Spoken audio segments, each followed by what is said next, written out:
Good morning. Your Excellency, Ms. Annalena Borbak, President of the 8th session of the United Nations General Assembly. Your Excellency, Antonio Guterres, Secretary General of the United Nations, honorable heads of delegation, distinguished delegates, ladies and gentlemen. Madam President, allow me to join previous speakers to congratulate Your Excellency for your election to the presidency of the 8th session of the United Nations General Assembly. During the 79th session of the United Nations General Assembly last year, I had briefly reflected as a backdrop and for purposes of historical reference to dwell on humanity's collective trajectory in the past 100 years. In this regard, the defining features of this century can be summed up by failure formed in 1995 and until the end of the Cold War, and reckless and dangerous trends set in motion in the prevalent unipolar world order in the last 30 years. As we all agree, the League of Nations and the United Nations were originally conceived as viable architectures of global governance to advance the pronounced lofty objectives that we all cherish. In this respect, and at a time when humanity is aspiring for a transition from the old, defunct global order to a new one, the overarching quest must revolve around finding outside tangential ideological acrimonies, enduring solutions to fundamental and outstanding problems that our global community continues to grapple with.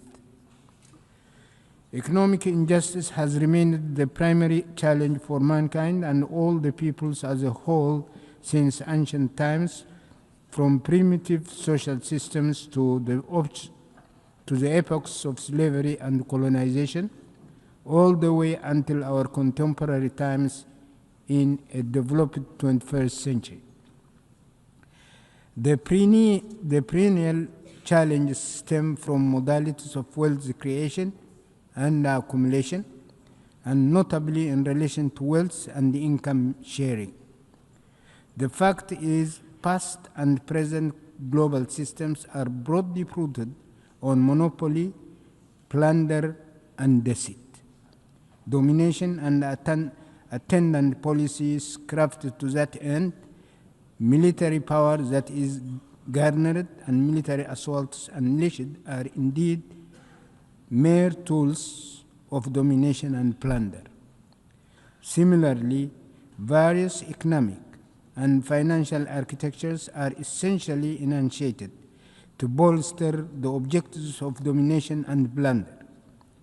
Policies formulated and operations undertaken to expand the spheres of influence are likewise sheer means of domination and plunder. Subtle corruption constitutes another means of domination and plunder.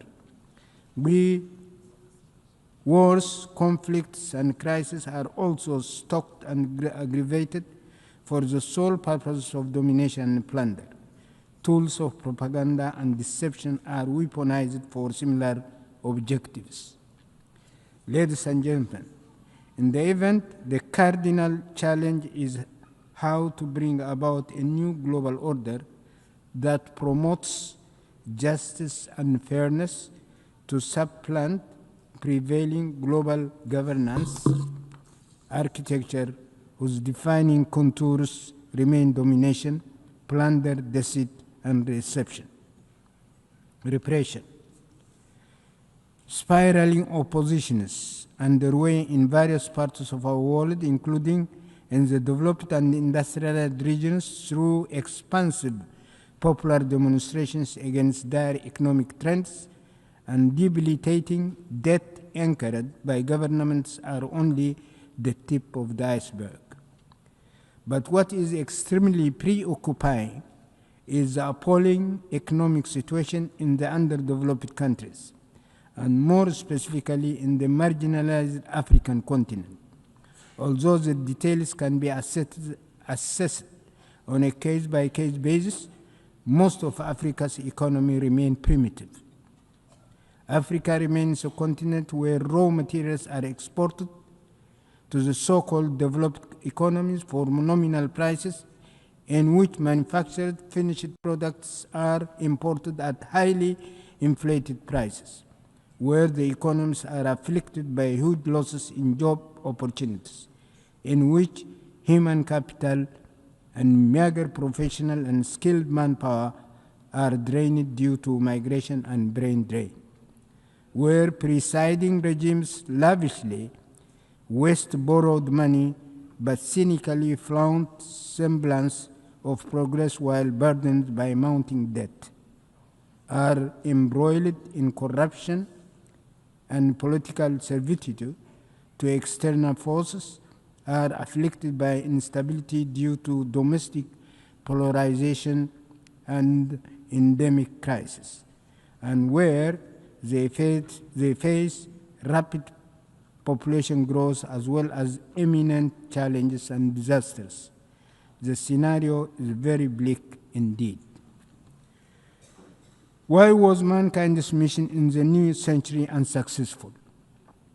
The cherished mission does not contain novel and sophisticated inventions or ideological and philosophical dimensions.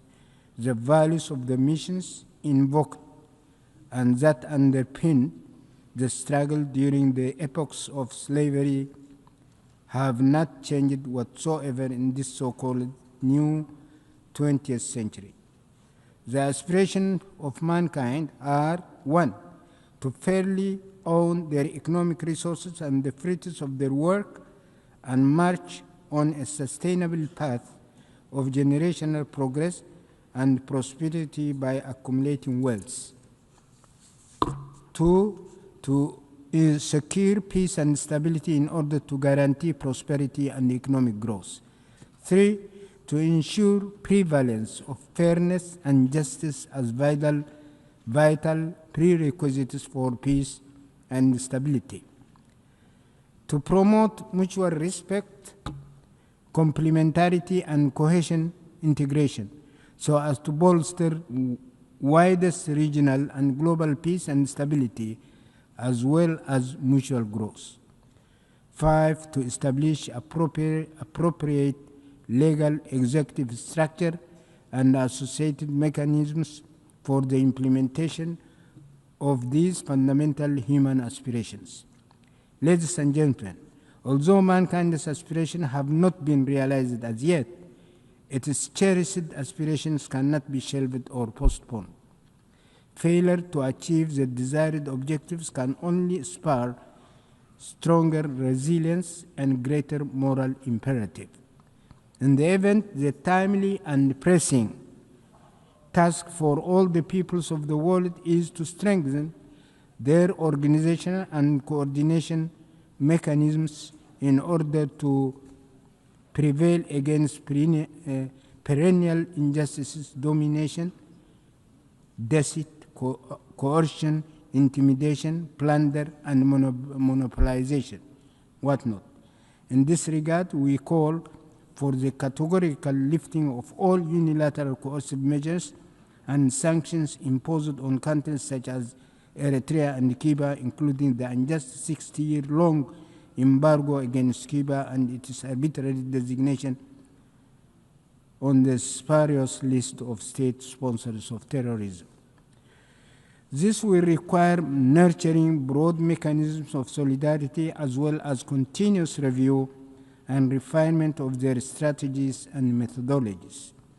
In this respect, the peoples of Africa should particularly work out, in view of the specific hurdles that they are facing, a robust mechanism in order to contribute their share with higher vigor to the collective mission for a new world order in tandem with ongoing endeavors for the consolidation of a broad international alliance. Ladies and gentlemen, on the occasion of the 80th session of the UNGA, I would like to mention that in the interest of time, I have chosen not to delve into vital issues pertaining to palpable shortcomings of the United Nations and its various agencies, along with possible remedial measures, as well as the various initiatives underway by several parties for the crystallization of a new global order. I thank you.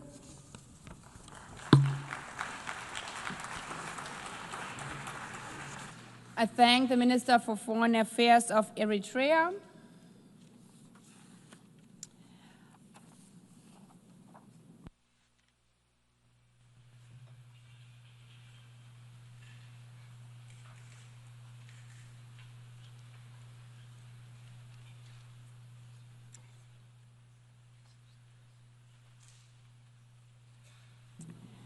I now give the floor to His Excellency Alva Romanus Baptiste, Minister for External Affairs, International Trade, Civil Aviation and Diaspora Affairs of Saint Lucia.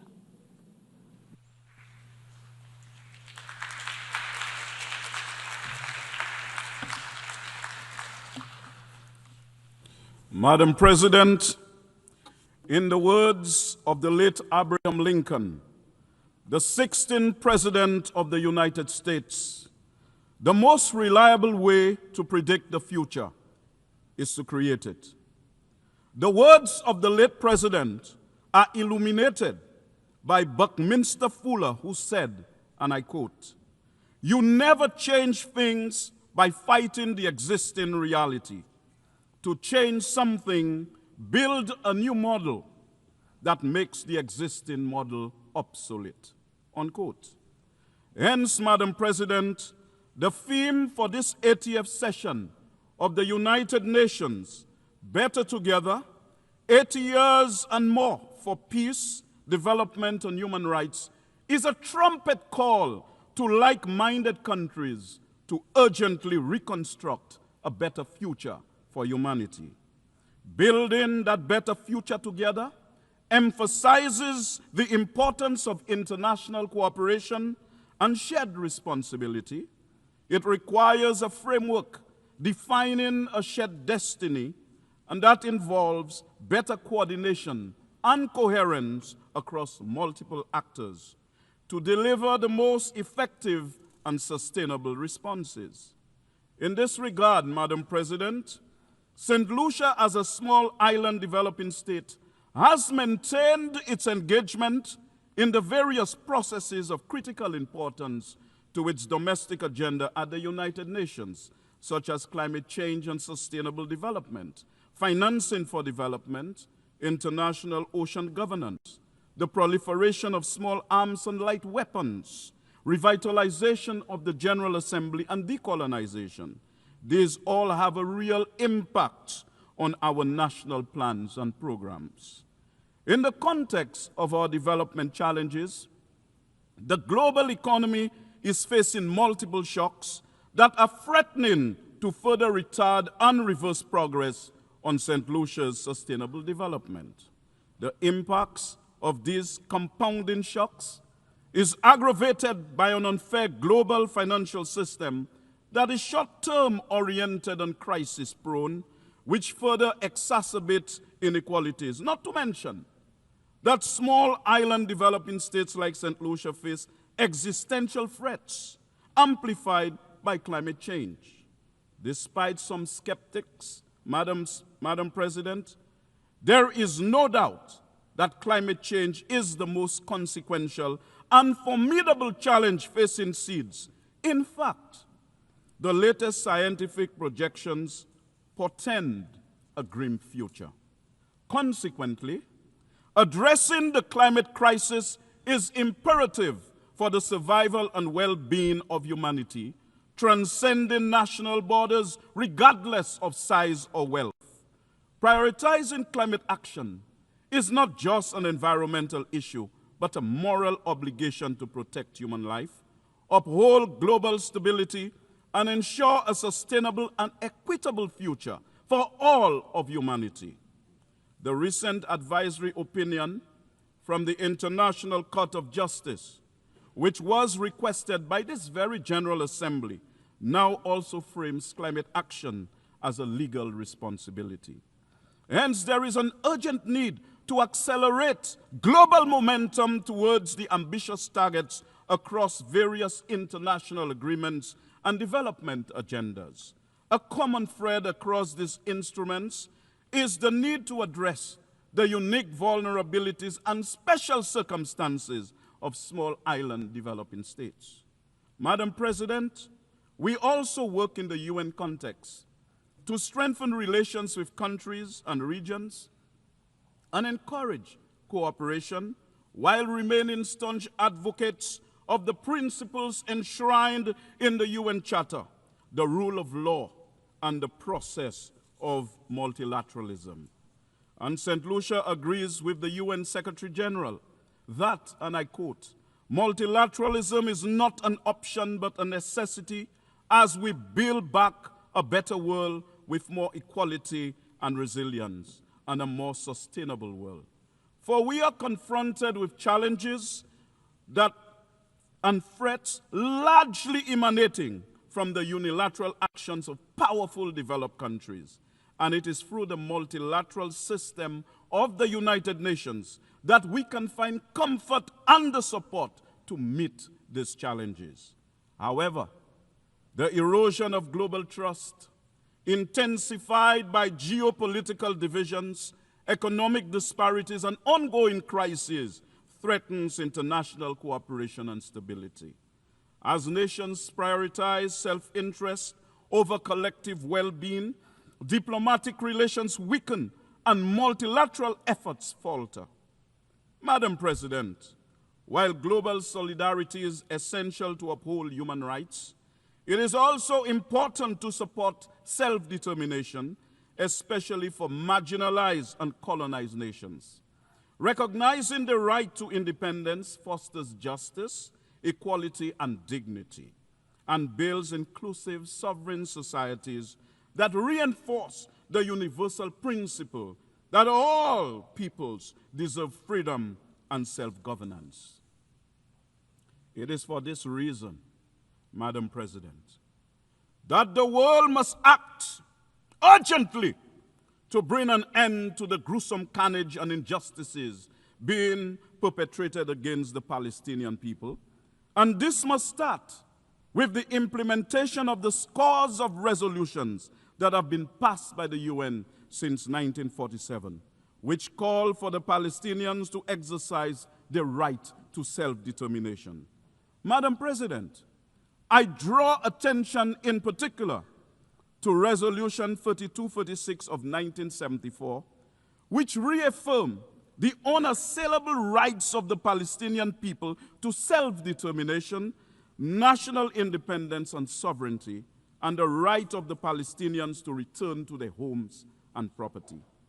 In Saint Lucia's reaffirmation of its commitment to human dignity, equality, and justice, Madam President, the ongoing Israeli military operations in Gaza and the West Bank raise serious concerns about the humanitarian impact on innocent civilians, which has exceeded disturbing, alarming, and unacceptable parameters. Madam President, dropping bombs on civilian populations, on defenseless men, women, and children cannot constitute a defense of oneself. Using starvation as a method of so-called warfare cannot constitute defense of oneself. Madam President, the destruction of hospitals, schools, and places of worship in Palestine in no way constitute self-defense and are completely unacceptable, inhumane, and atrocious. Is it surprising to anyone, therefore, that based on publicly available data from United Nations and other agencies, at least 66,053 Palestinians have been killed. 65,062 in Gaza and 991 in the West Bank. And of the identified fatalities, at least 18,430 are children. Further, at least 247 journalists and 540 aid or humanitarian workers have been killed since October 7th, 2023. Madam President, in this morbid scenario, we must remind ourselves that this is not a video game. This is not science fiction, and Palestinians are not imaginary people. They are human beings deserving of our collective respect, independence, and protection. Recognizing the fact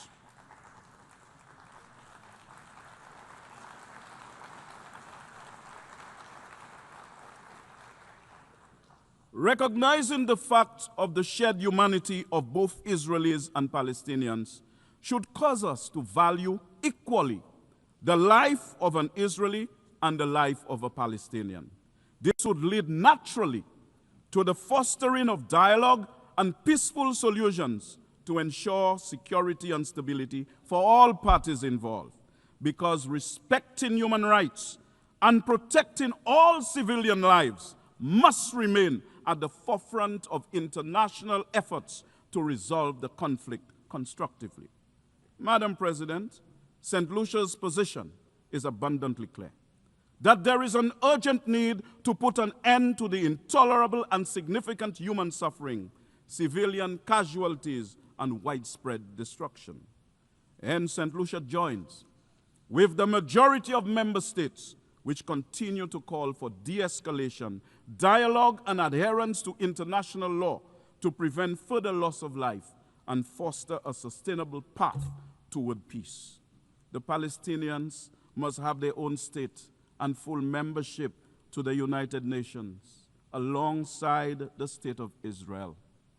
The only way for Israel to have secure borders is for the Palestinian people to live in their own internationally recognized homeland in accordance with the universal right to self-determination. Peace in the Middle East can only come from this, not from bombs and wars, and terrorism and genocide and illegal settlements. Madam President, clearly, lasting peace cannot be secured on the basis of extremism. It must be pursued on the premise of mutual respect for the lives of both Israelis and Palestinians. Madam President, I speak to you today as one who's conscious of how the transatlantic slave trade inflicted unimaginable suffering, dehumanization, and economic exploitation upon millions of Africans.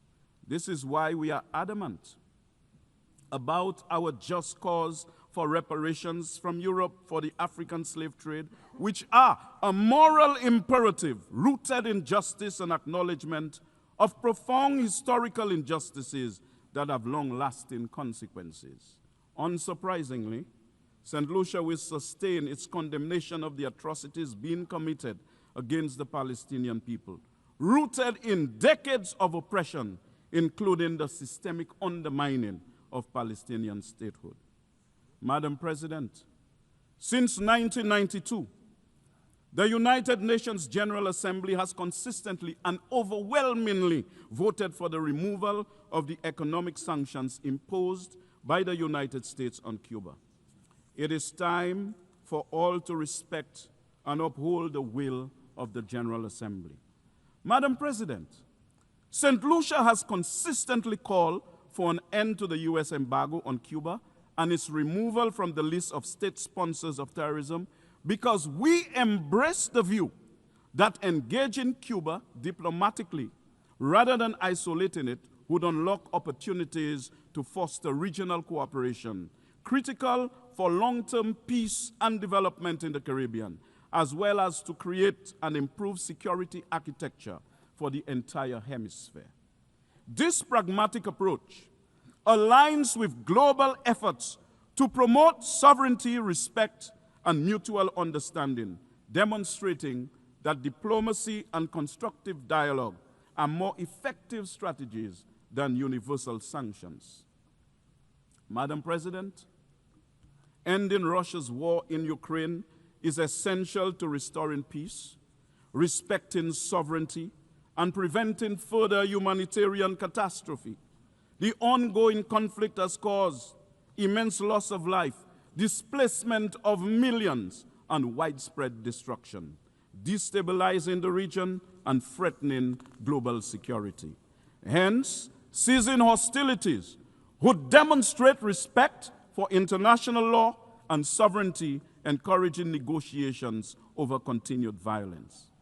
Madam President, renewing our commitment to multilateralism also means that member states must take measures to reduce tensions and settle disputes in areas where, if not checked, conflict and war would prevail.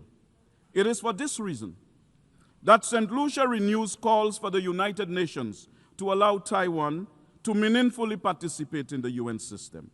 And I state categorically, Madam President, that UN Resolution 2758 of 1971 does not preclude Taiwan's inclusion and participation in the United Nations system.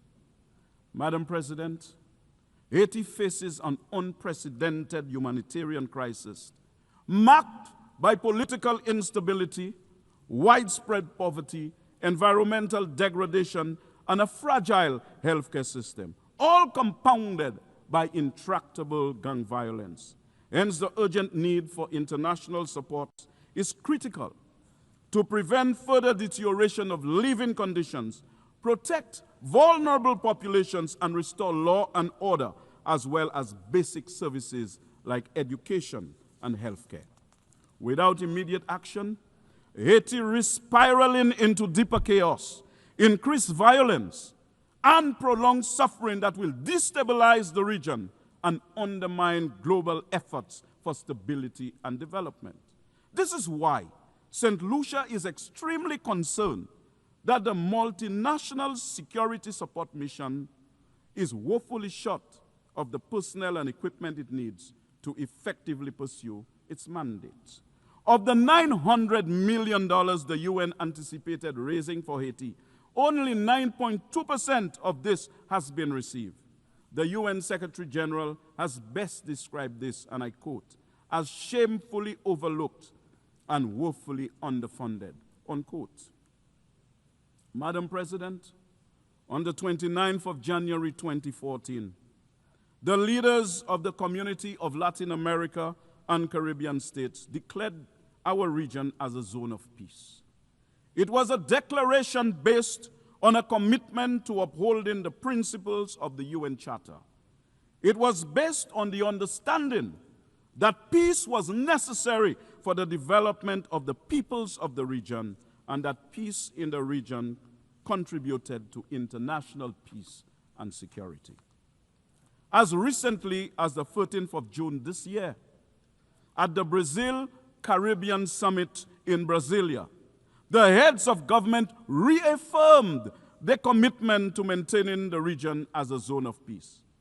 It is in this context, therefore, that Saint Lucia, like other CARICOM member states, views with concern recent developments in the region which have aggravated tensions between Venezuela and the United States.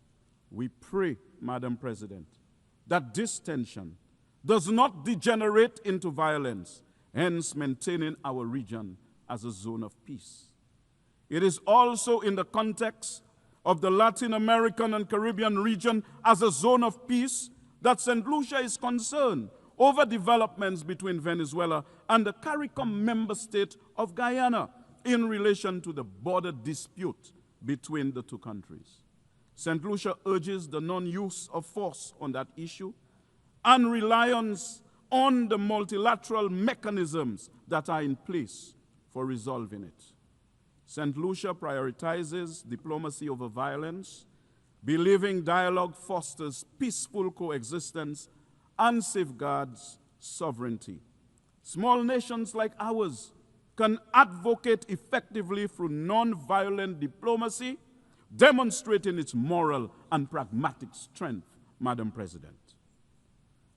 Consequently, Madam President, we have a moral obligation to promote peace, development, and human rights through collective leadership rooted in respect, diplomacy, and multilateral cooperation. However, Madam President, we have to accept that the UN's commission is being ignored and disrespected when we witness the undeniable genocide that is being committed against the people of Palestine.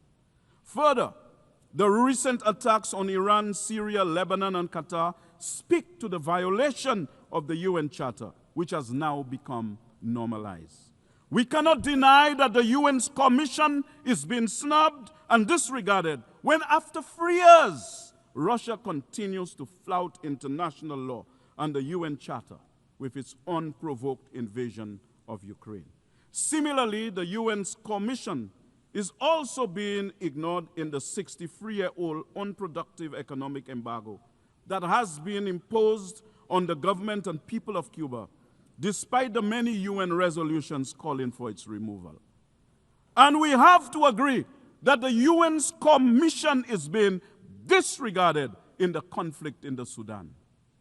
These shocks to the UN's commission should be of concern to all member states, but they are of particular concern to all small island developing states like Saint Lucia, not just because these conflicts threaten world peace in general, but because they are symptomatic of a departure from multilateralism and the adoption of an outdated notion that might is right.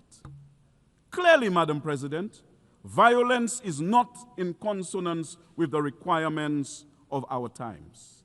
In fact, it is abundantly clear that military dominance, which is an expired currency of a bygone era, is not moral tender and cannot purchase peace and stability in the contemporary global political environment. The old military order, though fraught with contradictions, is pregnant with renewal. Without guidance, its offspring may be disfigured by conflict. But with diplomacy as the midwife, this troubled gestation can deliver a new era of peace and stability. The world's intolerance for the carnage in Gaza and the West Bank is symptomatic of its resentment for needless bloodshed. While military dominance enables death and destruction, it cannot resolve the spectrum of challenges that we as a global family are called upon to confront within the framework of our integrated whole. So, Madam President, the UN 80 initiative is essential to revitalize the UN's effectiveness amid crisis, enhancing multilateralism to restore trust and address issues like climate change and inequality. Madam President, despite challenges like limited enforcement, vetoes, and geopolitical interests, the UN remains a valuable conflict resolution tool. We should leverage the UN to advance economic and social priorities and a stronger international response to global issues. Hence, a new model for the United Nations should prioritize reforming its decision-making processes to enhance efficiency, accountability, and inclusivity, addressing current limitations like veto power and bureaucratic inertia. This model would shift towards a more equitable representation, empowering developing countries and marginalized groups, ensuring their voices influence global solutions. It would strengthen the UN's capacity for rapid response to crises, integrating innovative approaches like technology and multi-stakeholder partnerships. By fostering transparency and accountability, this new model would rebuild global trust, making the UN a more effective, responsive, and equitable platform for advancing peace, sustainable development, and human rights in an increasingly interconnected world. This model, Madam President, will give birth to an international environment of peace, of the absence of major conflicts and wars, of the decline of unilateralism, of a greater function in multilateralism that protects us from climate change and climate injustice, from the scourge of illegal weapons smuggled into our countries, an international environment where nations honor their financial commitments and responsibilities and respond and respect and promote human rights that supports our efforts at regional integration.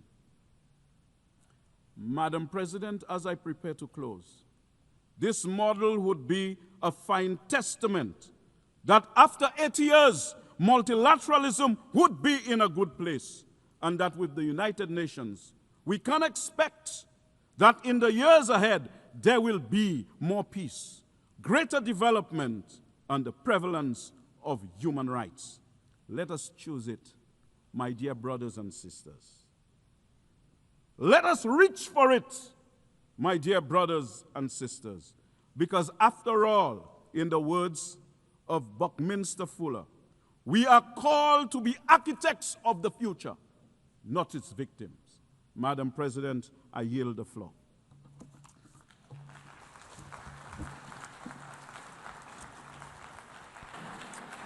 I thank the Minister for External Affairs, International Trade, Civil Aviation and Diaspora Affairs of Saint Lucia.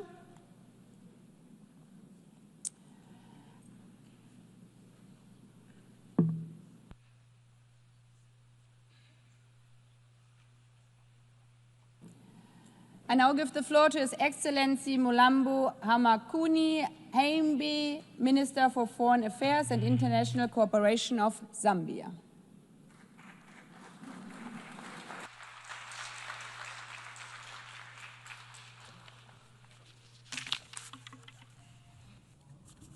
Your Excellency, Madam Annalena Baerbock, President of the 80th session of the United Nations General Assembly, Your Excellency, Mr. Antonio Guterres, Secretary General of the United Nations, Your Excellencies, Heads of State and Government, distinguished delegates.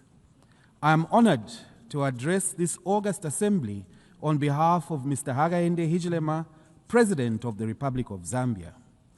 Allow me, at the outset, to congratulate you, Madam President, on your election to the presidency of the 80th session of the General Assembly. The choice of theme, Better Together, 80 years and more for peace, development, and human rights, is timely as it underscores the need for us to work together for the common good in the face of multiple global challenges. In this regard, Zambia reaffirms its faith in multilateralism and the United Nations Charter, a key foundation for our shared commitment to international peace and cooperation. Over the past 8 decades, the United Nations has been the cornerstone of global peace, security, and cooperation. It has helped prevent major conflicts, advanced decolonization, supported peacekeeping missions, and played a leading role in advancing global action in public health, education, and humanitarian relief that have saved countless lives. Through initiatives such as the Sustainable Development Goals, it has mobilized nations to reduce poverty, improve public health and education, as well as promoted gender equality. We also note that peace is intrinsically intertwined with development, as there can be no sustainable development in the absence of peace. Therefore, the UN's efforts at peace building and peacekeeping are very critical for the development of all regions of the world, even those seemingly distant from the war front. We recognize, however, that the UN has been slow to react to some of the conflict situations which has led to serious humanitarian crises. We also acknowledge the need for key reforms and genuine inclusiveness, particularly for Africa, whose voice remains stifled after 8 decades. We must reflect on this and other areas that could be enhanced. those challenges remain. The United Nations has proved that multilateralism can deliver tangible progress for humanity. We are confident that the Pact for the Future and the Declaration on Future Generations agreed upon during the 79th session renews our hope and solidarity to sustain the momentum of the past 80 years. Madam President, as we undertake these reforms, it will be important to ensure that the pursuit of efficiency should not be at the expense of the United Nations' reach and impact on the interests of developing countries, particularly those facing the largest implementation gaps in the SDGs. The UN 80 initiative must strengthen delivery in the three core pillars of the United Nations of peace and security, development and human rights. We must preserve those parts of the UN that work. For instance, the resident coordinator system has helped coordinate various UN development agencies to ensure they work together effectively, efficiently, and transparently in supporting the host governments achieve SDGs. These reforms must serve to strengthen the RC system. Madam President, we meet at a critical moment when escalation in geopolitical tensions pose a significant threat to the gains made in the 80 years of the United Nations' existence. This exacerbates the existing challenges and places multilateralism under threat. Further, we have witnessed how challenges such as ongoing conflict situations, climate shocks, and the pandemic have negatively impacted the global economy. It is therefore clear that a short period of war or crisis can erase decades of development gains. We therefore categorically condemn war and aggression and urge all parties in conflict to choose diplomacy over violence. Allow me to re-echo President Hakainde Hichilema's constant reminder to the world that instability anywhere is instability everywhere. Zambia therefore remains an advocate for peace, human rights, good governance, and inclusive development for a strengthened multilateral system. Further, we remain committed to the principles enshrined in the United Nations Charter. Zambia has been actively engaged in regional peace efforts. We continue to support the work of the African Union and regional organizations in mediation and peacekeeping, including in the Horn of Africa and the Great Lakes region. Here at the United Nations, we as African nations count on the continued support of the international community in initiatives to silence the guns in Africa and resolve conflict worldwide for a more secure world.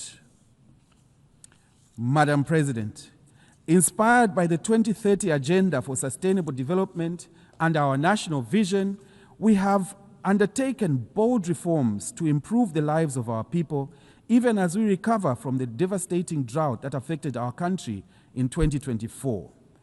A cornerstone of our strategy is investing in our people, especially the youth. Believing that education is the greatest equalizer, our government introduced free primary and secondary education for all children, recruited a number of teachers to improve the quality of education. We further recognize that a healthy population underpins productivity and inclusive growth. Zambia therefore remains steadfast in its pursuit of health for all by building resilience, equitable and accessible health systems. We are expanding infrastructure, providing essential supplies, and deploying thousands of health workers to underserved areas, among other interventions. While we recognize the changing landscape in official development assistance, we call on development partners to continue their effort to support HIV/AIDS programs, especially with antiretroviral therapy, so that countries such as Zambia that have made progress in the fight against HIV do not regress on account of funding constraints. We therefore look forward to upcoming World Social Summit in Qatar that will accord us an opportunity to engage on key social development issues and advance social progress, ensuring that no one is left behind in the global sustainable development journey. We urge all member states and development partners to prioritize health spending as a strategic investment because human capital is the greatest asset of any nation. Madam President, to protect the most vulnerable, Zambia has scaled up safety nets. Our social cash transfer program now reaches over 6.5% households. This and other complementary initiatives such as food security packs and skills training has been crucial in cushioning families from shocks and lifting communities out of extreme poverty. Madam President, we believe that empowering women is more than just a moral duty. When women thrive, families prosper and nations advance. We therefore place women and youth at the center of our transformation through affirmative measures that enhance women's participation in decision-making and protect their careers and families. We continue to lead efforts to eliminate gender-based violence and child marriage through strengthening laws and community awareness programs. We call on the international community to redouble efforts towards gender equality, especially as we commemorate the 30th anniversary of the Women's Conference and Beijing Program of Action. Madam President, Zambia's economy, like many other developing countries, has endured turbulent times in recent years. Upon assuming office, our government's highest priority was to restore macroeconomic stability, which we are steadily delivering. We implemented difficult but necessary reforms to restructure our public debt in order to create fiscal space. This debt restructuring, alongside our ongoing IMF-supported program, has put Zambia firmly on a path to debt sustainability and renewed investor confidence. However, stabilizing the economy is only the first step. We equally focused on reigniting growth and economic transformation through diversification. Madam President, the existential threat of climate change looms over all our aspirations. Despite our minimal contribution to global emissions, many developing countries often experience increased frequency of climate shocks, such as droughts and destructive floods. In this regard, we look ahead with a hope to the upcoming COP30 in Brazil, which will mark the 10th anniversary of the Paris Agreement. This milestone conference must be a turning point from promises to action. Zambia has submitted its revised National Determined Contribution, NDC 3.0, and we therefore encourage other countries to do the same with enhanced ambition to be within the reach of the 1.5 degrees Celsius goal. We must act now to limit global warming and to adapt to its effects. Let us summon the political will for bold action that safeguards the planet for future generations. Madam President, 5 years to the year 2030, only 17% of SDGs are on track. We also note that several developing countries remain fiscally constrained in directing sufficient resources towards SDGs on account of increasing debt burdens, highlighting the need to strengthen mechanisms for resolving debt crises. Against this backdrop, Zambia was privileged to have co-facilitated the outcome document of the 4th International Conference on Financing for Development, which unanimously adopted the Seville Commitment. This outcome has renewed global consensus to close the $4 trillion annual SDG financing gap. It is now time to move from commitments to action. We call on all nations, development banks, and the private sector to align their policies and investments with the SDGs. Official development assistance, a lifeline for less developed countries, must be protected. There is need to scale up domestic resource mobilization, embracing innovative financing mechanisms, tackling illicit financial flows, and promoting private sector involvement. Madam President, for too long, the current international financial architecture has perpetuated structural inequalities, particularly for developing countries. The post-war institutions designed to promote global economic stability and growth no longer reflect today's geopolitical and economic realities. Many African countries continue to bear the weight of unsustainable debt, limited access to concessional financing, and the effects of global shocks beyond their control, from climate change to pandemics and global conflicts. We therefore welcome the commitments from various stakeholders for comprehensive reform of the global financial system. This reform should include governance reform of global financial institutions to strengthen representation of developing countries in international economic decision-making. Zambia further welcomes initiatives such as the Borrowers Forum to ensure fair and timely resolution of debt. Madam President, Zambia is both a least developed country, LDC, and a landlocked, or as we prefer, land-linked developing country, an LLDC. These two categories of countries face unique structural challenges. In July 2025, Zambia was privileged to host the LDC Future Forum in Lusaka, whose insights on building resilience to shocks and the need for innovation to address challenges were empowering. During the conference, our Republican President, Mr. Hakainde Hichilema, underscored the need for LDCs to build resilience by being more proactive and self-reliant. As a landlocked country, Zambia welcomes the Awaza Program of Action, which prioritizes structural transformation, trade facilitation, regional connectivity, resilience, and ICT infrastructure, which reflect our own priorities. We also welcome the Awaza's call for innovative financing. Landlocked need not mean isolated and encased. I repeat, Madam President, landlocked need not mean isolated and encased. As our President fondly states, LLDCs can become land-linked rather than landlocked, and we in Zambia are committed to making this vision a reality. Allow me to appeal, Madam President, that even as we reform the office of the High Representative for landlocked, for less developed countries, landlocked countries, and SIDS must be maintained. It is of imperative importance. Madam President, the theme of this session, Better Together, also compels us to reflect on the United Nations' readiness to address today's complex challenges.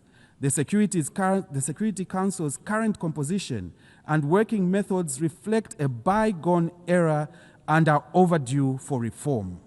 Decisions on critical peace and security issues are all too often stalled by the veto power of a few, even when the wider membership speaks clearly. Africa, with 1.4 billion people, still has no permanent seat, a historical injustice that must be rectified. Zambia therefore reaffirms the Common Africa position on Security Council reform as set out in the El Zulwini Consensus and the Sirte Declaration. We call for comprehensive reform that expands both permanent and non-permanent membership to make the Council more equitable, effective, and reflective of today's world. Madam President, Excellencies, 80 years ago, the world emerged from war with a promise to never again allow division and destruction to define our collective future. That promise is being tested today. Let this 80th General Assembly be remembered as a turning point where the world chose solidarity over silence, justice over inertia, and unity over division. We must act not out of fear, but out of hope, not in isolation, but in solidarity, as we are better together. Madam President, Your Excellencies, I thank you.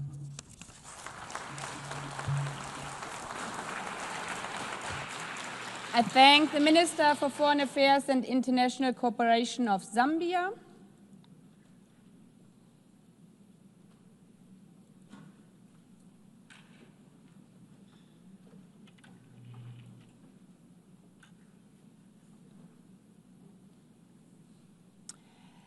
I now give the floor to Her Excellency Anita Anand, Minister for Foreign Affairs of Canada.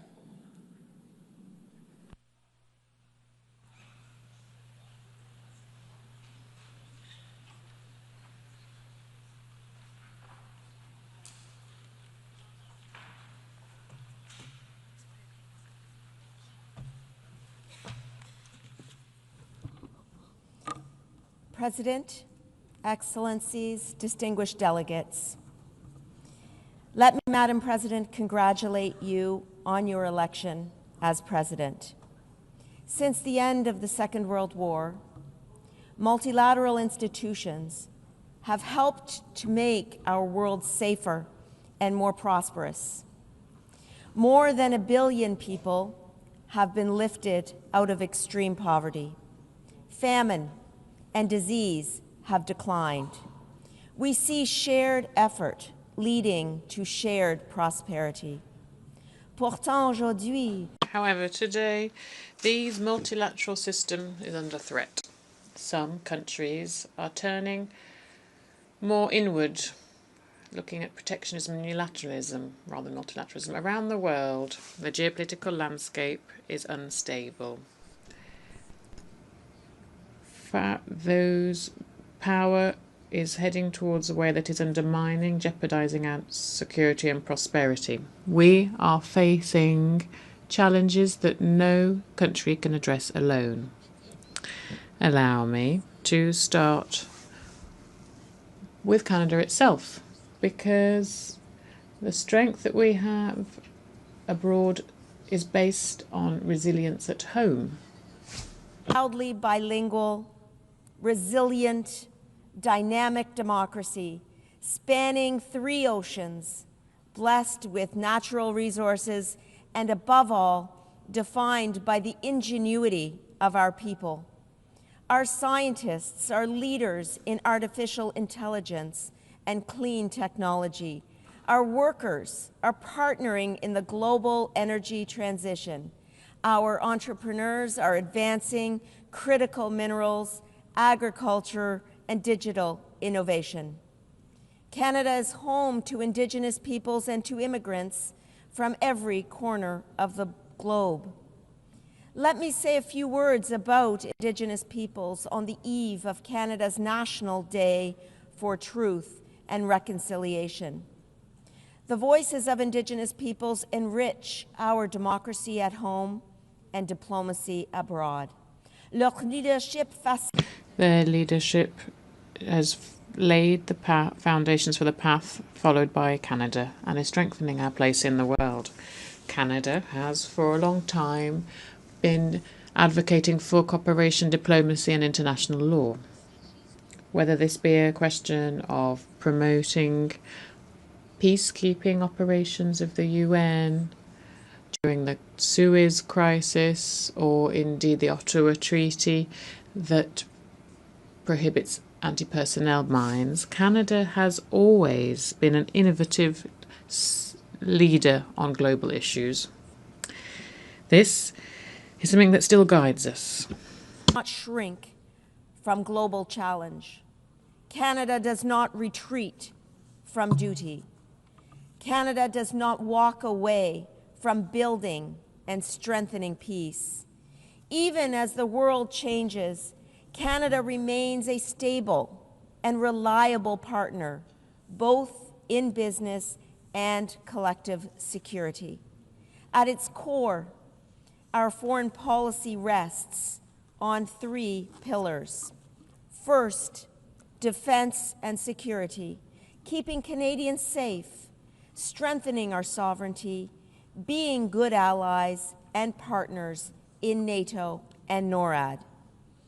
Second, economic resilience, diversifying trade, strengthening supply chains, being an attractive destination for capital, and an entrusted trading partner while advancing rules-based trade. And third, core values, promoting democracy and pluralism, balancing and maintaining human rights, fostering gender equality, protecting our environment, and working with Indigenous partners on sustainable development and prosperity while safeguarding our environment. But we face a changed reality. Rising unilateralism and protectionism weaken multilateral institutions and the rule of law, the very bedrock of the post-war order. À eux seuls. In 2024 alone, 300 million people needed humanitarian assistance. 120 million were displaced. More than 40 million were refugees. Conflicts cost $14 trillion a year for the global economy. And each of these figures is not simply a statistic, but it's a child, a family, a community. Each and every one of them are just proof of why we must respect together the UN Charter, the Geneva Conventions, the Refugee Conventions, and Human Rights Conventions. These stark realities, retreat is not an option. Canada will not turn inward. Canada will work to reform and strengthen multilateral institutions such as the United Nations so that they are more resilient and more effective in meeting the challenges of today and tomorrow. Canada is an Arctic nation. In the Arctic, a critical part of Canada and the world, climate change and new geopolitical pressures create both risks and responsibilities. Canada will safeguard its sovereignty, modernize NORAD with the United States, bolster NATO with fellow members, and work with Indigenous peoples to ensure that the Arctic remains a region of peace, cooperation, and sustainable development. The challenges to security are not confined to our own borders. Russia's 2022 illegal full-scale invasion of Ukraine stands as a grave breach of the UN Charter. Russia's aggression, attacks on civilians, and abduction of children are flagrant violations of international law. Putin believed Ukraine would fall in 3 days. 3.5 years later, Ukraine still stands, its sovereignty intact, its people unbowed, its courage unbroken. Canada's position is clear. Putin cannot be permitted to redraw boundaries at his will. Might does not make right. Ukraine is not backing down, nor will its friends, including Canada.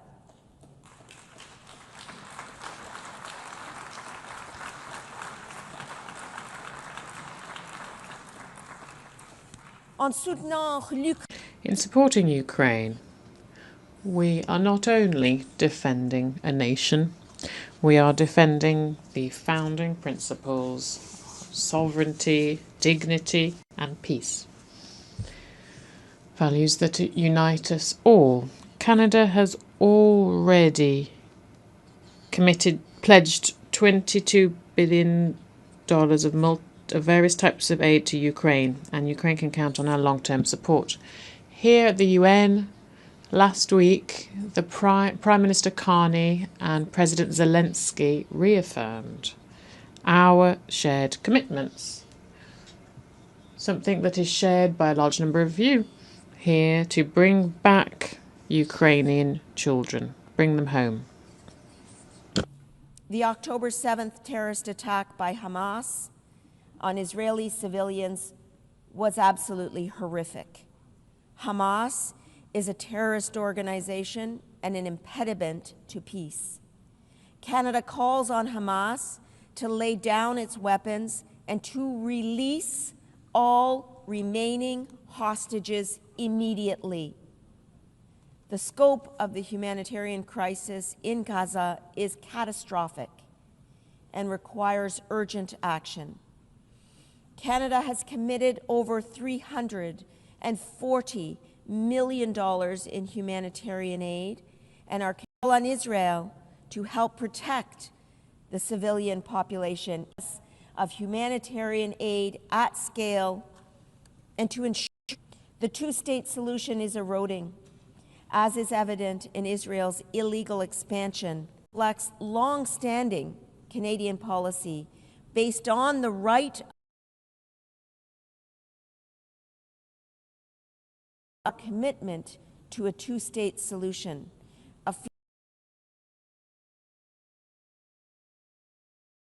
Live side by side in peace, continue their efforts to reach a ceasefire.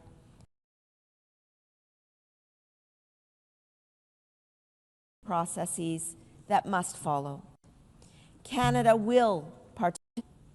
We are committed to efforts to strengthen the capacity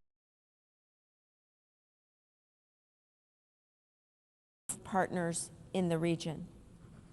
On Haiti.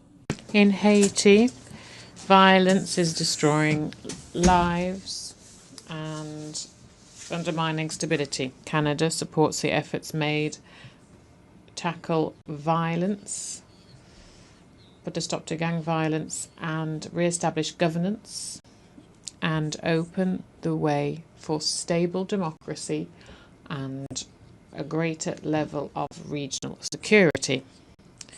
These struggles are not something that happens far away in today's interconnected world. Conflicts, indeed, that break out anywhere in the world affect all of us. Global economy, Canada's diplomacy is also focused on delivering growth and economic resilience for our people. To grow our economy and create opportunities for our businesses, Canada is deepening partnerships in Europe, the Indo-Pacific, the Americas, and Africa.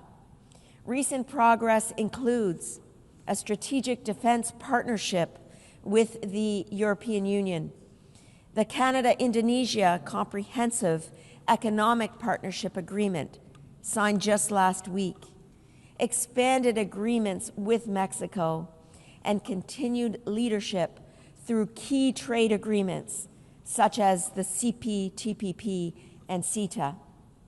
These are not just trade agreements. These are bridges of resilience, engines of prosperity, and commitments to the rules-based system that benefits us all. Through multilateralism, we can build an inclusive and sustainable global economy. And when multilateral institutions are under threat, Canada will not turn inward. We will lock arms with our partners to strengthen institutions, building their legitimacy and their efficacy to meet the challenges of today and tomorrow. We are determined to forge new economic partnerships and leverage our competitive advantages in areas of economic strength. Canada will ensure that we utilize our diplomatic efforts abroad to the benefit of domestic interests as well. At a time when we're all looking to strengthen resilience, security and economic growth of our peoples, we cannot renounce or give up on our multilateral institutions and processes. Multilateralism remains our best hope to address global challenges. Rather than rejecting international norms, we should instead strengthen multilateralism by reforming its international institutions. This is the only way that international institutions will be able to address the challenges that we are all facing, while all the while providing results for our nations and peoples.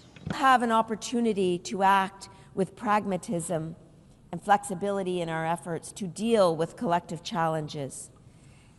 That is good advice for all of us in our chamber here today. We need to bring together the representatives of those countries and entities that are both relevant to and affected by the crises at hand. As we have seen with the Coalition of the Willing for Ukraine, these efforts in support of the UN Charter need to become the new norm so that we can move forward on urgent challenges at scale and at speed. A generation of Canadians, including Canada's fierce and inspiring ambassador to the United Nations, Bob Rae, who has provided a lifetime of dedicated service to our country, helped to build these multilateral institutions. And I pay tribute to Bob for his lifetime of dedicated service to our country. Our goal will always be to prevent and to resolve international conflicts while modernizing global institutions so that they can meet the challenges of the future. To close, Canada is committed to leaving future generations not only a safer, more prosperous, more inclusive, and more peaceful world, but also a more sustainable one. Canada will be defined not by the strength of our values, but by the value of our strength. We know that no country can meet today's challenges alone. As former UN Secretary General Kofi Annan once said, in an era of global challenges, the world needs multilateralism now more than ever. No nation can solve its problems alone. This is the spirit of Canada, and Canadians are rising to the challenge. We will work toward a world where prosperity is shared, security is collective, and peace is lasting. This is Canada's pledge in this era of geopolitical challenge and change. Thank you. Merci beaucoup. Miigwech.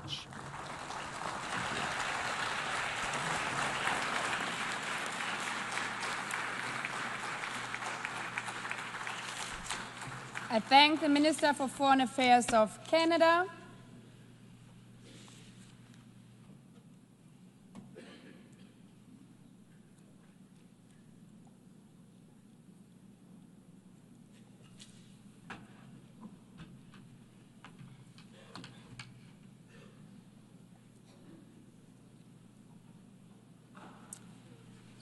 I now give the floor to His Excellency Javier Soto, Secretary of State for Foreign Affairs and International Cooperation of Honduras.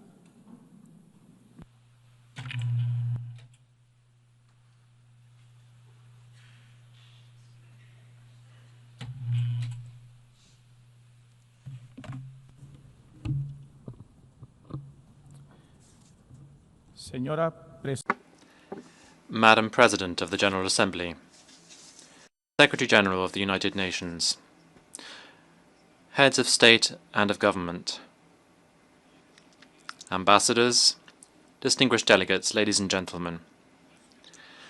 I address you today on behalf of the government of the Republic of Honduras and on behalf of President Iris Xiomara Castro Sarmiento, the first woman to lead the destiny of our nation, who recognizes the historic meaning of this General Assembly, which commemorates 80 years since the establishment of the United Nations.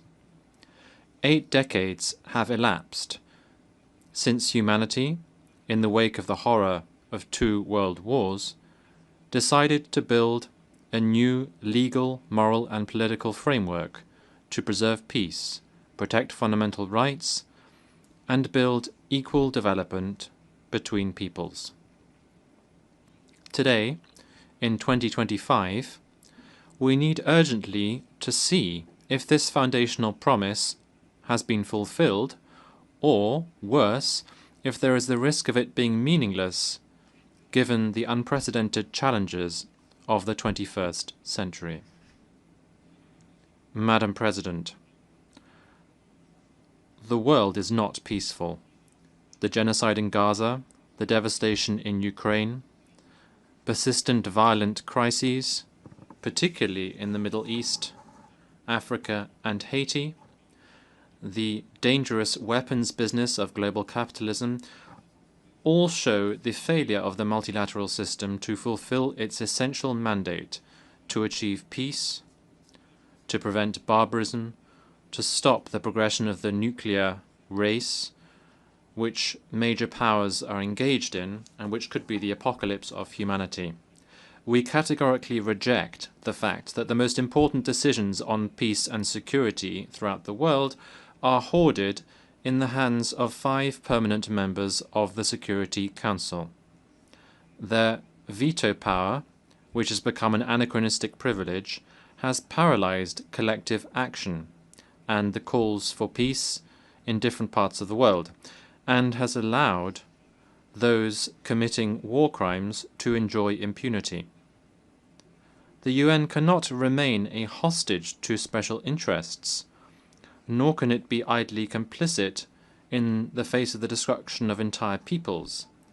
It is morally unacceptable that while billions of dollars are spent on weapons, budgets for peacekeeping operations, humanitarian aid, and sustainable development are being slashed. How can it be justified that the voice of 193 states who are present in this General Assembly and who are in favor of peace, to put an end to the different power blocks, can be cancelled out by 1 vote? We cannot continue to sustain a global order founded on privilege and inequality that leads to suffering for millions of poor people throughout the world. If we want the UN to survive as a guarantor of peace and not as an impotent bystander, we urgently need to reform its foundational charter. That is why Honduras joins the clamor of the Global South, demanding that the UN Charter be structurally changed to democratize the Security Council so that it once again has legitimacy, effectiveness, and justice for the nations of the world. To be clear, we are proposing the following. First of all, to broaden the composition of permanent members and non-permanent members, ensuring equitable regional representation therein. Secondly, we need to get rid of the veto, particularly when peace is looked for. And we need to ensure that this is particularly the case where there is genocide, war crimes, and widespread violations of human rights. Thirdly, we need to beef up the role of the General Assembly, providing the Assembly with more power, more binding power, in decisions pertaining to peace, security, and development. And finally, we need to open decision-making fora for women, indigenous peoples, youth, and diasporas, whose voice continues to be marginalized. Honduras is not accepting any more excuses. We will not remain silent in the face of injustice. The norms of the international order cannot continue to be defined by the logic of war, the hegemony of capital, or strategic workings of the most powerful. It must reflect the universal desire of people to live in peace, democracy, with dignity and freedom. Ladies and gentlemen, in Honduras we have embraced these principles. In these 3.5 years of democratic government, led by President Xiomara, by restructuring our institutions and upholding people's civil, political, and environmental rights. 12 years and 7 months on since the coup d'etat against the democratic president Manuel Zelaya in Honduras, back then, a drug dictatorship was installed, whose head, Juan Orlando Hernandez, was convicted in New York and sentenced to 45 years imprisonment for being part of a drug trafficking cartel to traffic drugs towards the United States. Public-private corruption, violence, and institutional deterioration were the instruments used by the Honduran oligarchy to continue exploiting our natural resources and our entire people. Our government has begun the process to recover from this episode by carrying out root and branch changes, focusing on the well-being of the majorities who were sacrificed by the drug dictatorship and historically excluded by the neoliberal economic model. This recovery has meant putting people's lives above business and putting education and health above privilege. Our progress has been clear. Poverty, which was 73% in 2021, has come down to 63% in 2024. And extreme poverty has been reduced from 54% to 40%. This means that more than 1 million people in Honduras have been lifted out of poverty in these 3 years. Inequality has also been reduced by almost 6 points on the Gini index. This is double what the previous government had achieved. In addition to this, the income of the 20% poorest, who had been sacrificed as a result of the looting and the indebtedness that had been carried out by the previous government, in contrast to this, in the administration of the democratic socialism of Xiomara Castro that we now have, these people have seen their income increase by 150%, and they now have access to health, sports, security, education, roads, agriculture, and energy provided free of charge. In terms of security, Honduras ended 2024 with a homicide rate of 26 for each 100,000 inhabitants. This is the lowest rate in 20 years.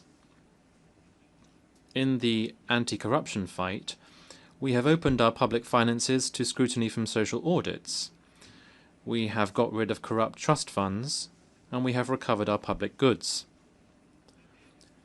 The tax justice law sent to the National Congress is part of our progressive tax reform, which aims to redistribute wealth for education, health, agriculture, and social protection, and it eliminates privileges given to the most powerful 25 economic groups and 10 families who monopolize 80% of the country's GDP and enjoyed generous tax breaks. In terms of gender, we have improved gender equality in decision-making.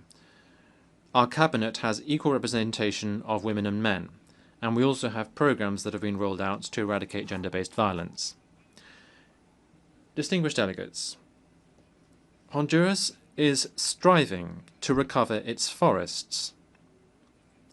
We have a zero deforestation program to 2030. In this effort, we have established 3 military battalions to protect our forests. Honduras is one of the countries that it suffers most as a result of climate change, even though we are one of the countries that contributes the least to global pollution. Droughts, devastating storms, a loss of biodiversity, and forced displacements are all open wounds that we have not caused, but which we are nevertheless paying with our lives and with our future. This is a struggle that we cannot carry out alone. Similarly, we reject the way in which migration is being criminalized, with harsher laws and more militarized borders. This road resolves nothing. It only perpetuates tragedy. It multiplies suffering, and it denies the fact that there is shared international responsibility to address a human and global phenomenon. People migrate as a result of unequal systems that have failed them for years, not because of their own choice. Criminalizing them means punishing them twice, first to poverty and then to exile. Colleagues, our foreign policy is based on our unwavering respect for sovereignty, the self-determination of people, and human rights. That is why we denounce the illegal unilateral sanctions that throttle economies and condemn people to misery. These measures, such as those imposed against Cuba for decades now, must cease immediately. We unreservedly condemn all forms of foreign occupation and threats of military interference in our hemisphere. They are totally unacceptable. Measures such as these mean denying people's rights to live in free sovereign states. This right is inalienable, and its recognition cannot continue to be postponed or manipulated. No rhetorical justification can legitimize the violation of sovereignty or the subjugation of nations.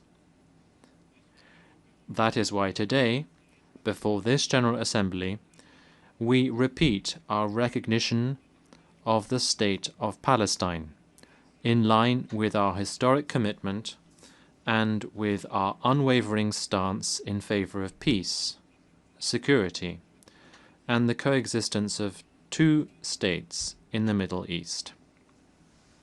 Madam President, ladies and gentlemen, this November, Honduras will hold general elections, which will be transparent, inclusive, and democratic. The government of President Xiomara Castro will ensure the free participation of all political sectors, respect for public freedoms, and the presence of regional and international electoral observation missions. Madam President, the United Nations must dare to change so as not to be a relic of the past, but rather the voice of the future. 80 years since its establishment, it is not enough to commemorate the past. It is now time to open fora for dialogue and hope for a better tomorrow that is still possible. Thank you very much.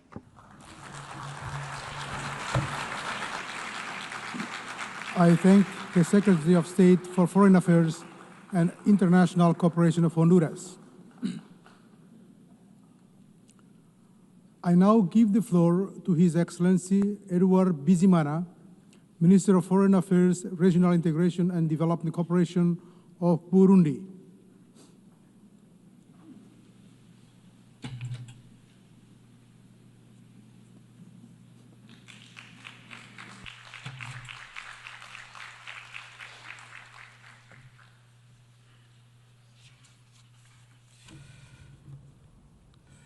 Monsieur le Président, President, Secretary General, distinguished delegates, ladies and gentlemen, I am taking the floor today on behalf of the President of the Republic of Burundi, His Excellency Evariste Ndayishimiye, who bestowed upon me the honour of representing him at this assembly and to share the views of Burundi Today, as we mark the 80th anniversary of book for her outstanding election to preside over the 80th session of the General Assembly. And I assure her that she has the support of Burundi. I'd also like to take this opportunity to pay a well-deserved tribute to your predecessor, my brother Philemon Yang, and pay tribute to his admirable personal and professional qualities, and thank him for the exceptionally professional way in which he presided over the 79th session, which we have just successfully concluded. Finally, I would like to commend the courage of Mr. Antonio Guterres, who, for as long as he's been Secretary General of our organisation, has always advocated for the reform of the UN system to make it more effective and more credible. He also has the support and encouragements of Burundi. 80 years ago, the United Nations was born to a world ravaged by war. Its main mission was to preserve peace and foster cooperation between states and promote human rights. However, given what's happening today in some parts of the world, we should really be asking ourselves if the UN is still on this trajectory. Today, as we're marking this anniversary, I'm honoured to reaffirm Burundi's commitment to these founding ideals. The same ideals that guided the UN have guided the UN's charter since 1945. That shows the importance of the theme that is bringing us together this year. Far from being simply a slogan, it throws back to a historic need, a moral commitment, and indeed the only path towards a shared future. Indeed, as long as it has existed, the UN has made a great contribution to maintaining peace. It has supported ways of decolonisation. It has promoted international law, as well as the universality of human rights. It has fostered cooperation between nations and inspired generations of leaders and people. Burundi, which was once a beneficiary of this international solidarity, today is actively contributing to it, whether this be through peacekeeping troops, diplomatic engagement, or indeed using its voice within multilateral fora. Also, Burundi is a real-life example of resilience and of the return of peace. Our nation has gone through very difficult moments, but through and thanks to the will of its people and its strengthened institutions, Burundi was able to turn the page on conflict and choose instead the path of reconciliation, stability, and mutual respect. We created national transitional justice mechanisms with a Truth and Reconciliation Commission, which is painstakingly and courageously continuing its work, so that future generations will be able to build on solid foundations without hatred or a spirit or any search for vengeance. As a part of our candidate to be a Human Rights Council, we will stand against any politicisation of human rights. Thus, we denounce special mechanisms which are sometimes imposed on some countries, including Burundi, for rather subjective reasons. This is why I reiterate Burundi's request to withdraw the initiative to extend for the mandate of the famous human rights special rapporteur on human rights in my country, who for 10 years has been publishing subjective and biased reports on Burundi, as if Burundi and indeed time had stood still over the last 10 years. In Burundi, President, we have undertaken significant efforts to strengthen the rule of law, fight impunity, and promote civil, political, economic, social, and cultural rights. Notable progress has been recognised by several partners, bilateral and multilateral partners, that is, as is shown by our constructive cooperation with multilateral partners. However, the Special Rapporteur seems to not have noticed this progress. But, as we all know, peace is only sustainable if development is there too. That's why Burundi has resolutely committed to implement the SDGs, paying particular attention to agriculture in order to create real food security. We're also focusing on education for all, healthcare, energy, the empowerment of women and young people, and environmental protection and other areas. This is the spirit that inspired our vision for Burundi with an emerging economy by 2040 and a developed economy by 2060. This vision is fully in line with the SDGs, and it is indeed, it shows our will to build a future where every citizen can prosper and actively contribute to the sustainable development of their country. President, ladies and gentlemen, as we celebrate 8 decades of our shared organisation, we cannot close our eyes and turn our back on the tension, ongoing or latent conflicts, the horrors that we're seeing in Gaza, in the Democratic Republic of the Congo, in Sudan, in the Sahel, and in many other areas of the planet.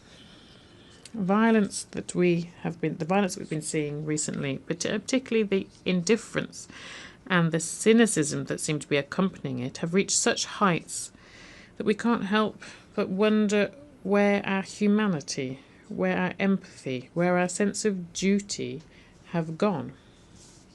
What happened to our commitment to cooperate for a better world? We need to have a heart of stone to remain indifferent to the suffering of the people in the DRC and in Gaza. When faced with this situation, Burundi believes that only a renewed and fair multilateralism can provide lasting responses to the many crises that we're facing.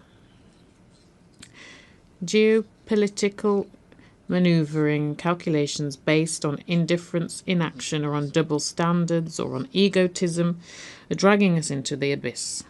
This is why Burundi is appealing for peace. But for real peace. Not a peace that is selective, nor one that is subject to egotistical, self-serving interests. The peace that Burundi wants to see is a peace that's based on international law, on dialogue, and the respect of state sovereignty.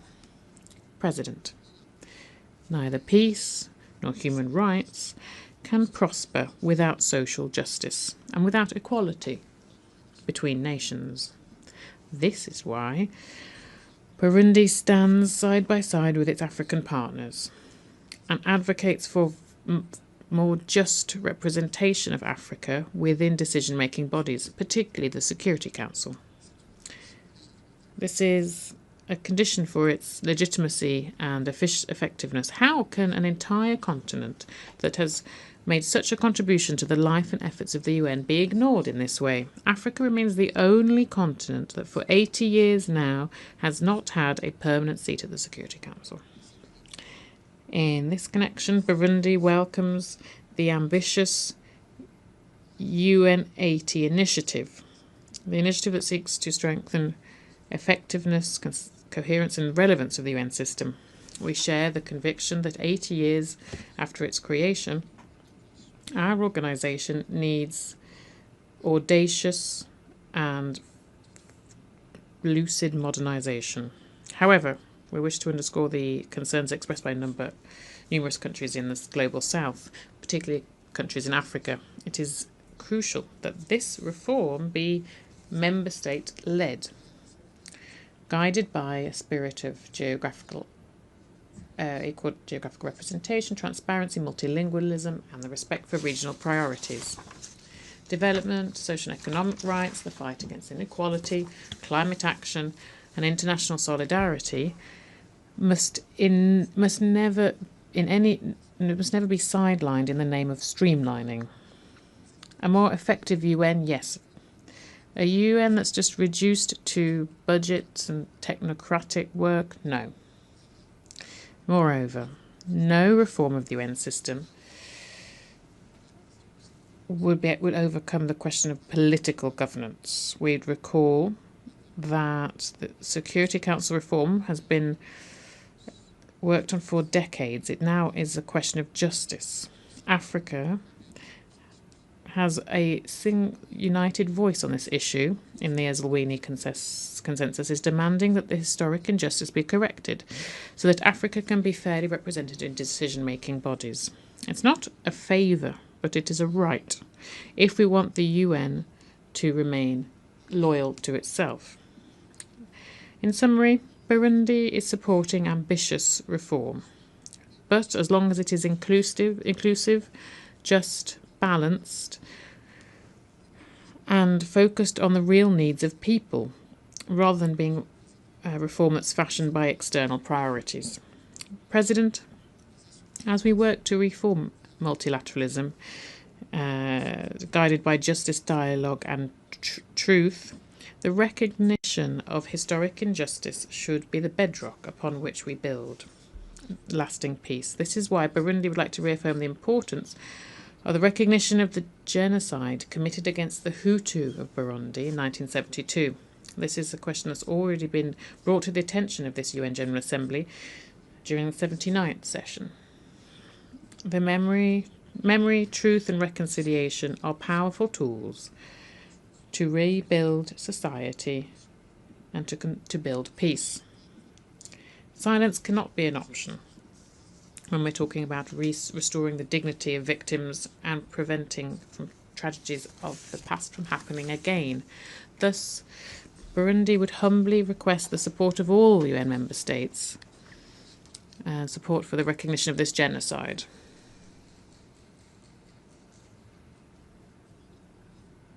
Before I conclude, President, I wish to reaffirm Burundi's will and its appeal to walk together towards a common future.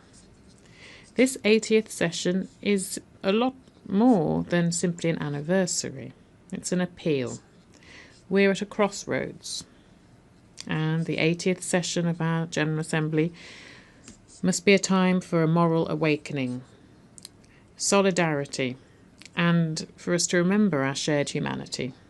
The UN of tomorrow must be one that represents equity, justice, and action. It must reflect the realities of our world today to ensure that all voices are heard so that we can build lasting peace for present and future generations, as stipulated in the preamble of the UN Charter. Burundi is ready to continue to make its active contribution to establishing and maintaining peace, to consolidating the values of fair and inclusive development, as well as solidarity, mutual respect, and peaceful coexistence. Because yes, it is together, and better together, we'll be able to preserve peace, guarantee human rights, and ensure a dignified future for our children. It is a question of the credibility and the reputation of our shared organisation. Thank you very much, ladies and gentlemen. I thank the Minister for Foreign Affairs, Regional Integration and Development Cooperation of Burundi.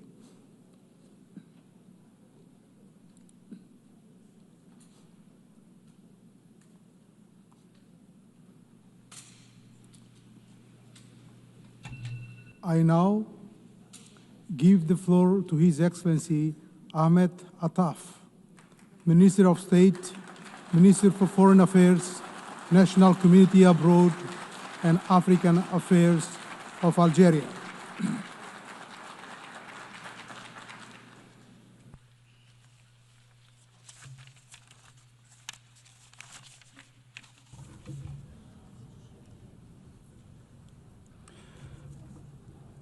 Bismillah.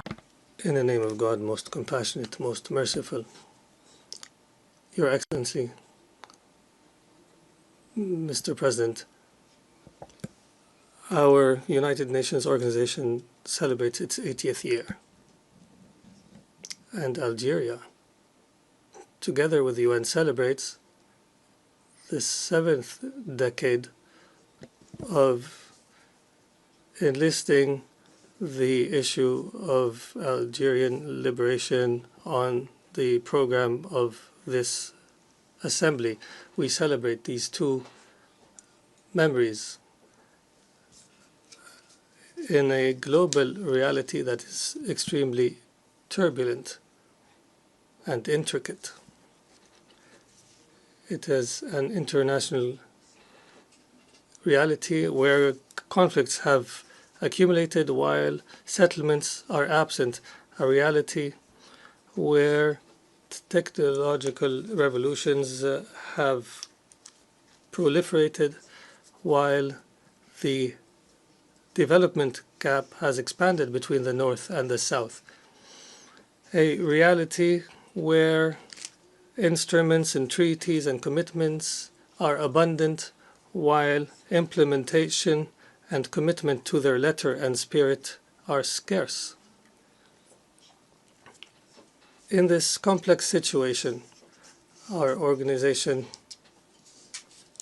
is incapable and voiceless and marginalized.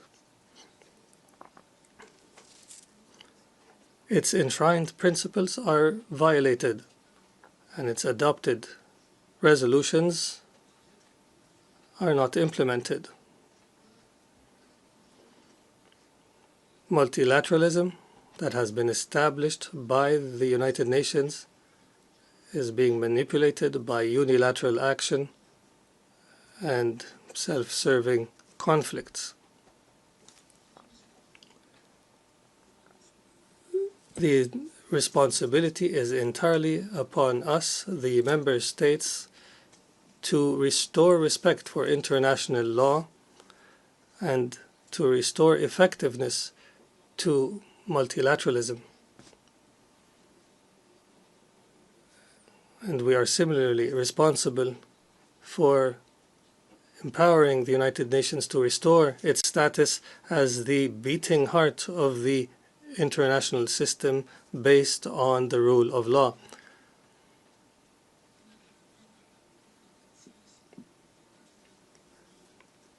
The memory of establishing our United Nations must lead us to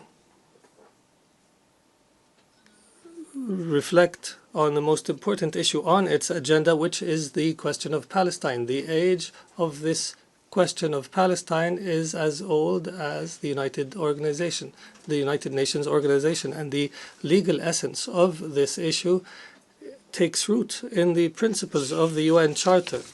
And the history of this issue is preserved in more than 1,000 resolutions who have recorded its essence and its legitimacy for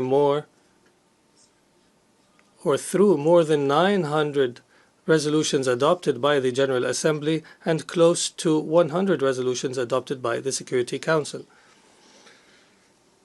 The question of Palestine faces the greatest threat ever today, which is the threat of erasure through annexation and displacement, as well as through suffocating the legitimate institutions that represent the Palestinian question, and that may also eliminate the two-state solution that has been the consensus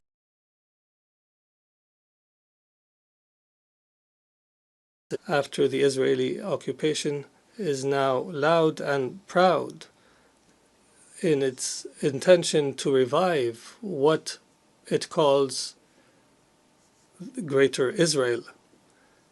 This situation makes it incumbent on the international community as a whole to uphold the action so that the seal of our 8th decade be the seal of Palestinian pain, catastrophes, and tragedies. It is the response of Palestinian neighbors, in particular Lebanon, Syria, Egypt, and Jordan, the horrors, promises. It is the responsibility to seek to preserve the two-state solution and to build a Palestinian state that is sovereign and independent on the borders of 1967 with East Jerusalem as its capital, as a just and lasting settlement for the Israeli-Palestinian conflict. We appreciate the doctrine of the United Nations. The solution to this issue, in our opinion, must be based on 5 elements. One, that the solution take place under the permanent auspices of the United Nations.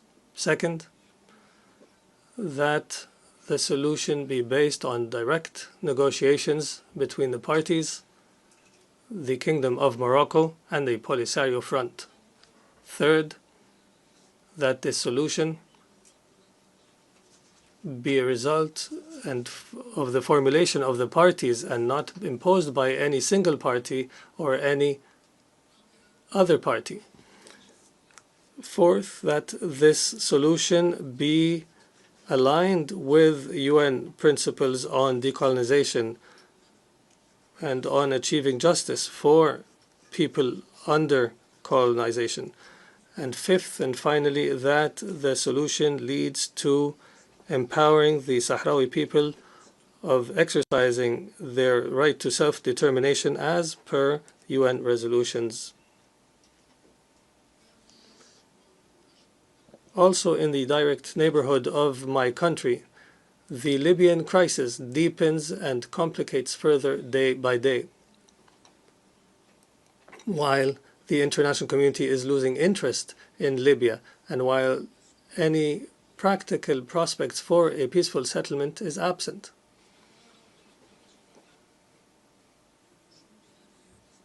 14 years after the start of the crisis, this sisterly nation remains trapped in divisions that are fueled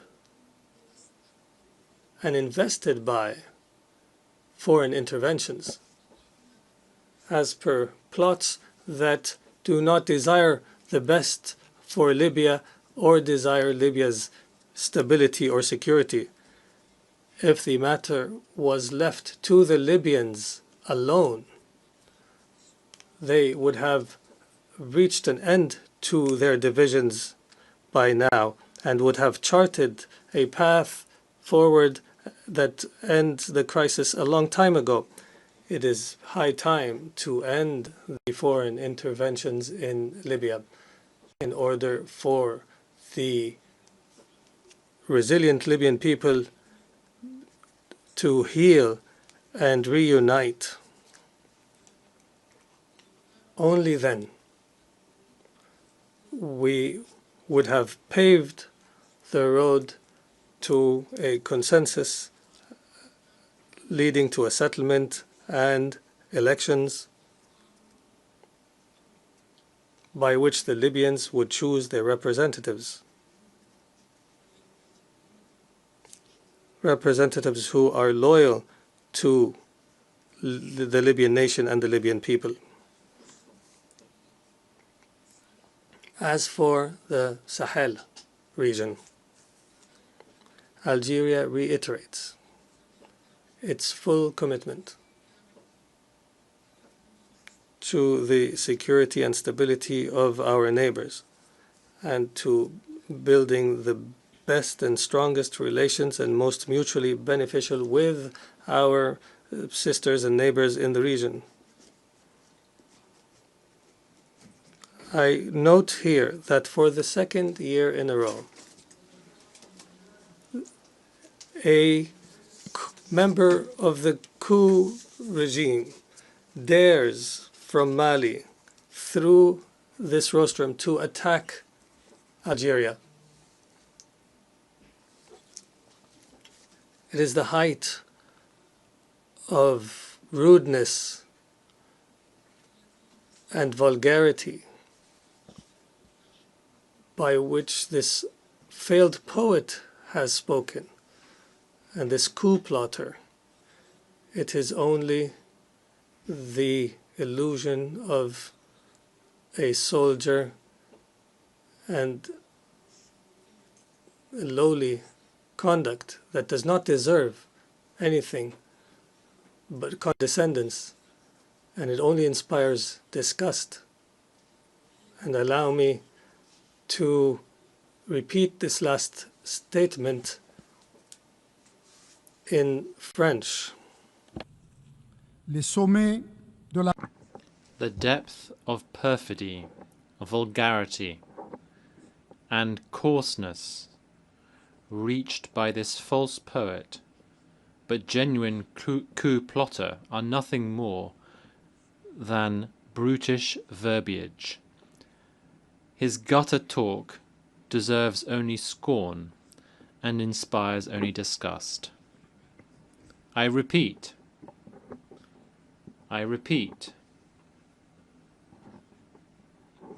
once again, the depth of perfidy, vulgarity, and coarseness reached by this false poet, but genuine coup plotter, are nothing more than brutish verbiage.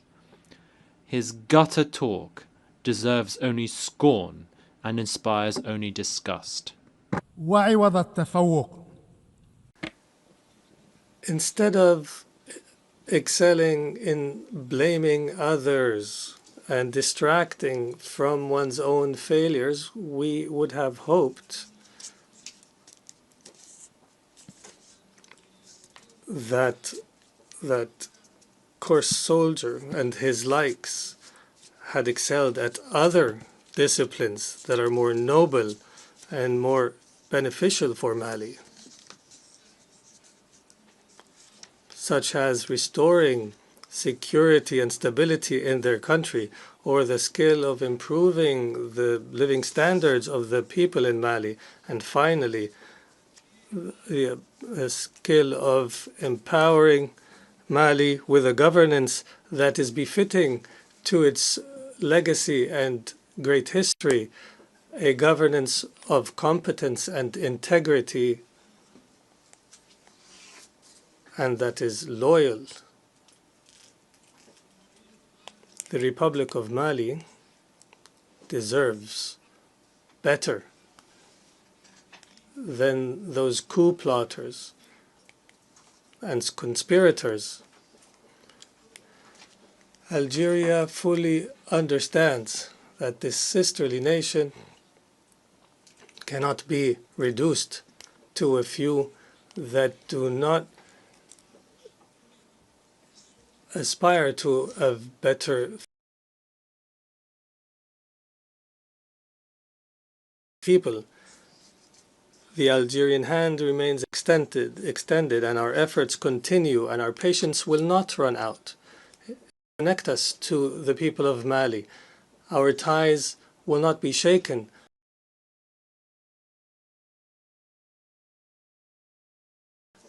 Leaders. In the wider context of Africa, Algeria reiterates and recommits to its role in joint African efforts, in particular as Africa stands at a crossroads today. It is a critical juncture where on a juncture facing challenges on one side and opportunities on the other. The African reality makes it urgent to address the conflicts and crises that have not spared any part of the continent. Our continent is more vulnerable to the scourge of terrorism today, and the African reality makes it urgent to seize the opportunities to achieve integration and cooperation, including through the African Continental Trade Zone, and working together for the betterment of our people. And the reality also requires the need to end decades of marginalization. The marginalization that our continent suffers in the different centers of decision-making in the world, starting with the Security Council and the World Bank and the IMF, as well as the World Trade Organization. In light of this reality, it is highly concerning that peacekeeping missions in Africa be targeted by a package of restrictions that limit missions' ability to carry out. Undermining the missions means undermining this essence and commitment to the collective security on which this organization is based. In the Euro-Mediterranean, Algeria continues upholding its responsibility as a constructive partner and as a reliable partner that is fully engaged in all the efforts that aim to achieve security and prosperity in this shared Mediterranean space. The most pressing challenge in the Mediterranean, represented in the trilogy of security, development, and illegal migration, requires the countries of the North Coast and the countries of the South Coast to adopt a comprehensive and inclusive approach that we hope will be the heart of what we call the new era for the Mediterranean. An approach that will restore to Euro-Mediterranean relations the balance in substance and in form. An approach that will make economic development on the southern front a shared priority in a strategic and urgent manner, and that will restore the balance of roles so that the countries of the north be a driver for growth and development within a balanced partnership based on investment and technology transfer and expanding the prospects of shared prosperity.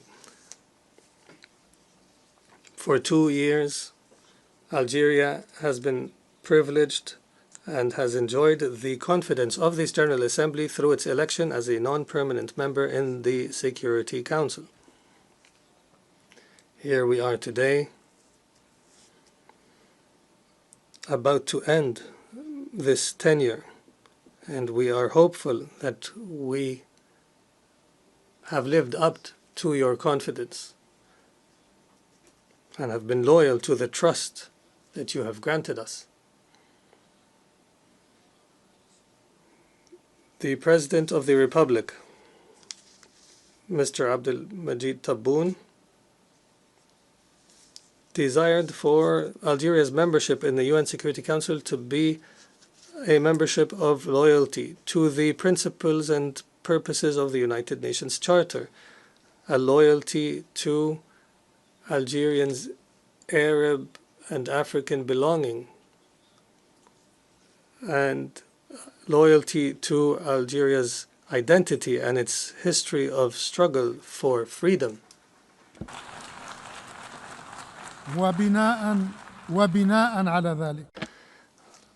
Accordingly, we have pursued with all our effort and sincerity to translate these commitments to actions through coordination with our African brothers and sisters within the A3 group and through cooperation with our partners within the wider group of the elected 10 members, and as well as through consulting all relevant actors of brotherly and sisterly nations and friendly nations outside the Security Council.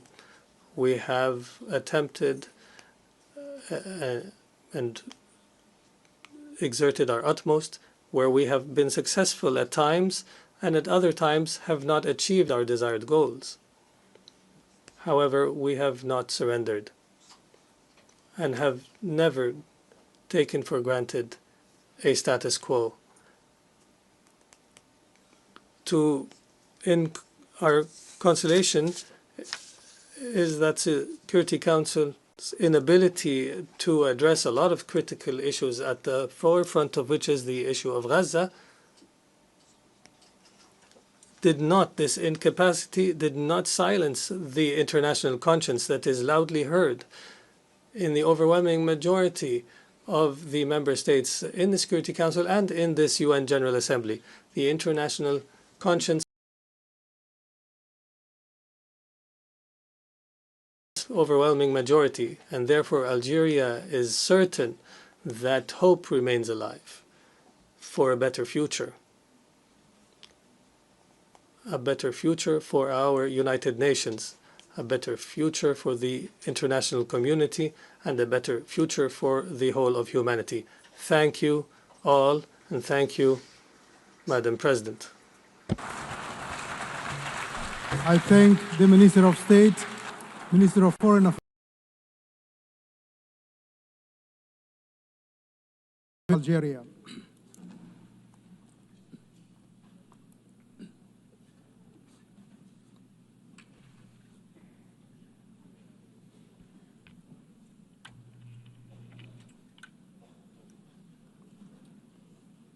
I now give the floor to His Excellency Denis Ronaldo Moncada Colindres, Minister for Foreign Affairs of Nicaragua.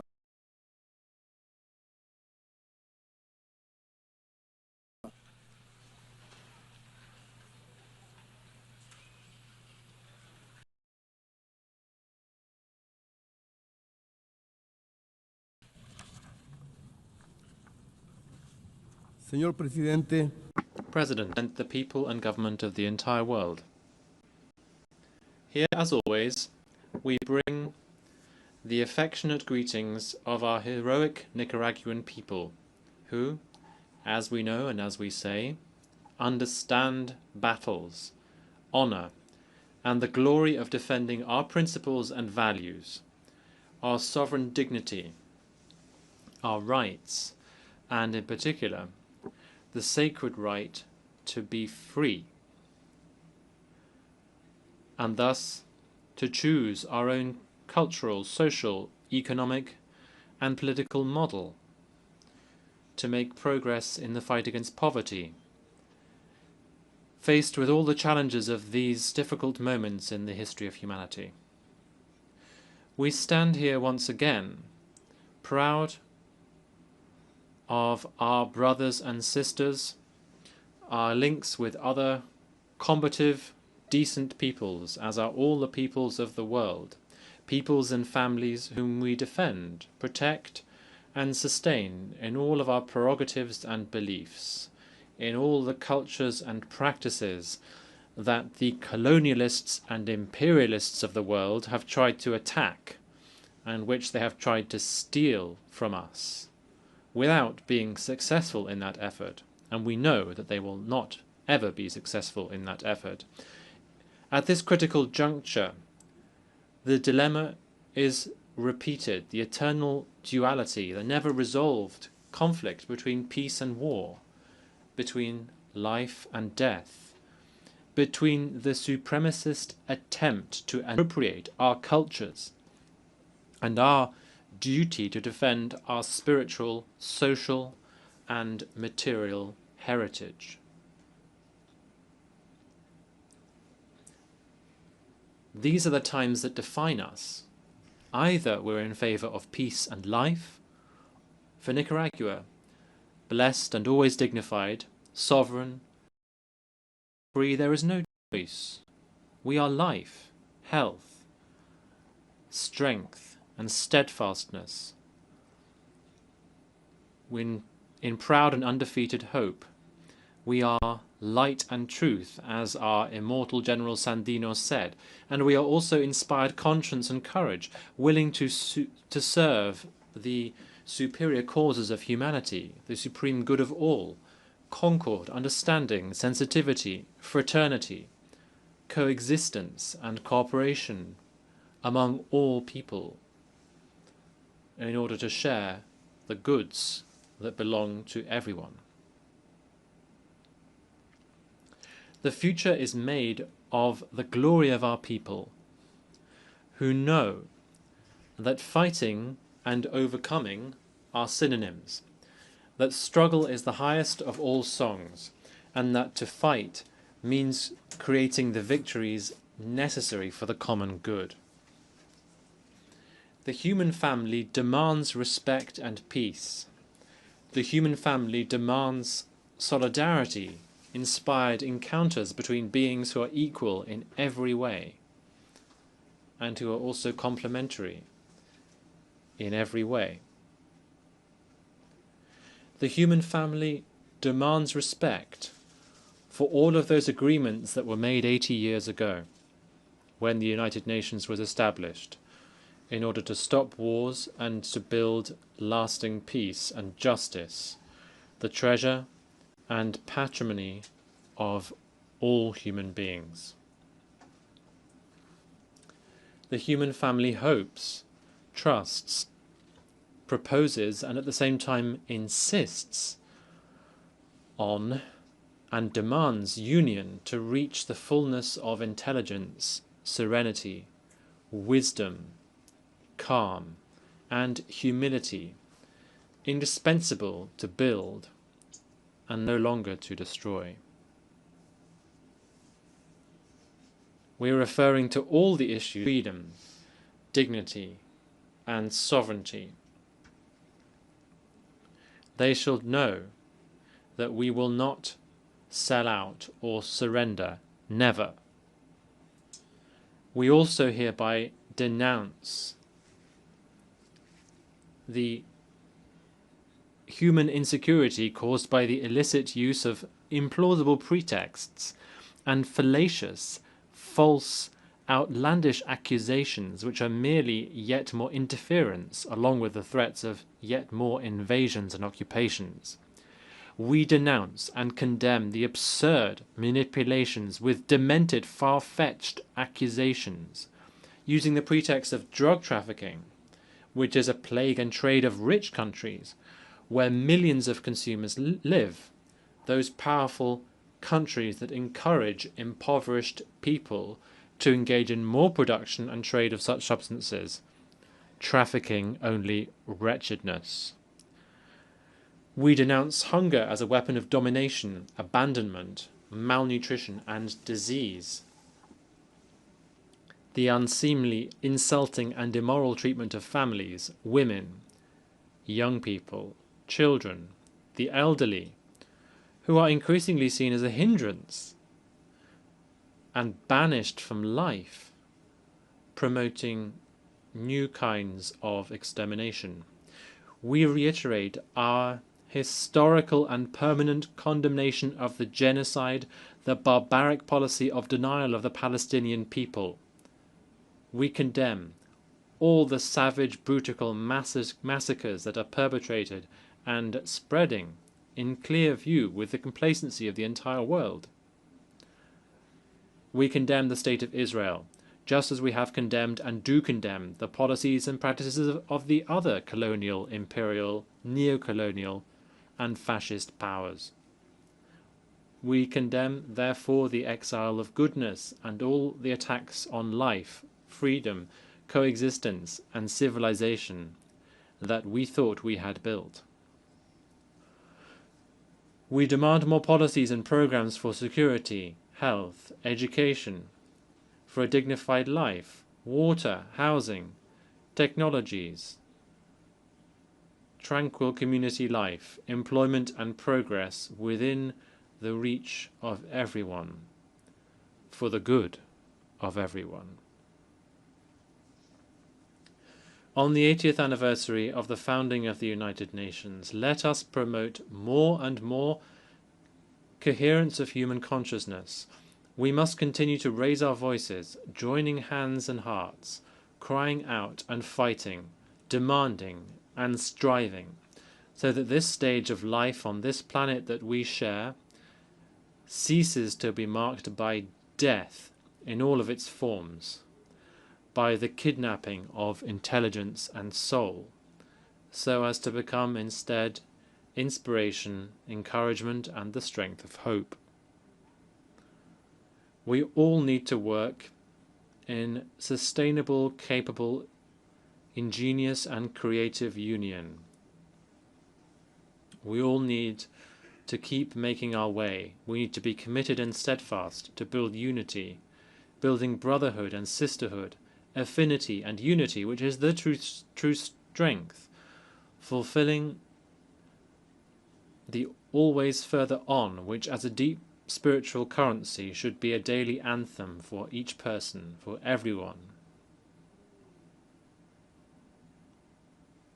On the 80th anniversary of the United Nations, we all need to change the paradigm. We need to change attitudes. We need to change our behavior. We need to be truly human, to stop repeating the past without results.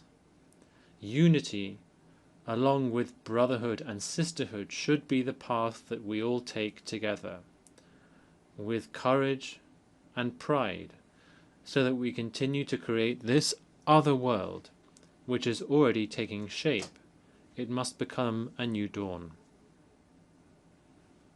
Poverty, violence, and arrogance are ignorance. To love is to fight, to strive, to fight and to fight on, to overcome, overcome, and overcome. A patriotic nation and dignity, a patriotic nation and humanity. Thank you for your attention. Muchas gracias. I thank the Minister of Foreign Affairs of Nicaragua.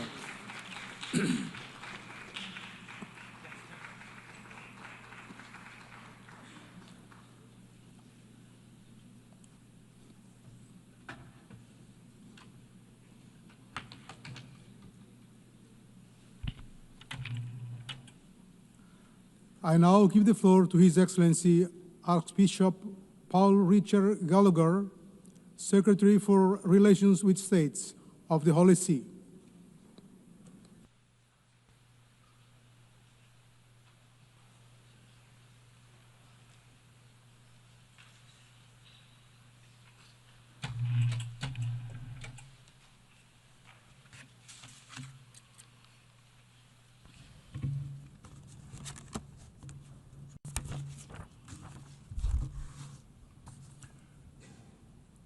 Mr. President, I am pleased to convey the warm greetings and blessings of Pope Leo XIV to you and the representatives of the nations gathered here, and to congratulate you on your election to lead this assembly.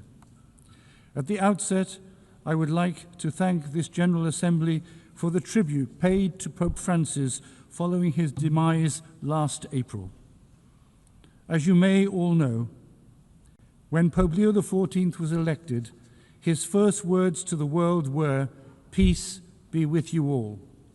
A peace that is unarmed and disarming, humble and persevering. In a word torn by wars and conflicts, he made peace to be his first message. Mr. President, the theme chosen for this year's general debate, Better Together, 80 years and more for peace, development and human rights, highlights the ongoing importance of multilateral cooperation in addressing global issues. This is particularly pertinent this year, as the international community commemorates the establishment of the United Nations in 1945. It is an opportune moment to reaffirm the organization's core values of fostering international peace, development, and universal human rights, values that are all the more important in an increasingly fragmented world.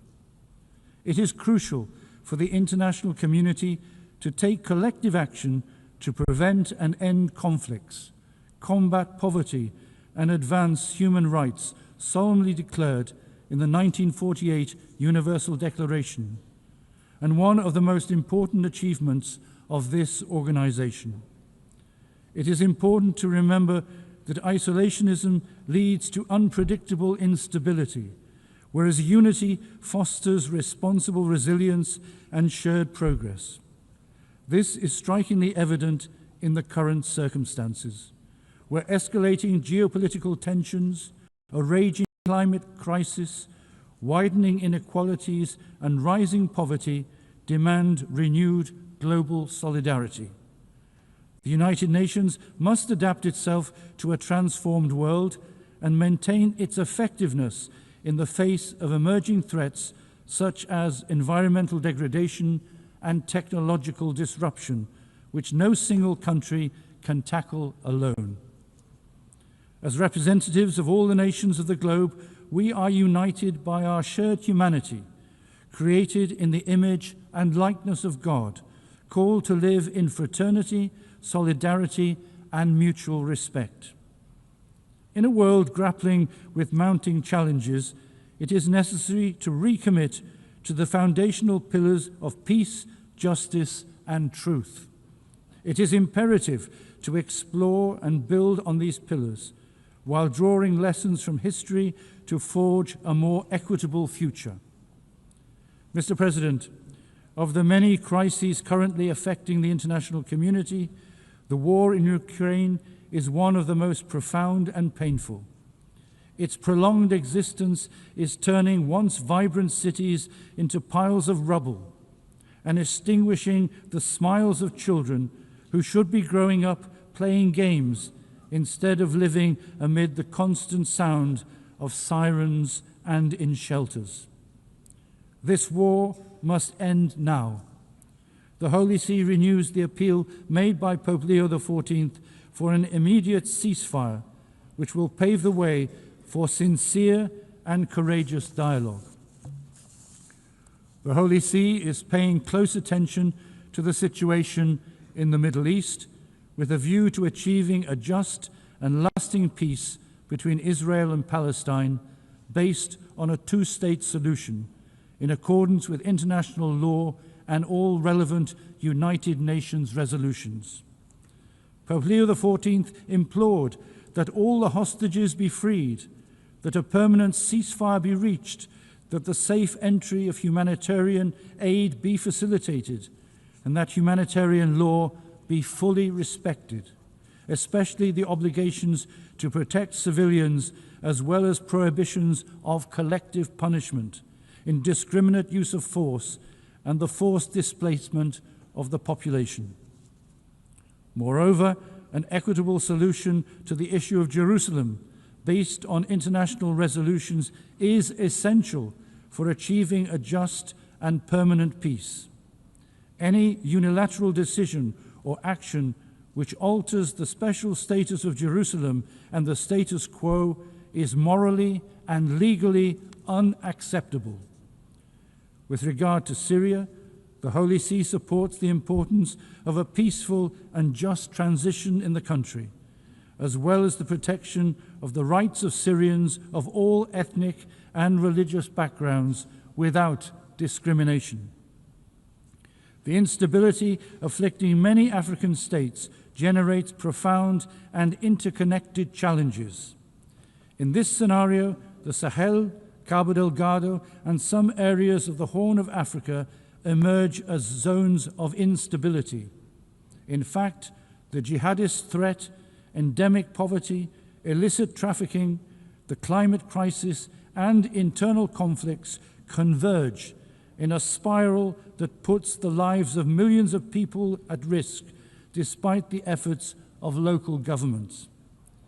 In the face of these challenges, the resilience of African communities, especially young people, remains an essential resource that must be supported with targeted investments in education, health, infrastructure, and inclusive governance models. More than ever, a coherent and lasting commitment by the international community is essential to support African countries on their path to stability, peace, and economic development. The deterioration of the situation in Eastern Democratic Republic of Congo is a source of concern for the Holy See.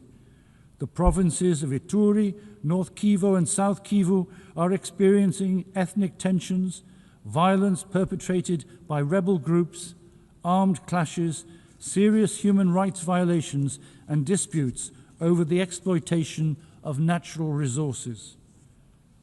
The Holy See welcomes the signing of the comprehensive peace agreement between the DRC and the M23 armed group, as well as the peace agreement signed by the Congolese and Rwandan foreign ministers, which aims to end the decades of fighting in the East. The Alliance Democratic Forces carried out a brutal terroristic attack on a church in Komanda, Ituri, resulting in the death of more than 40 worshippers.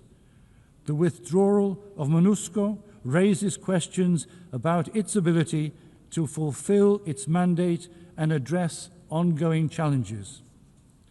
It is essential to strengthen the support of the international community and diplomatic and political mediation efforts to ensure that the parties fulfill their commitments and find a stable and appropriate solution to the ongoing situation. The fratricidal conflict in Sudan is also a source of grave concern. The Holy See strongly renews its appeal for an immediate cessation of hostilities and the commencement of genuine negotiations, the only means by which all Sudanese people can forge a future of peace and reconciliation. The Holy See is monitoring developments in South Sudan closely and is calling on all political actors to commit to the path of dialogue and collaboration and to implement the 2018 peace agreement with sincerity and responsibility as the foundation for building a peaceful and just coexistence. In many parts of the world, particularly in Latin America, drug trafficking is corroding societies and causing extreme violence. The Holy See is deeply concerned about this complex phenomenon, which is often linked to unresolved social issues in different countries. Alongside joint efforts by states to combat drug trafficking, the Holy See emphasizes the importance of investing in human development, such as education and job creation, to prevent people from unwittingly becoming involved. The Holy See is also worried about the rising tensions in the Caribbean Sea and is calling for restraint to prevent any actions that could destabilize the coexistence between nations and undermine international law. The dramatic situation in Haiti is also being closely followed by the Holy See. The country is plagued by violence of all kinds, human trafficking, forced exile, and kidnappings. The Holy See hopes that with the necessary and concrete support of the international community, the social and institutional conditions can be created to enable Haitians to progress towards peace and security. The Holy See is paying close attention to the situation in Nicaragua and hopes that religious freedom and other fundamental rights of individuals and society will be adequately guaranteed. The Holy See reiterates the need for sincere, respectful, and constructive engagement in dialogue aimed at finding solutions that will foster peace and harmony in the country. Turning to Southeast Asia, numerous situations of instability and conflict are further exacerbating long-standing humanitarian concerns. In Myanmar, 4.5 years of internal conflict have left the local population devastated. In this situation of enduring conflict, transnational crime is on the rise. Recent investigations suggest that there are tens, if not hundreds of thousands of trafficked individuals in these centers, located primarily along the borders between Myanmar, Thailand, China, Cambodia, and Laos. Only by the concerted efforts of the international community can transnational crime be adequately addressed. The Holy See is closely following developments in the Western Balkans, particularly in Bosnia and Herzegovina. The Balkan countries are connected to European values for historical and cultural and geographical reasons, and they aspire institutionally to integrate with states that already belong to the European Union. The Holy See maintains that the historical and current issues affecting the region can only be resolved through dialogue and collaboration. The Holy See, while acknowledging the peace agreement between Armenia and Azerbaijan signed in August, invites the two countries to continue on the path of reconciliation in order to achieve stable and lasting peace in the South Caucasus. Mr. President, on the occasion of the 80th anniversary of the United Nations, the Holy See reaffirms the enduring importance of this institution and the significant good it has accomplished across numerous fronts since its founding in 1945. The United Nations continues to be a vital forum in which all nations engage in dialogue as sovereign equals to address global challenges. There is an increasing general agreement in the international community on the need to reform this institution by rediscovering its foundation and adapting it to reflect the needs of the current era. As Pope Leo XIV affirms, this effort demands a genuine willingness to engage in dialogue inspired by the desire to communicate rather than clash. As a result, there is a need to give new life to multilateral diplomacy and to those international institutions conceived and designed primarily to remedy eventual disputes within the international community. The Holy See calls for a recommitment to the original principles enshrined in the UN Charter. It is important to resist the temptation to replace these foundational commitments with new ideas or programs that risk diluting the UN's mission. Central to this mission is striking a balance between the four pillars of the United Nations, promoting of human rights, maintaining international peace and security, achieving sustainable development, and upholding rule of law. The rule of law, in particular, is the sine qua non of a just international order, providing the foundation for all other efforts. This anniversary provides an opportunity to reinforce the United Nations position as a beacon of hope and a force for good in addressing humanity's most urgent needs.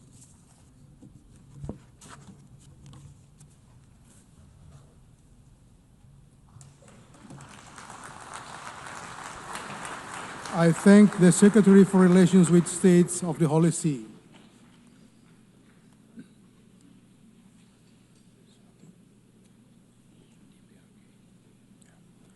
I now give the floor to His Excellency Kim Song-yong, Vice Minister for Foreign Affairs of the Democratic People's Republic of Korea.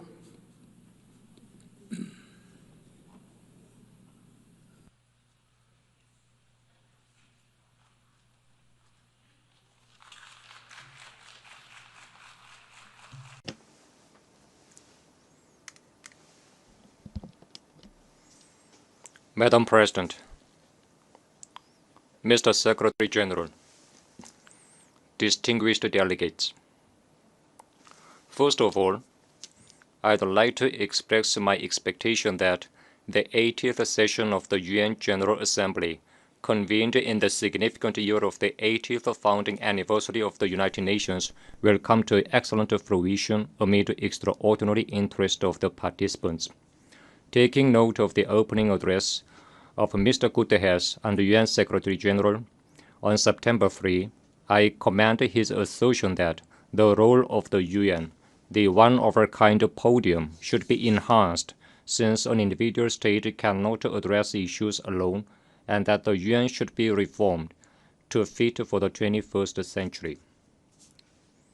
As reflected in the theme of the current session, Better Together, 80 years and more for peace, development, and human rights, we are now at a crucial watershed, where we all look back on the 80-year-long history of the United Nations and chart the future. 80 years ago from now, humankind adopted the UN Charter on the debris of the disastrous war, thereby laying a cornerstone for the contemporary international relations and establishing the most inclusive international organization, the United Nations.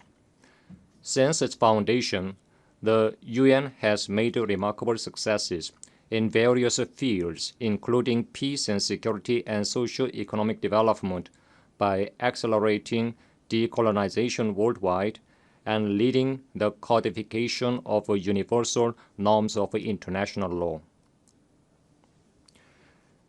Despite many twists and turns, it is fortunate that a new world war has not broken out. It can be said to be a desired result of the main spirit of the UN Charter to save succeeding generations from the scourge of the World War, which twice has brought untold sorrow to mankind. We cannot underestimate the role that the UN played in promoting cooperation among nations in the socio-economic fields such as poverty eradication and fight against communicable diseases, and in propelling sustainable development at a global level.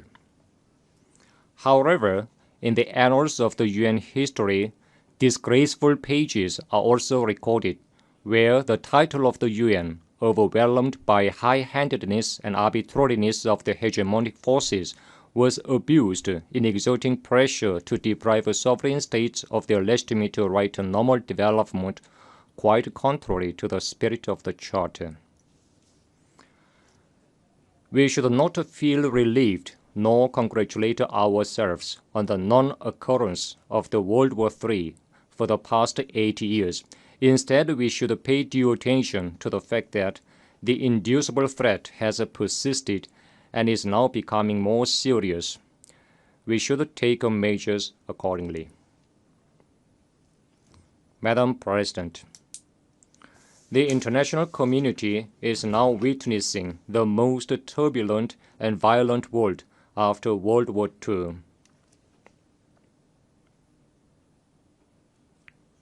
The modern history has recorded many incidents and events, but today the international norms and order established and consolidated along with the foundation of the UN are disregarded, and the sovereignty of states is openly violated as never before.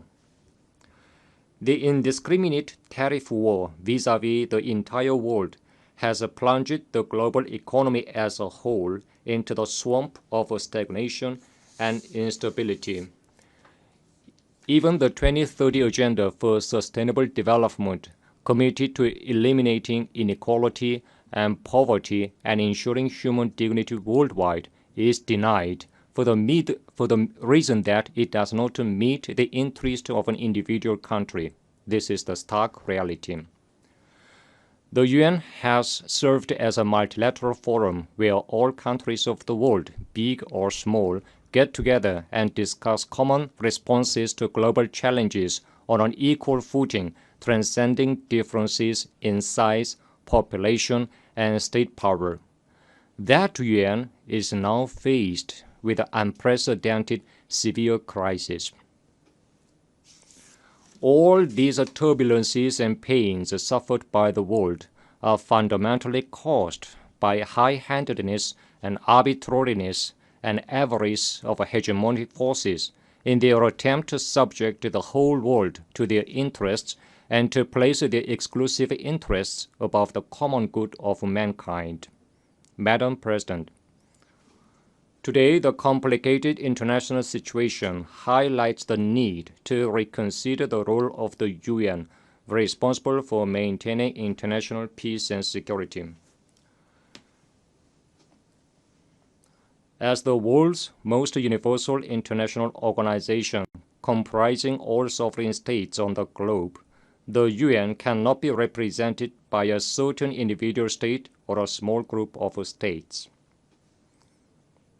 In particular, in order to prevent arbitrariness and high-handedness of specific forces, it is imperative to expand and strengthen the representation of developing countries that take up an absolute majority of the UN membership, and to correct the Western-led inappropriate structure in the Security Council entrusted with an important mandate of maintaining international peace and security. Only when the UN puts an end to the arbitrary, high-handed, biased, and double-dealing practices in all its activities and strictly adheres to the principles of sovereign equality, non-interference in internal affairs, impartiality, and objectivity, can it restore its image as an organization with the full qualifications and capacity for realizing the purposes of the Charter. Madam President, peace and security are long-cherished desire of humanity and the first agenda of the UN. Without peace and security, we can neither attain the SDGs nor think about a good future that ensures human dignity and prosperity. However, the present objective security situation of the Korean Peninsula is faced with serious challenges more than ever. The US-ROK, US-Japan military exercises, and the US-Japan-ROK trilateral military cooperation system directly targeting the DPRK rapidly evolve into a more offensive and aggressive military bloc with a nuclear element content. Meanwhile, war exercises and military buildup against our state are breaking all the previous records in terms of scale, nature, frequency, and scope. Nowhere in the world can we find such a place as the Korean Peninsula, where the world's biggest nuclear weapon state and its allied forces conduct bilateral and multilateral war exercises all the year round, and even stage real war drills simulating the use of nukes targeting a sovereign state by mobilizing massive multinational combined forces and latest strategic assets. Even a few days before the current session begins, the US and its allied forces waged nuclear war drills such as Iron Mace and Freedom Edge, aimed at mastering the procedure and methods of nuclear attacks against the DPRK and the fait accompli scenario, thus extremely straining the situation on the Korean Peninsula.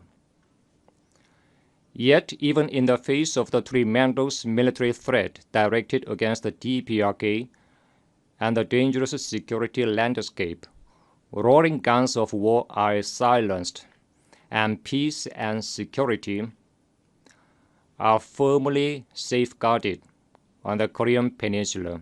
This is an undeniable reality.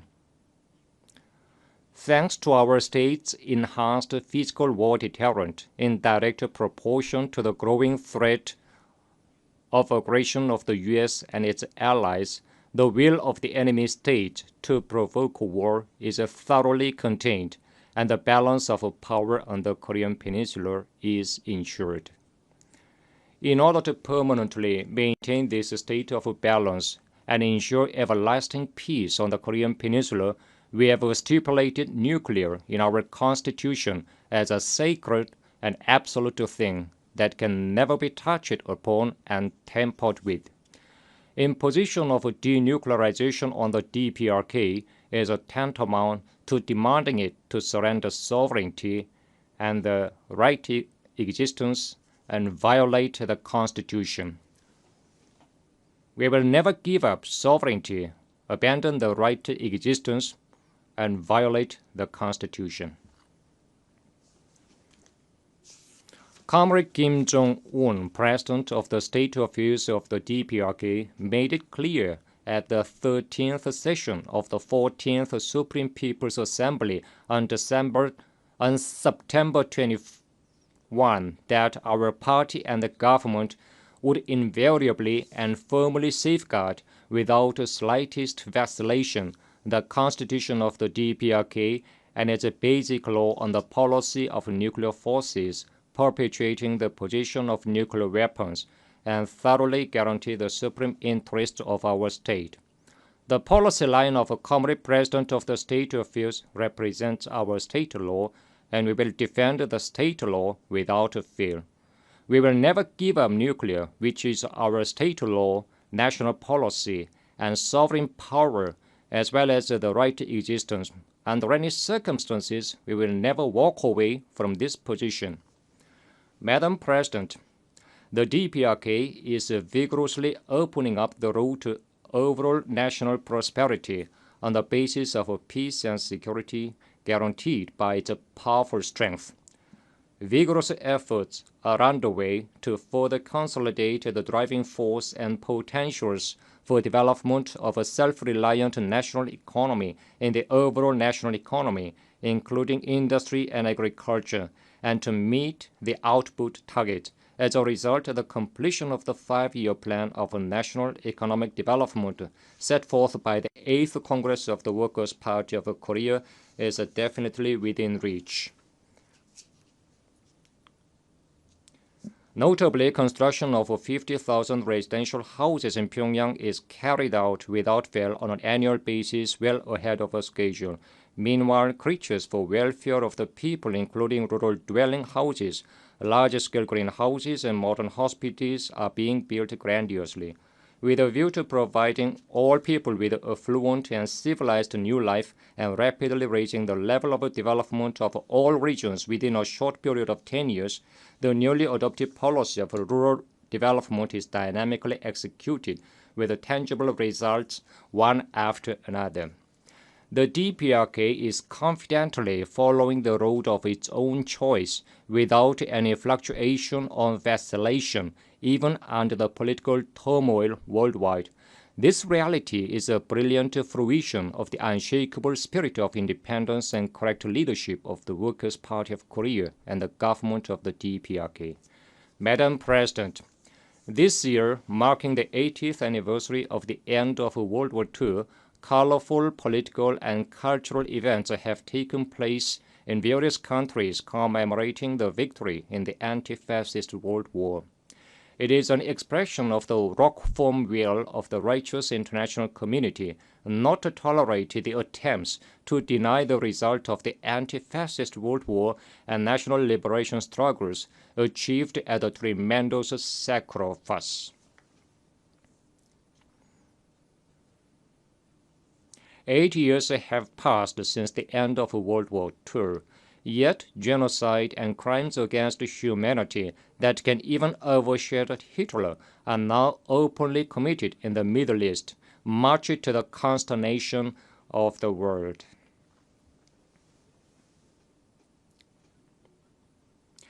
Israel, which massacred over 60,000 Palestinian civilians in the past 2 years, is seeking to occupy the whole area of Gaza by force and completely exterminate the Palestinian population.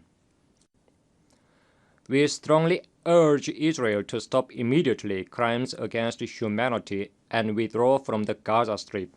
Likewise, we fully support the establishment of an independent state of Palestine with East Jerusalem as its capital and Palestine's full-fledged membership of the UN. Madam President, independence, peace, and friendship are the invariable external policy ideals of the DPRK. The DPRK will, as in the past, so in the future, collaborate with all countries and nations that oppose and reject aggression, intervention, domination, and subjugation, and aspire after independence and justice, irrespective of differences in ideals and systems. The DPRK will promote multifaceted exchanges and cooperation with the countries that respect and take friendly approaches towards it. Thank you. I thank the Vice Minister for Foreign Affairs of the Democratic People's Republic of Korea.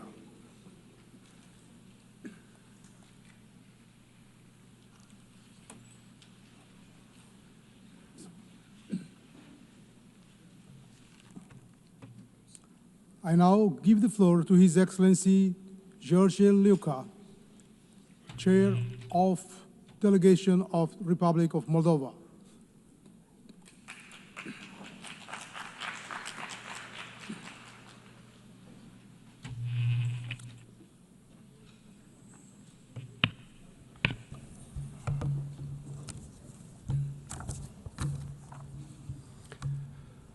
Mr. President, Excellencies, distinguished delegates.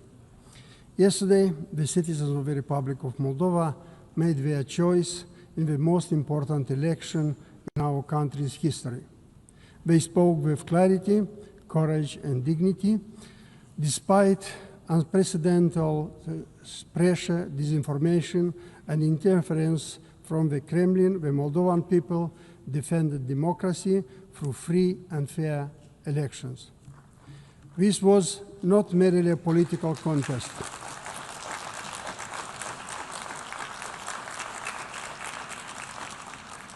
It was a test of resilience, of whether a small nation can withstand relentless attempts to destabilize, divide, and erode trust in its institutions. Moldova passed this test. Our citizens, from villages to cities, and from the diaspora who traveled thousands of kilometers to cast their ballots, stood united. They refused to be intimidated or deceived. This is a victory for the entire nation, a victory for democracy, for Europe, and for freedom. The Moldovan people have given a strong mandate for our European integration. They affirmed that our future lies in the European family, in peace, prosperity, and the rule of law. The European Union has been indispensable for Moldova's progress. EU support has strengthened our economy, modernized our institutions, and helped us withstand external pressure, from energy blackmail to disinformation campaigns. Beyond assistance, Europe has provided us with a model, a community built of solidarity, justice, and the conviction that prosperity is best achieved together. We are grateful to our European and international partners who have supported Moldova's resilience and democratic transformation.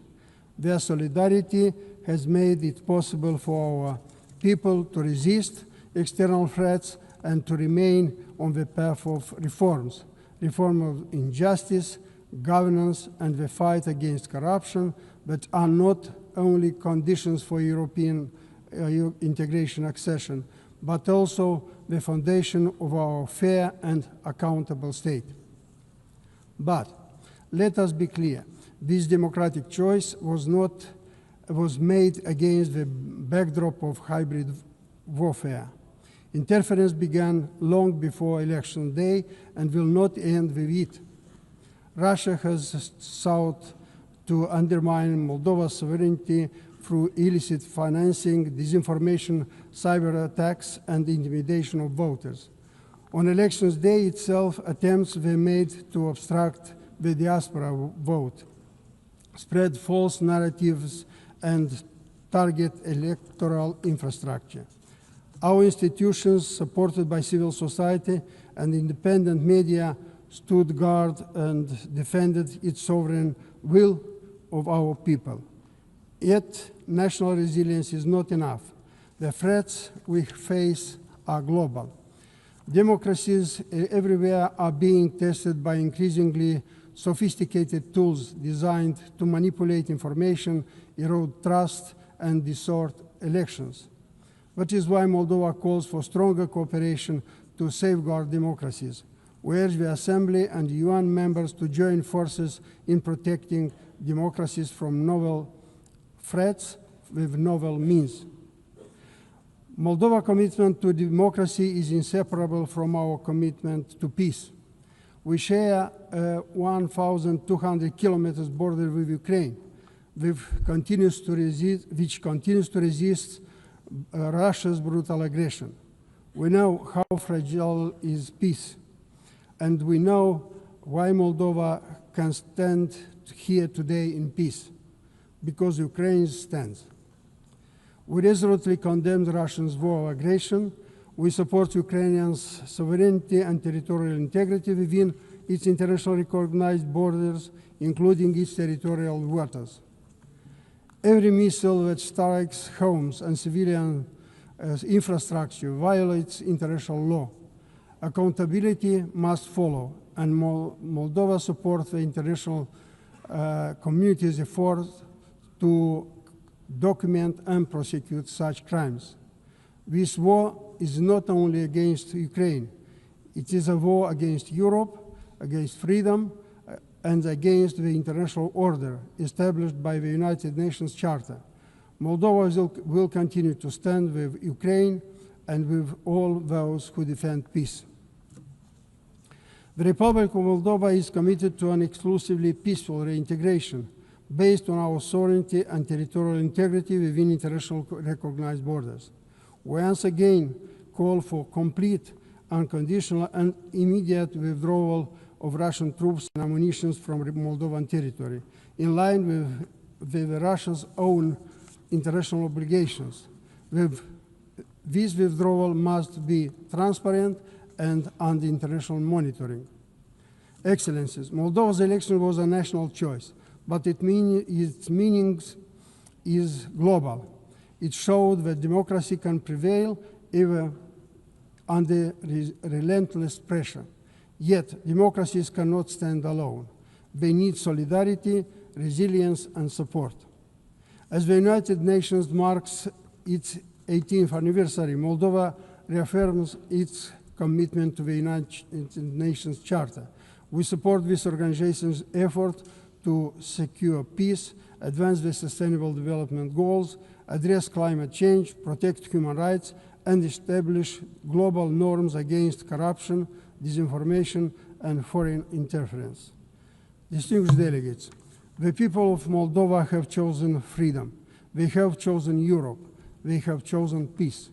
We are fully aware that consolidating our democracy and advancing towards European membership will be a demanding journey that made more difficult by Russia's persistent threats. But it is a journey we are determined to pursue. With unity at home and solidarity from our partners, above all the European Union and the United Nations family, we continue to build a democratic, resilient, and prosperous Moldova, a Moldova that contributes to peace in Europe and to the work of these United Nations. I thank you.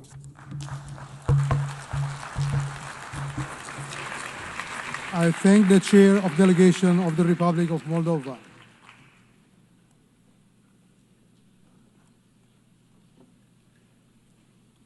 I now give the floor to Her Excellency Agnes Mary Chimbiri Mulande, Chair of Delegation of Malawi.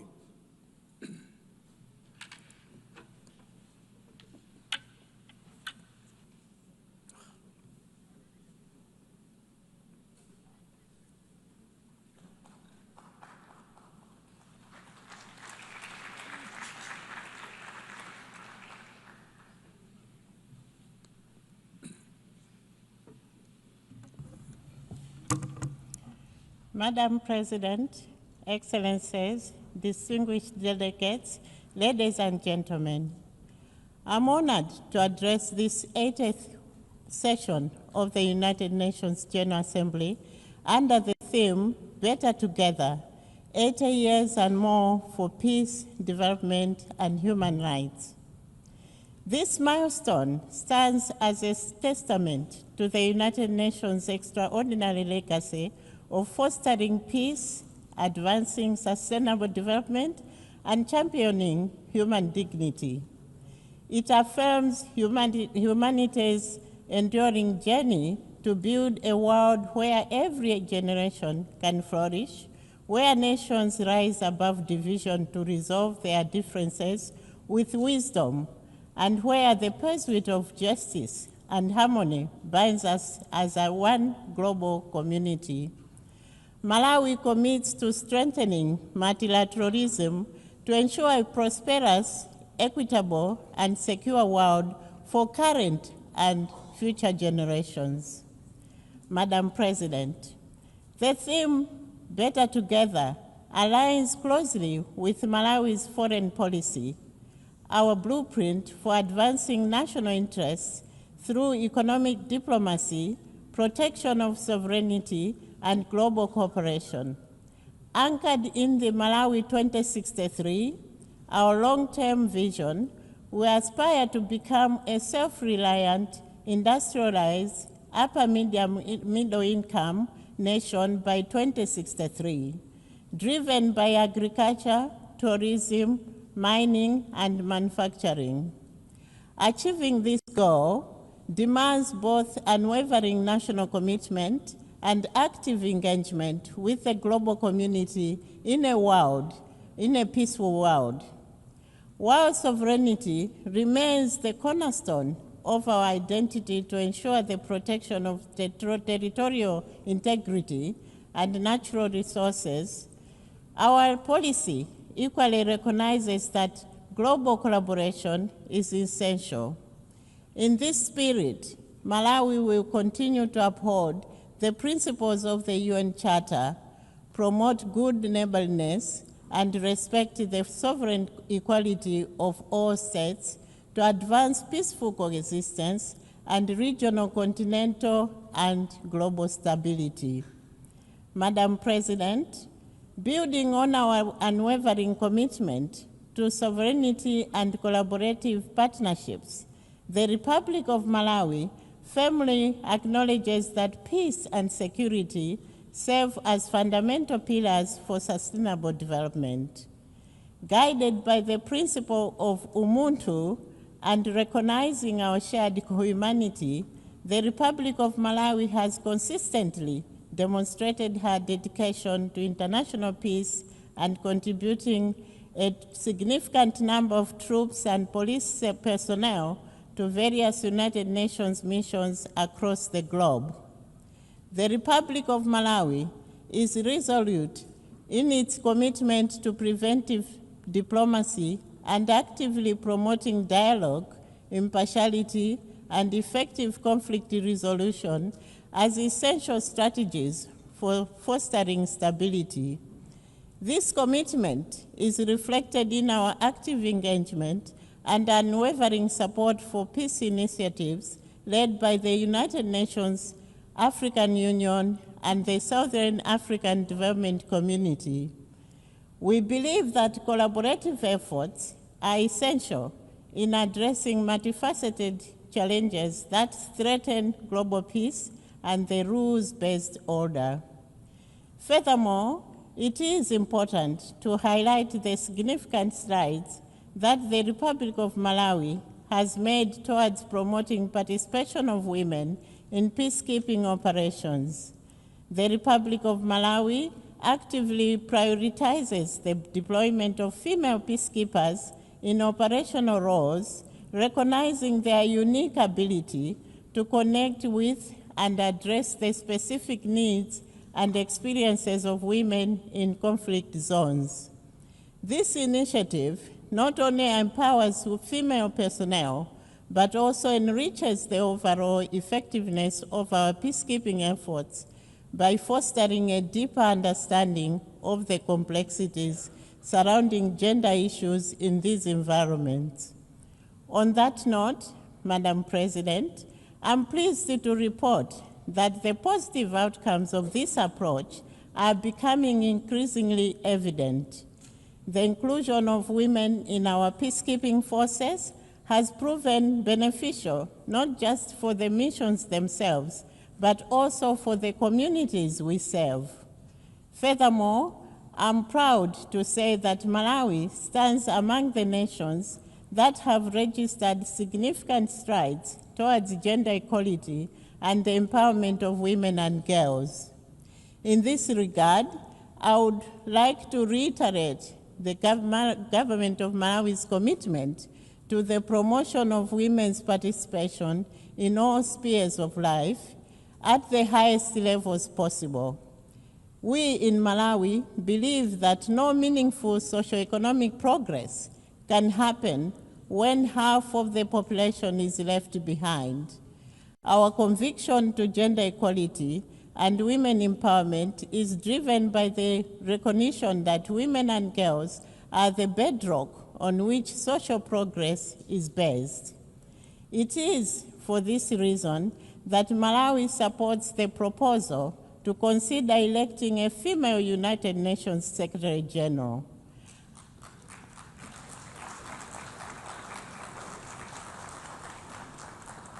At this juncture, let me express gratitude to all cooperating partners, including the United Nations, who have supported our efforts and initiatives on women empowerment, helping us to end child marriages, to reduce early pregnancies, to increase school completion rates for girls, and to ensure that increasing numbers of women participate meaningfully in our nation's affairs. Madam President, humanity's progress is inseparable from global peace and security, for true stability can only be achieved when no one is left behind. Yet we have fallen short in narrowing inequality as the gap between rich and poor nations continues to widen, and developing countries like Malawi struggle with limited fiscal space, limited technology transfer, low productivity, and limited participation in global trade. Last year, we adopted the Pact of the Future, reaffirming our collective commitment to inclusive, resilient, and sustainable global governance and development. The Republic of Malawi, therefore, calls on the international community to foster an environment that supports inclusive growth, ensuring that its benefits reach the most vulnerable. To realize this vision, we must strengthen trade and investment as engines of prosperity and harness the transformative potential of science, technology, artificial intelligence, and private sector development for national and global development. Madam President, climate change stands as the most critical existential threat of our era, with its adverse effects disproportionately impacting developing nations like Malawi. Despite contributing minimally to global greenhouse gas emissions, the Republic of Malawi endures some of the most severe consequences of climate change. The increasing frequency and intensity of severe droughts, catastrophic floods, and destructive cyclones jeopardize food security by disrupting agricultural production, displacing vulnerable communities, and threatening hard-won developmental advancements. The Republic of Malawi has lived with this reality. Erratic weather patterns threaten our agricultural backbone, pushing vulnerable communities into food insecurity and economic despair, conditions that are ripe for discord. It is therefore important that our discussion on peace must be intrinsically linked to climate resilience, sustainable agriculture, and food sovereignty. Sovereignty, just like peace, is threatened by food insecurity. We therefore call for increased investment in early warning systems, climate-smart agriculture, and social safety nets. A world that is food secure is a world more peaceful. Considering these challenges, Madam President, the Republic of Malawi urgently calls for bold and accelerated climate action that includes the full and effective implementation of the Paris Agreement. This involves not only enhanced commitments to reduce emissions, but also significant scaling up of financial resources dedicated to climate adaptation, addressing loss and damage, and ensuring equitable access to sustainable technologies. The Republic of Malawi firmly believes that only through a collective sense of responsibility and international solidarity can we protect our planet and provide a sustainable future for our generations to come.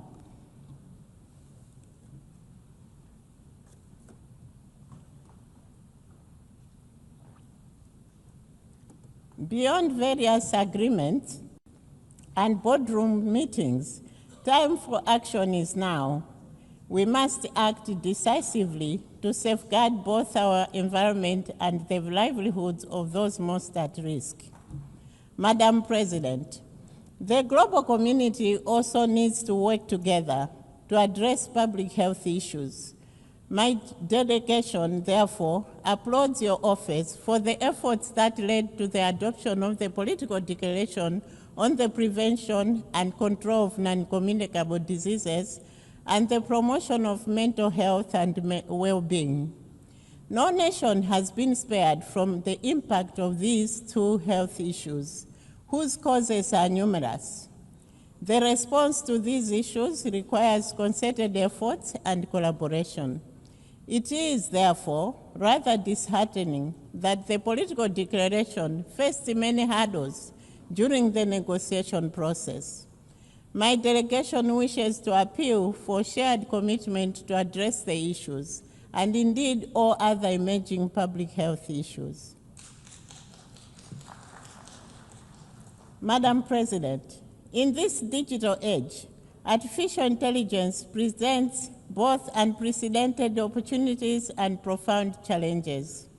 If harnessed responsibly, AI can accelerate development, improve health and education, and unlock economic growth. Yet, without clear governance, it risks deepening inequalities and undermining security. We therefore call for a global framework that ensures AI is ethical, inclusive, and accessible to all nations, enabling it to serve as a force for development rather than division. The Republic of Malawi is optimistic that AI will usher in a new era of enhanced productivity for its citizens, helping to propel the country's development trajectory. Madam President, let me take this opportunity to express my gratitude to your office for convening a high-level plenary meeting to commemorate the 30th anniversary of the World Programme of Action for Youth. The youth make up a large proportion of the population of Malawi and indeed in Africa. They are an indispensable force for sustainable development. They are leaders, major actors and beneficiaries of investments and creators of wealth for today and tomorrow. It is for this reason that the government of Malawi developed the 2023-2028 National Youth Policy to demonstrate its commitment to place young people at the center of the national development agenda and to undertake reforms which support effective engagement of youth in policy development, implementation, and monitoring in all sectors. Two notable areas that the Republic of Malawi has proudly championed in relation to youth and development is the Youth Peace and Security Agenda and Youth Innovation and Entrepreneurship. To that end, we are investing in education, vocational training, and meaningful political and economic participation of our youth. We have an inclusive national peace architecture that enables women and youth to participate as negotiators, mediators, and community leaders. We have also created a Youth Innovation Fund that supports youth innovators and entrepreneurs to realize their dreams. We therefore urge the international community to create concrete pathways for youth inclusion in political and economic decision-making processes. Let us invest in their potential, not just fear their energy. To that end, the Republic of Malawi calls for investing for peace through a dedicated funding for youth-led peace building. Madam President, in closing, the Republic of Malawi reaffirms its unwavering commitment to multilateralism and to the central role of the United Nations in addressing the pressing challenges of our time. But let us be clear, noble mandates alone will not deliver results unless they are matched by the necessary resources, fairly allocated and predictably provided. Let us match our ambition with the resources required to deliver. Let us ensure fairness to those who contribute to the work of the United Nations. Let us pursue reforms that strengthen accountability and inclusivity. And let us build an organization that reflects the diversity of our membership and the hopes of our people. In this regard, Madam President, I would like to inform this Assembly that the Republic of Malawi remains resolute in her advocacy for equitable representation in the United Nations Security Council. This crucial reform is essential as it will ensure that diverse voices of capable nations are heard and considered in the decision-making processes that impact not just specific regions, such as the global north or global south, but the entire world. By fostering a more inclusive dialogue, we can collectively address pressing global challenges and promote a more just and balanced approach to international governance. No other time is suitable for this reform like now. Madam President, as we look beyond 80 years, Malawi envisions a revitalized United Nations, one that is agile, inclusive, and responsive to the needs of developing nations. The challenges of climate change, inequality, and digital transformation demand renewed collective action. In the spirit of better together, we call for a strengthened multilateral system that prioritizes peace, sustainable development, and human rights, ensuring a thriving planet for our children and grandchildren.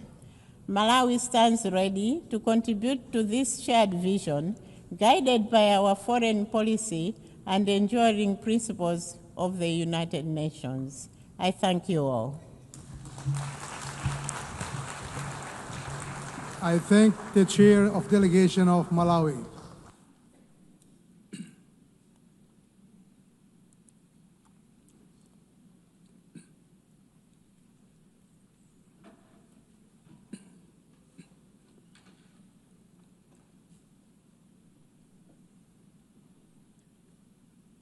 I now give the floor to His Excellency Lok Bahadur Thapa, Chair of Delegation of Nepal.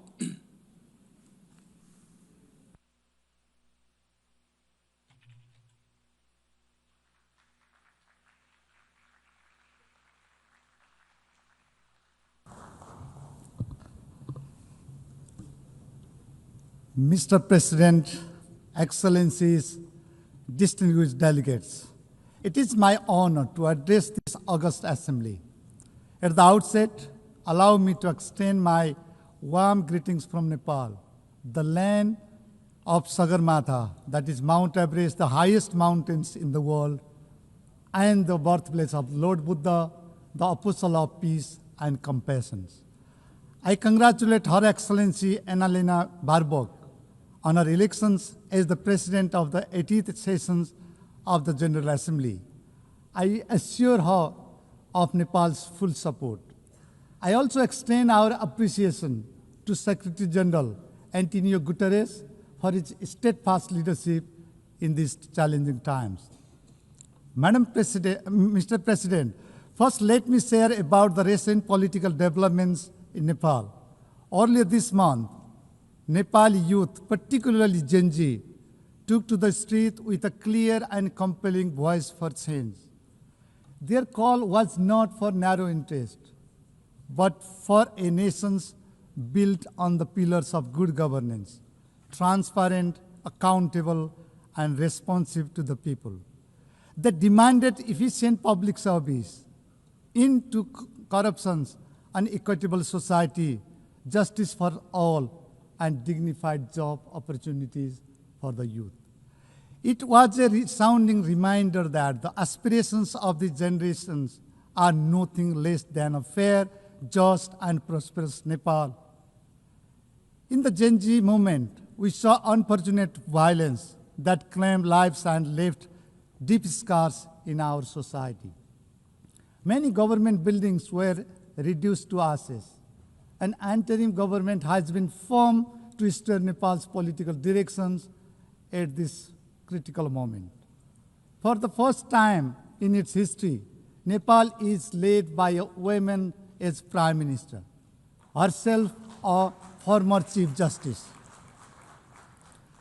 General elections have been slated for the 5th of March 2026. This will mark another step in strengthening our democracy through fresh mandates of the sovereign people.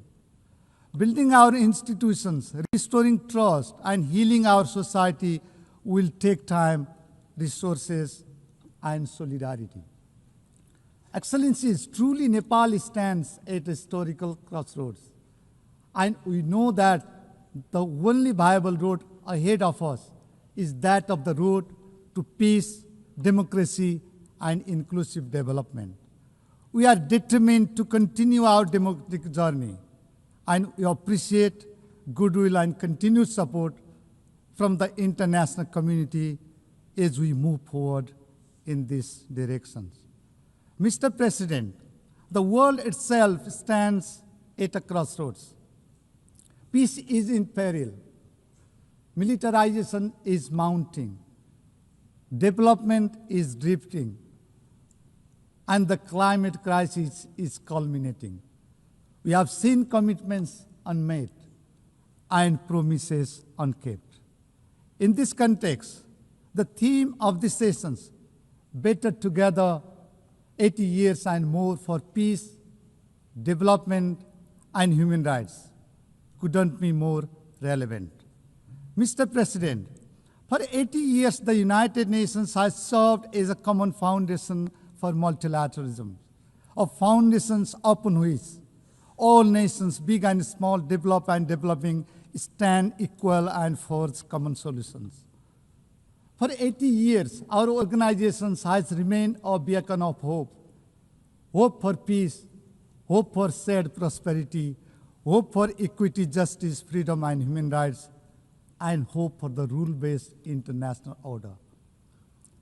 And today, as crisis converge from climate catastrophe to widening inequality, from digital disruption to violent conflicts, that beacon must shine brighter than ever.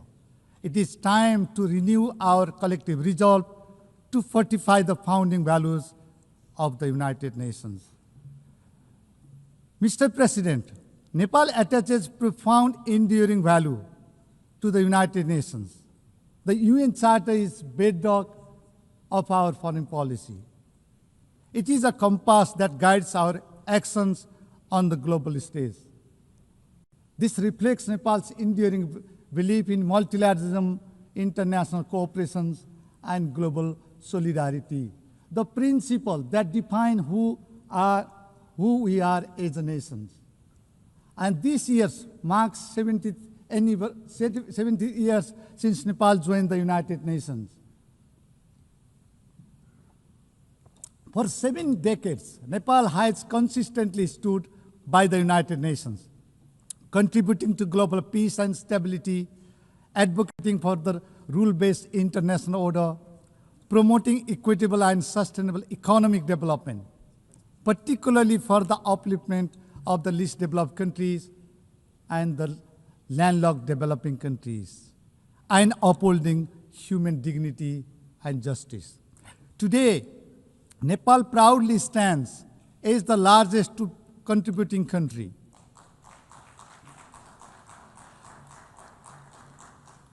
Our highly professional peacekeepers have served with a deep sense of duty to secure peace and stability in the conflict-ridden parts of the world. Nepal remains a steadfast advocate for complete and general disarmament. The lasting peace and safer world depends on the reductions of all weapons, conventional and emerging alike. Nepal strongly condemns terrorism in all its forms and manifestations, which stands for peace, security, and the protections of innocent lives everywhere. As the chair of the Global Coordination Bureau of the least developed countries, Nepal is leading the group to ensure equitable, inclusive, and sustainable development guided by the spirit of no one is left behind. As co-facilitator of the 4th International Conference on Financing for Development, held in Sevilla, Spain, Nepal contributed to advancing key priorities, catalyzing investment for sustainable development, addressing the debt crisis, reforming the international financial architecture, and revitalizing multilateral cooperations. Nepal is deeply honored to serve as the President of the Economic and Social Council this session.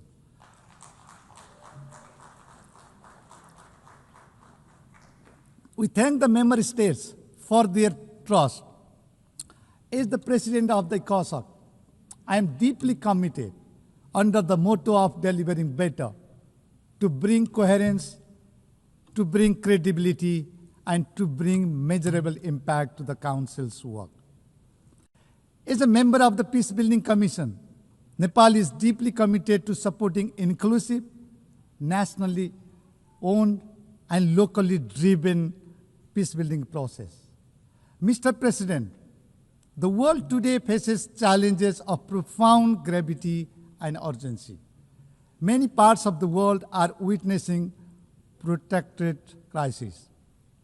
War is raging relentlessly in Ukraine. Suffering is deepening in Gaza, where civilians bear the heaviest toll.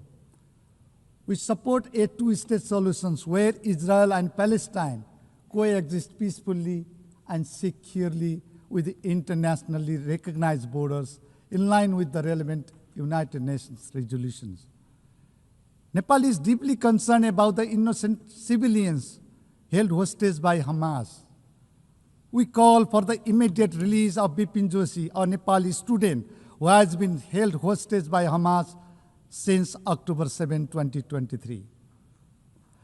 Excellencies, crises in Sudan, Sahel, and beyond have left millions displaced, hungry, and vulnerable. The architectures of the global peace has been under severe pressure, unseen since the Second World War. Institutions designed to prevent conflict and uphold human dignity are tested as never before. It is frustrating that the defense budget is skyrocketing while development cooperation is shrinking. Global military spending has reached unprecedented levels, $2.7 trillion in 2024, the highest since the Cold War. We have witnessed gross violations of human rights in various parts of the world. Children and most vulnerable are caught in the crossfire. Climate-driven disasters are compounding human suffering, deepening vulnerabilities, displacing communities, and straining already fragile systems. The very institutions we build to confront these global challenges are under immense strain. Confidence in multilateral frameworks is weakening. This is a clear and urgent call to reassess, strengthen, and revitalize our multilateral institutions and to fortify global solidarity and actions. Mr. President, let me highlight a few areas that deserve urgent global attention. First, peace and security. Beyond words, peace demands actions. It demands courage, and it demands the commitment. In these turbulent times, dialogue must triumph over hostility, diplomacy over conflict, and cooperation over divisions.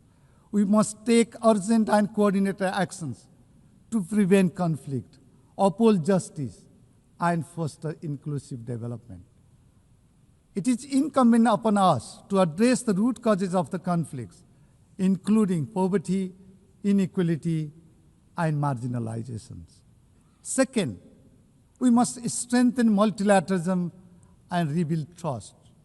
Multilateral institutions must deliver not just promises, but results. They must be representative, transparent, and accountable.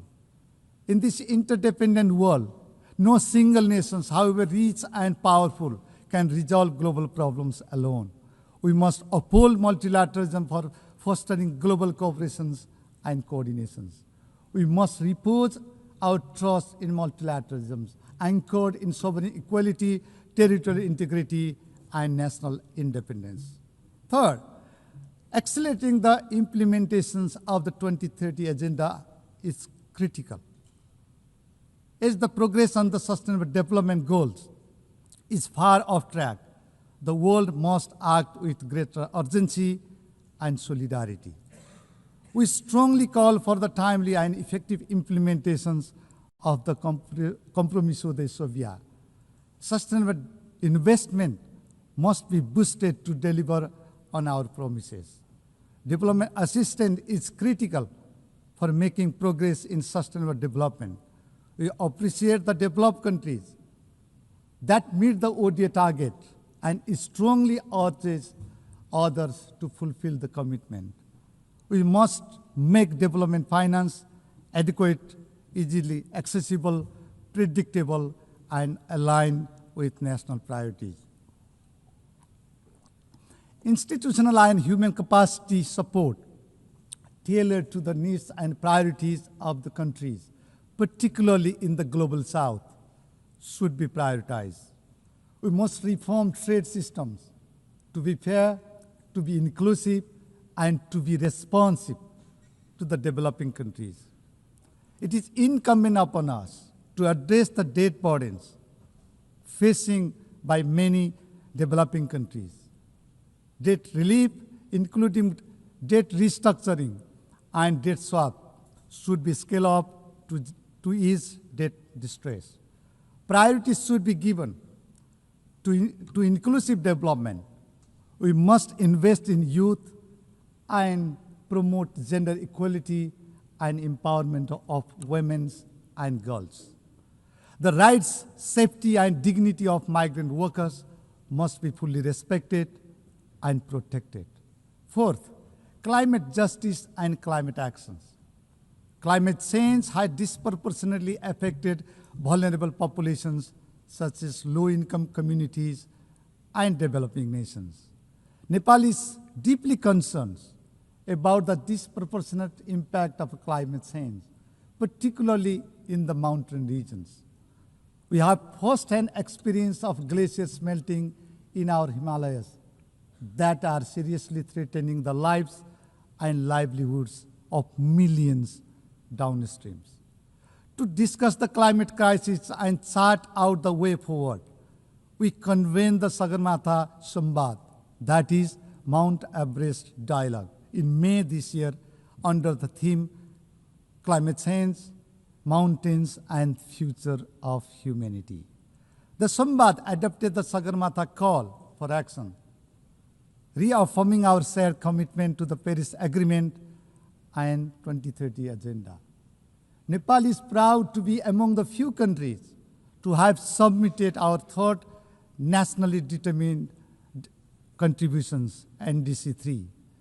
By 2035, we aim to reduce emissions by nearly 27% and expand renewable energy eightfold. Excellencies, as the world confronts a climate catastrophe, we must act with urgency and resolve. This is not a crisis of emissions. It is a crisis of equity, of survival, and of justice. Nepal calls for urgent, fair, and ambitious actions to protect vulnerable communities. Polluters may take responsibility with actions. We reiterate our call for scale-up, predictable, and accessible climate finance, technology transfer, and capacity building for countries on the front line, particularly the least developed countries and mountainous nations. The loss and damage fund must be capitalized, and biodiversity finance must be increased to match the scale of the crisis. Nepal urges the international community especially developed countries, to demonstrate genuine solidarity and moral clarity by delivering on the ICJ advisory opinion and upholding their obligation to protect the climate systems. Fifth, digital transformations. Technology must be inclusive, secure, and right-based. We must narrow the digital divide within and among countries to create a peaceful and equitable society. Nepal advocates for a global digital cooperation framework that ensures access to infrastructures, digital literacy, and data protections for all. Technology transfer must be accelerated and scaled up. Finally, the United Nations must be reformed to reflect the present-day realities. Focus should be laid on coherence, coordinations, and accountability across the UN development system. We need to prioritize LDCs and LLDCs across all global commitments and partnerships. The UN 80 initiative offers a timely opportunity to renew our collective commitment to a more inclusive, transparent, and effective multilateral systems. Nepal supports the reform of the United Nations Security Council to make it more representative, transparent, and accountable. The review of the ECOSOC and the high-level political forum this year presents an important moment to enhance their effectiveness, coherence, and the impact in delivering on the Sustainable Development Goals. Similarly, Nepal supports the ongoing peace-building architecture review. This is an opportunity to enhance synergy, streamline efforts, and drive results where they matter the most. We also underline that the global financial architecture must meet today's realities. Mr. President, the global community has time and again reaffirmed its determinations to tackle challenges before us. And we have shown that we can achieve more when we act in genuine partnership, when we choose collaborations over confrontations, and when we replace disagreements with dialogue, and we are committed to peace, prosperity, and sustainable future.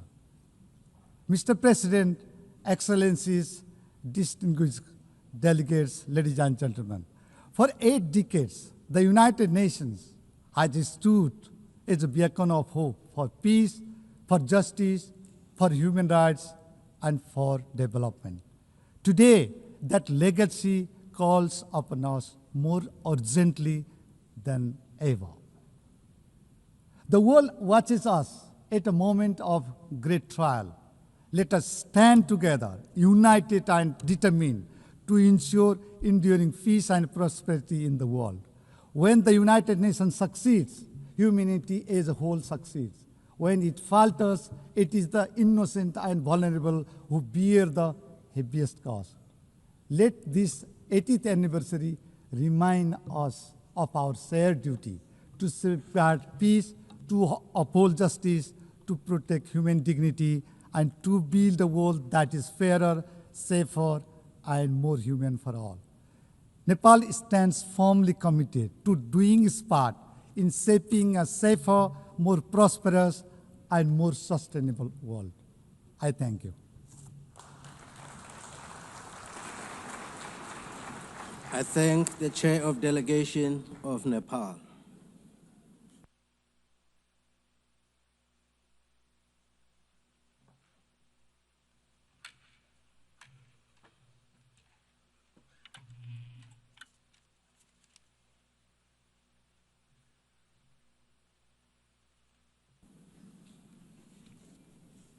I now give the floor to His Excellency Mohammed Siat Douale, Chair of Delegation of Djibouti.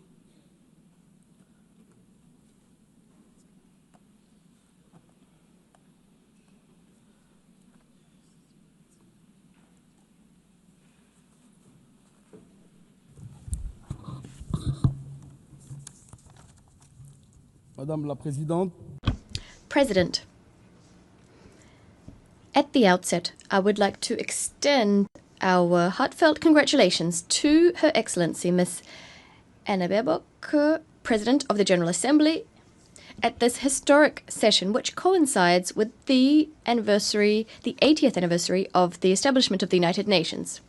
The theme you've chosen for this session, Better Together, 80 Years and More for Peace, Development and Human Rights, edifyingly conveys the international community's patient, meticulous, painstaking quest, which it has been undertaking since the UN Charter was signed 80 years ago.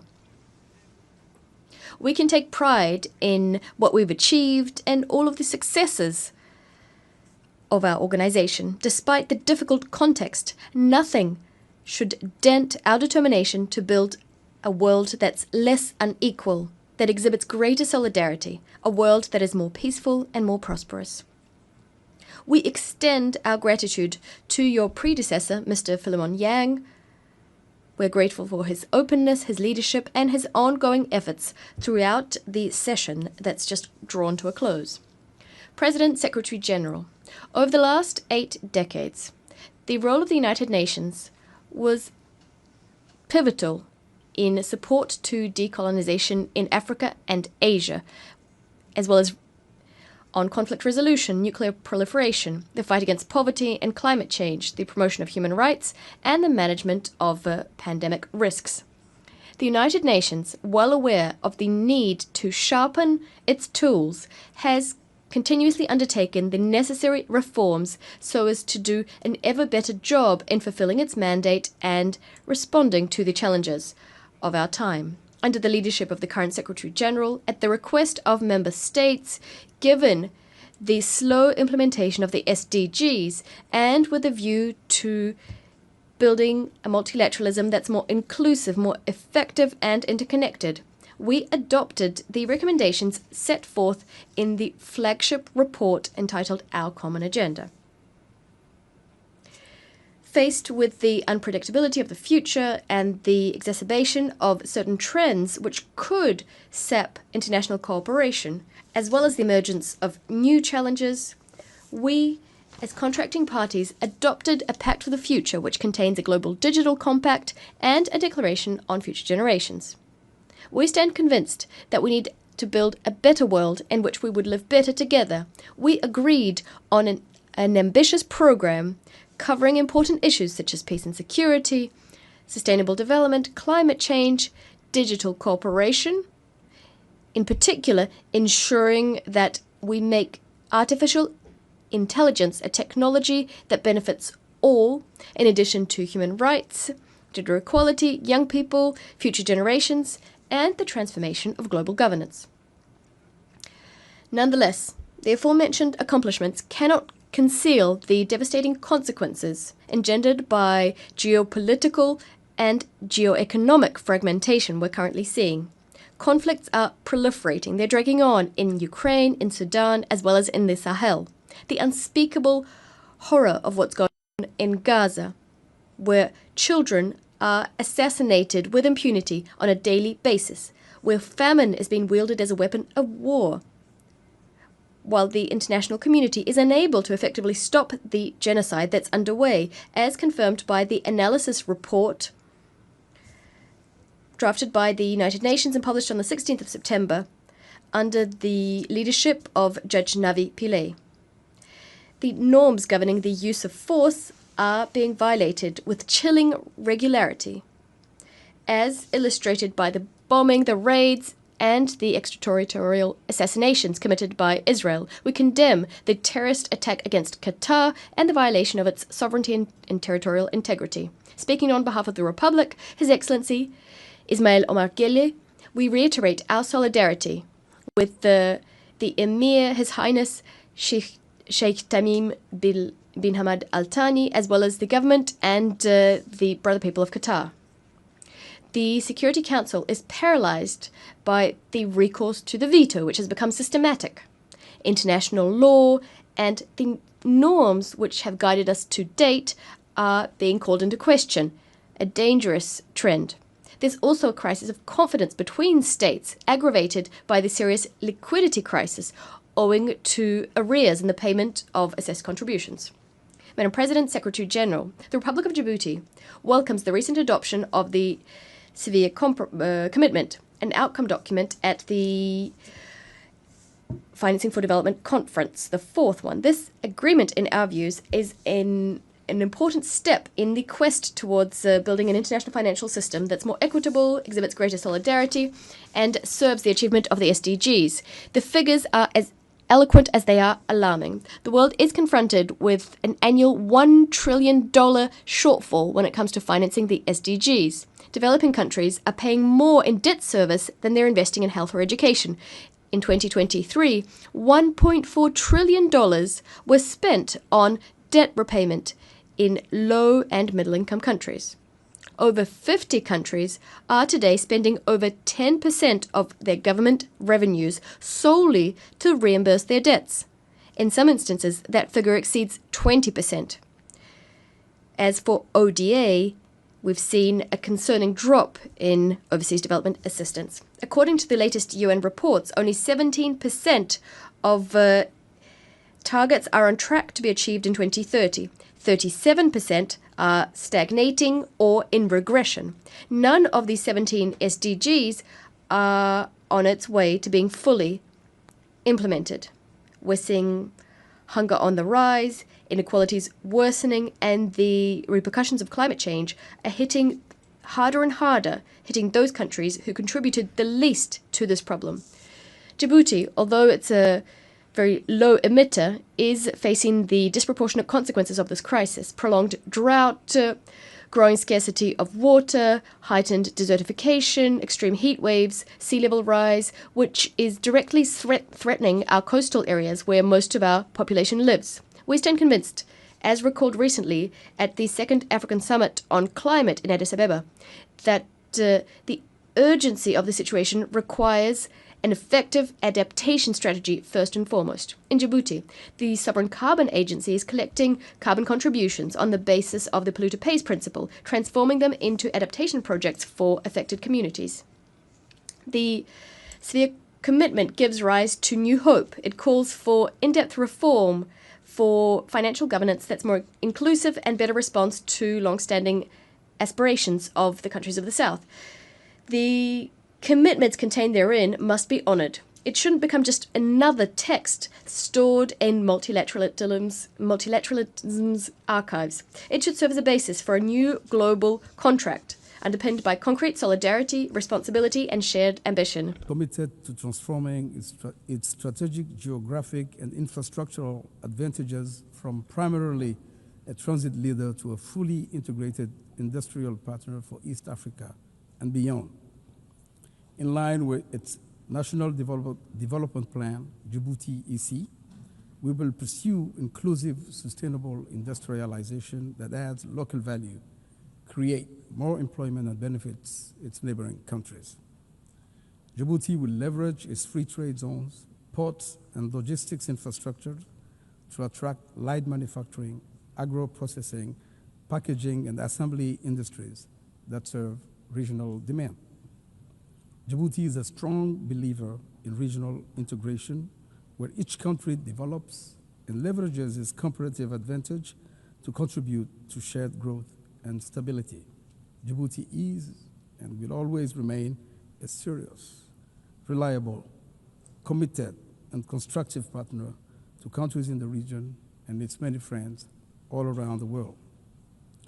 Just 2 days ago, on September the 27th, Djibouti achieved its first UNESCO Biosphere Reserve status with the designation of the Archipel des Sept Frères, Rassian, Korangar, and Godoria Biosphere Reserve. This major historic step, which underlines our country's commitment to environmental stewardship, strengthens our resolve to develop Djibouti's potential to become a premier destination for eco-tourism. Madame la Présidente. President, Secretary General, we welcome the progress made in Somalia so as to implement national priorities, its national development program, and the stabilization plan. Nonetheless, we are still disquieted by the threat that the terrorist Al-Shabaab militia continues to pose. We welcome the contribution of Somalian forces, African Union forces, and other forces working legally to combat Al-Shabaab. We recognize the enormous sacrifices which have been made. We emphasize the crucial importance of guaranteeing that AUSOM African forces are endowed with predictable, sufficient resources so that they can fulfill their mandate under the best possible conditions. Djibouti is a large contributor of the African Union in Somalia since the ATMIS mission. Our troops are stationed in key sectors, Belet Wene, Bulahawa, and Jalalakaksi, in the Haran region in the state of Hir Shabelle. Faced with an uptick in terrorist attacks, Djibouti heeded Somalia's call by signing a new agreement in July 2025 to pave the way for additional deployments of Djiboutian forces to reinforce stabilization efforts in the country. We must provide collectively robust support to the government of Somalia so as to facilitate their efforts. We cannot accept that these terrorist militias continue their deadly campaign against civilians, Somali forces, and international partners. We cannot accept that they are closing humanitarian corridors. President Secretary General, we are deeply disquieted by the ongoing hostilities in Sudan, where a fratricidal conflict has been raging for over 2 years now. The death toll is heavy. Civilian infrastructure has been destroyed, which is very costly, resulting in the disruption of essential services being provided such as water, health, and electricity. The ongoing deterioration of the security and humanitarian situation is prompting large-scale displacement. Sudan, which has over 30 million people in need of assistance, according to UN figures, is confronted with a disastrous humanitarian situation which demands an immediate, coordinated response on the part of the international community. We call for an immediate cessation of military operations and for a lasting ceasefire, echoing previous regional resolutions which aim to resolve the conflict.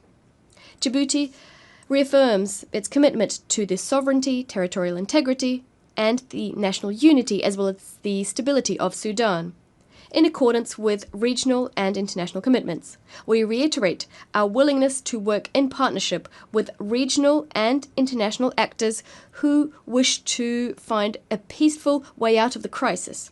We call to place the interests of the Sudanese people as well as regional stability at the heart of our efforts at all times. Madam President, when the United Nations Charter was signed, when the United Nations was established, the international community was drawing on the lessons it learned from the League of Nations. It committed to do everything within its power to spare humanity from the scourge of another war. It would appear that the promise of a war-free world was not upheld, given that, regrettably, today we continue to face a number of conflict situations, some of which are particularly horrific. The most devastating conflict, as old as the United Nations itself, is Israel's ongoing aggression and occupation of Palestinian land. The unspeakable horrors occurring there requires pressing action on the part of the international community, going beyond words and condemnation, which has no repercussions. In Gaza and in the West Bank, Israelis are engaged in what would appear an innocent pastime, killing. Meanwhile, the international community is working to revitalize the two-state solution. As for Israel, it is busy burying not only the very idea of two states, but also any future possibility of a viable and sovereign Palestinian state. Israel's most fervent wish is to compromise the two-state solution, to bury peace under the rubble of colonization and militarization. But without a doubt, their mission is bound to fail. The Palestinian people is a resilient, a dauntless people. The international community is equally determined, as demonstrated by the resolution adopted by a large majority of member states, as well as by the very encouraging results of the international conference held on the 22nd of September, co-chaired by Saudi Arabia and France. will never say it enough. The two-state solution is the only solution that can satisfy the legitimate aspirations of the Palestinian people and to usher in lasting peace. Djibouti encourages the efforts underway so that they can produce the outcomes we hope for. Madam Judge Navi Pillay admonished, the Security Council must not be the graveyard of conscience, and to this, President Gheorghe recently added, neither must the General Assembly nor any of its member states. Madam President, Mr. Secretary General, the dispute concerning the Ras Dumera area and Dumera Island and Mount Dumera and the land/maritime border with Eritrea, as well as the situation of its prisoners of war held incommunicado, remain unresolved. As we did in previous years, we renew our readiness to work with our neighbors in order to find a peaceful and negotiated solution on the basis of international law. The Republic of Djibouti solemnly reaffirms in this anniversary year, when we celebrate the 80th anniversary of the signing of the Charter of the United Nations, and as required by Article 33 of this fundamental document, its proposal to negotiate either through bilateral means, mediation, conciliation, recourse to the International Court of Justice, or arbitration to settle the dispute in a legally binding and definitive manner. Madame la Présidente. Madam President, Secretary General. 80 years after its establishment, the United Nations continues to serve as a forum and to provide adequate tools which we could further refine, of course, allowing us to live together better and to tackle the complex challenges our world faces, those related to peace and security, development and human rights. We must do our utmost to ensure that the United Nations doesn't remain a symbolic theatre safeguarding its image, but deaf to the demands for reform, including Security Council reform, which requires the granting to Africa of the seat it deserves, thereby righting a historical injustice. The United Nations is more essential than ever. We shouldn't turn it into a sacrificial victim, a victim sacrificed on the altar of our differences and our inability to bind ourselves to each other with strong bonds of trust. We should work together to inject new meaning into multilateralism and to strengthen international cooperation in the interests of all states, small and large alike. I thank you.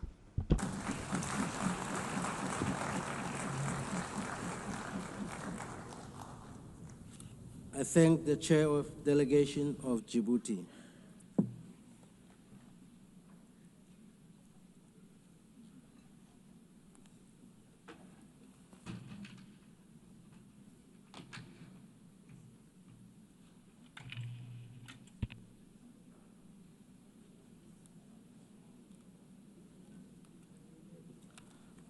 I now give the floor to Her Excellency Christina Marcus Larsen, Chair of Delegation of Denmark.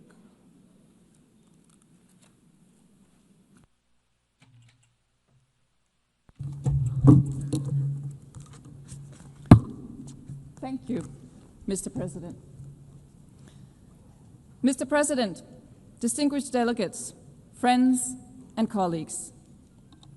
80 years ago, representatives from around the globe came together to establish the United Nations. My country, Denmark, was part of that historic moment. But many other nations were not given that opportunity. In 1945, the world was still a world of empires, of colonies and dependent territories that were not free to choose their own political destiny. The establishment of the United Nations did not change that overnight. Yet, it set the world on a course toward a radically different order. An order based on the equal rights and self-determination of peoples and of nations, large and small, a rules-based international order. As this order grew into being, the world saw tremendous progress. more than 1 billion people were lifted out of poverty, standards of living and life expectancies rose, a network of economic, political, social, and cultural relations across the globe were formed. It even seemed that wars between states were becoming a thing of the past. In recent years, this path has been broken. Wars are back. Extreme poverty is on the rise. International law is under pressure. Does this mean that the United Nations has become irrelevant? Of course not. The conclusion is the opposite. The UN is as essential as ever. Without the UN, the world would be in a much worse state. But as the world is changing, so must the United Nations. Excellencies, last year we agreed on the Pact for the Future. We committed to updating global governance, doing away with historical injustices of the existing system, expanding the Security Council and reforming the international financial architecture, bringing about a system that delivers for all. This year, the Secretary General presented his UN 80 reform initiative. I thank the Secretary General for his bold act of leadership. I encourage and expect more concrete proposals on how to adapt the UN system to new realities, making hard choices. And I ask fellow member states to engage constructively in the process. Excellencies, as an elected member of the Security Council, Denmark works towards ensuring that the Council fulfills its vital mandate towards safeguarding international law, including international humanitarian law, and ensuring that the voices of those affected by conflict are heard by the Council. At times, we succeed with fellow members through a shared sense of purpose. Too often, however, results are not possible. Too often, the Security Council is divided, unable or unwilling to act. The costs of inactions are felt around the world, from the raging war in Sudan to the erasure of women's rights in Afghanistan, from the spiraling gang violence in Haiti to the crisis in Myanmar, to the instability across the Sahel, not to mention the horrible situation in Gaza. Almost 2 years have passed since the horrific terrorist attack by Hamas on October 7, 2023, an attack that tore through Israeli families and left the nation wounded to its core. Denmark has repeatedly and consistently condemned the attack and called for the immediate release of all hostages. We've also said from day one that Israel has a right to self-defense. But what is going on in Gaza right now has nothing to do with self-defense. A man-made famine is spreading. Thousands of civilians are being killed. The humanitarian catastrophe is of unbearable scale. It must be brought to an end immediately.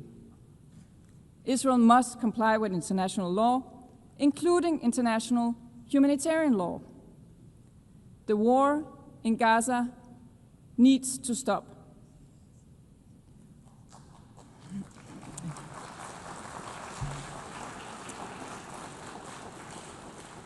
The two-state solution remains the only solution to a lasting peace for two peoples, both deserving of security, both deserving of dignity. The high-level conference on the two-state solution last Monday clearly demonstrated that the momentum is growing, that we are witnessing a renewed energy and enthusiasm for peace based on the two-state solution, a solution that Denmark is prepared to build on. The keys to recognition of a Palestinian state can no longer lie in the hands of the Israeli government.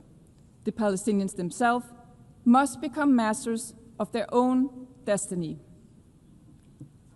Excellencies, in Ukraine, Russia's horrific and illegal war of choice continues. A war that could end tomorrow if only Russia wanted to.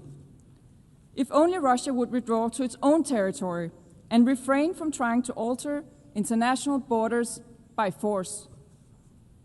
Russia's blatant violation of the UN Charter is felt most intensely in Ukraine and in Europe. Yet, its political and economic repercussions are felt across the world, from the disruption of supply chains to global inflation, costs that are borne primarily by developing countries, far away from the European battlefield of Russian creation. From the outset, Denmark has stood by Ukraine, politically, economically, militarily, and let there be no doubt, Denmark will continue to support Ukraine for as long as it takes. We must support Ukraine's military as it fights to protect its people, its territory, and its freedom. This is exactly what Denmark is doing through a range of initiatives. We call on others to step up and do the same. Because Ukraine is not just fighting for its own existence. It is fighting to defend the very principle that define the UN-based world order: territorial integrity, national sovereignty, and the right to political independence. Let us never forget that Russia is the aggressor. Russia's repeated violations of European airspace with aircrafts and drones underline Russia's insistence on staying on a path of war. So, colleagues, I ask you, are these the actions of a country generally committed to peace? Excellencies, our collective inability to halt the killings, suffering, and injustices in Gaza, Ukraine, Sudan, and beyond must not prompt us to submit to a world ruled by brute force. On the contrary, it must inspire us to work harder, to sustain the instruments and mechanisms we have built over the last 80 years. To Denmark, this includes maintaining our firm support for the International Court of Justice and the International Criminal Court as core international justice institutions. We do believe that this is paramount. It also includes maintaining our firm support for the Sustainable Development Goals. With only 5 years to 2030, we are still far from reaching those goals, and the financing gap is widening.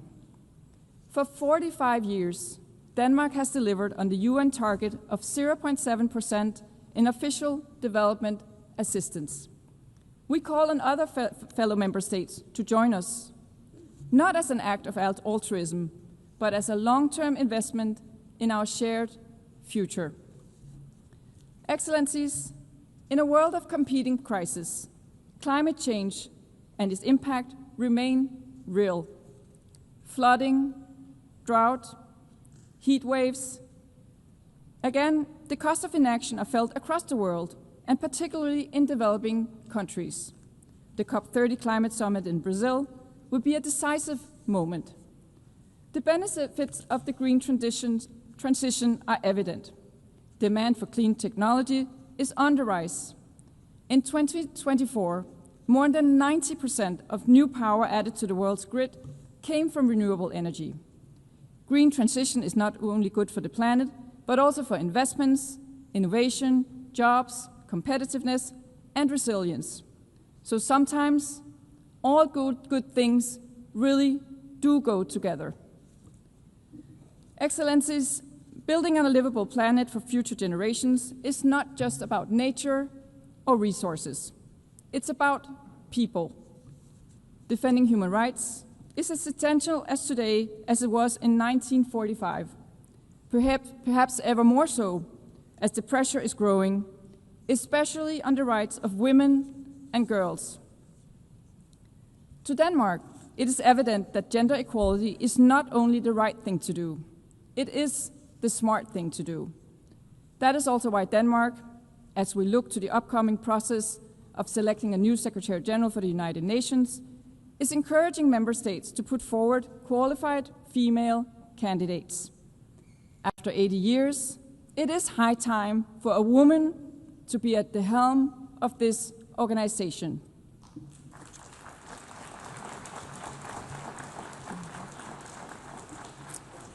Excellency, in closing, I would like to recall the wisdom of Nelson Mandela. It always seems impossible until it is done. When we compare the world of today to the world of 1945, the progress is evident. Empires have been dismantled. Millions have been lifted out of poverty. The equal rights of all human beings and of nations large and small have been recognized. In a world of rapid change and growing uncertainty, we must not lose sight of how far we have come, nor must we forget that it was by working together we got here. Let us rekindle the spirit of cooperation that led to the establishment of the United Nations 80 years ago. It always seems impossible until it is done. I thank you, Madam President.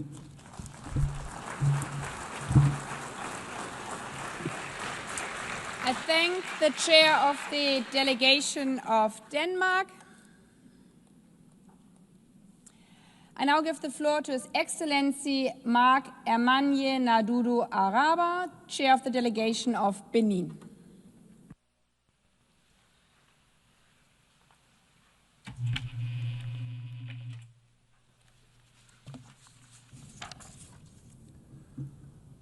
Madame la Présidente.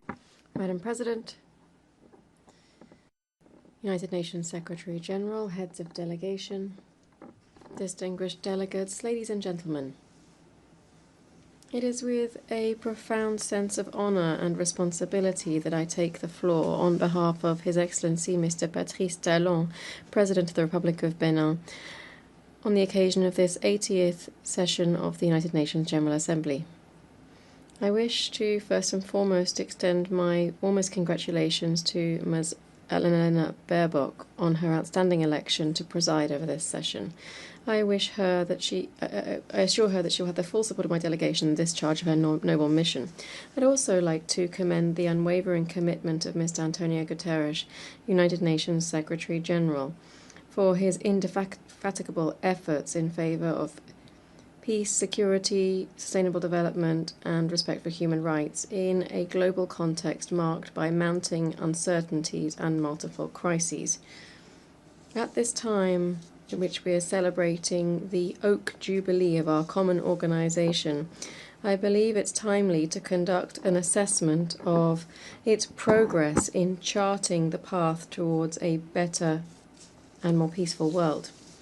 We meet this year in an international climate that is heavily overshadowed by the proliferation of hotbeds of tension, worsening humanitarian and climate crises, creeping inequality, as well as the erosion of trust in multilateral institutions.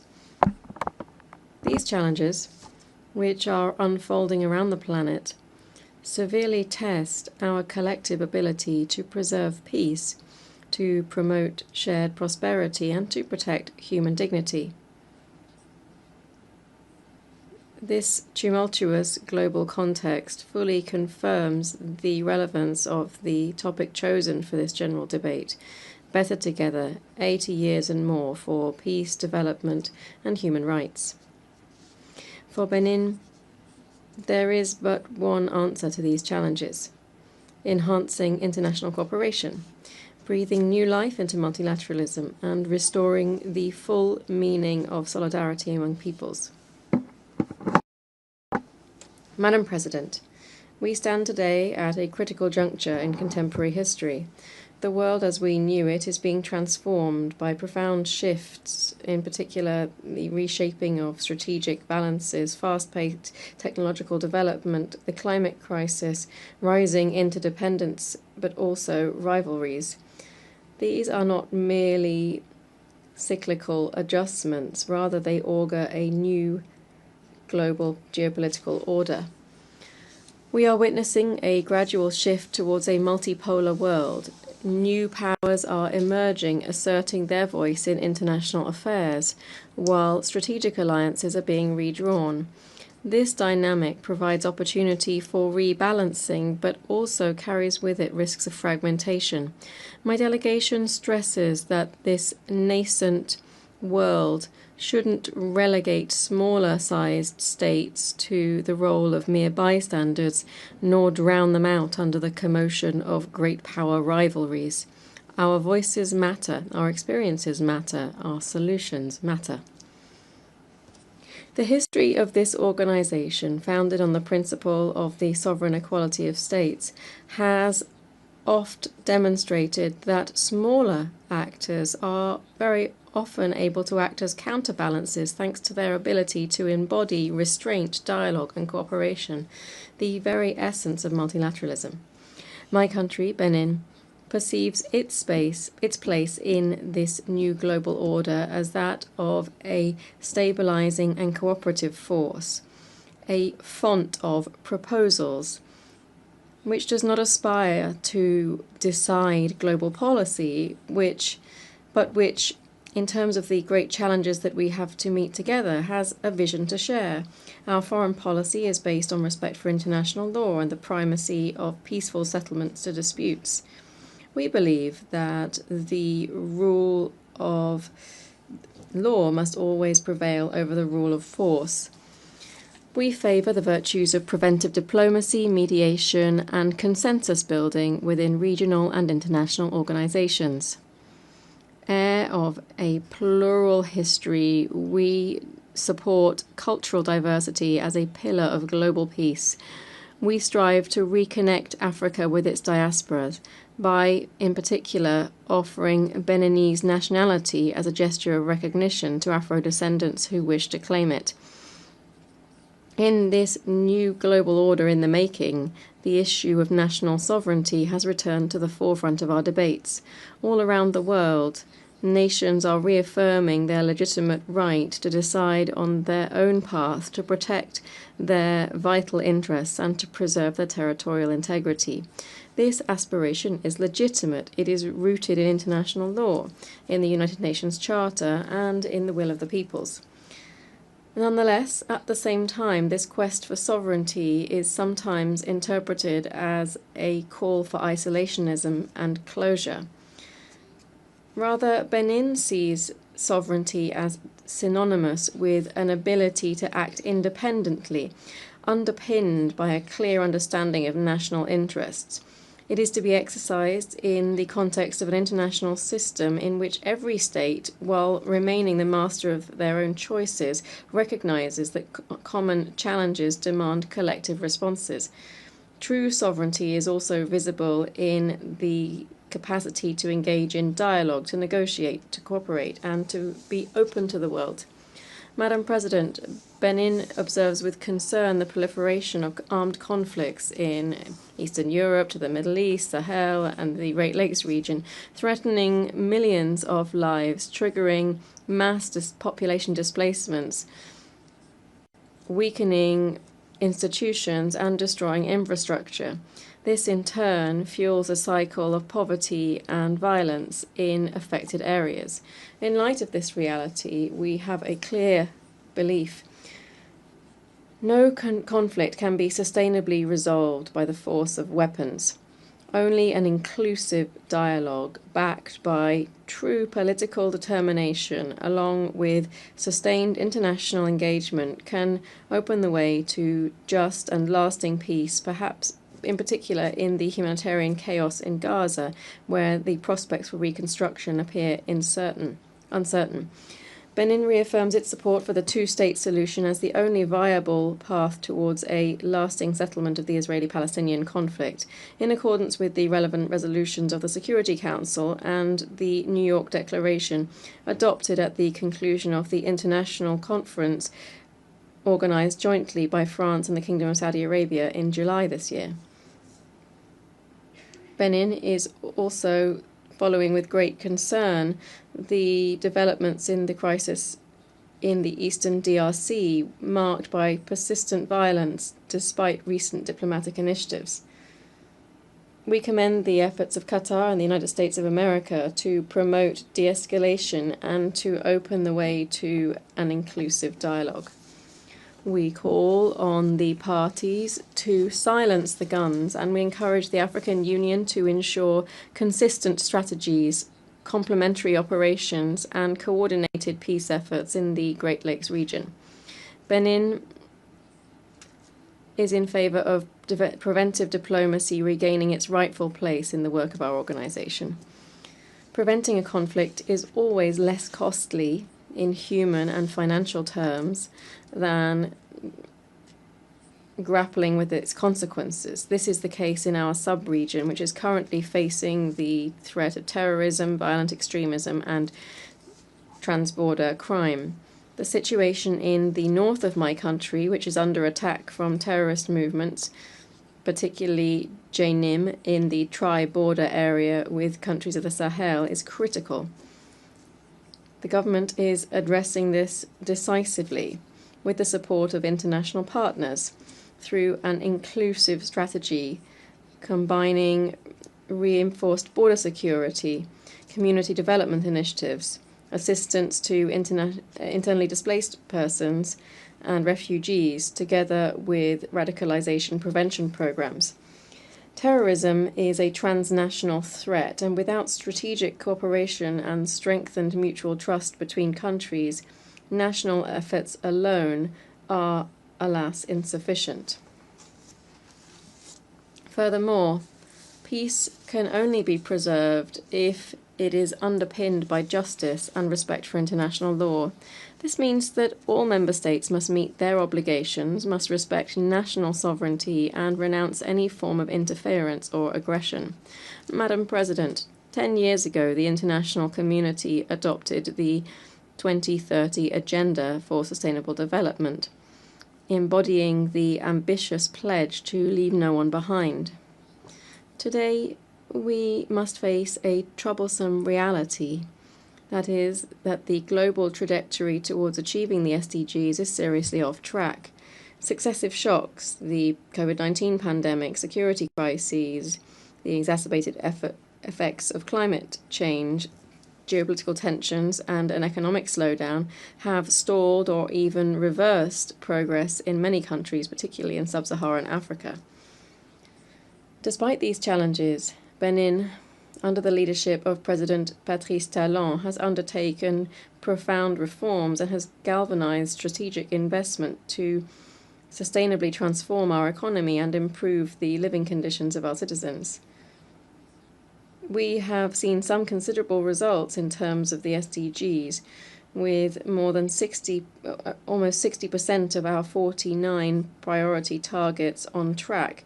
The 2025 SDG index for Benin is 57.8 points, which means that our country stands first worldwide in terms of progress, with a gain of 14.5 percentage points since 2015. These positive results speak to Benin's ability to transform our public policies into tangible progress for our population, and yet a number of challenges remain to be met in order to consolidate the gains made and to bridge gaps. We therefore call for collective mobilization with less than 5 years to go before the end of the 2030 Agenda. This calls for renewed multilateral action to ensure that the Seville commitment is consistently implemented. This was adopted at the 4th International Conference on Financing for Development.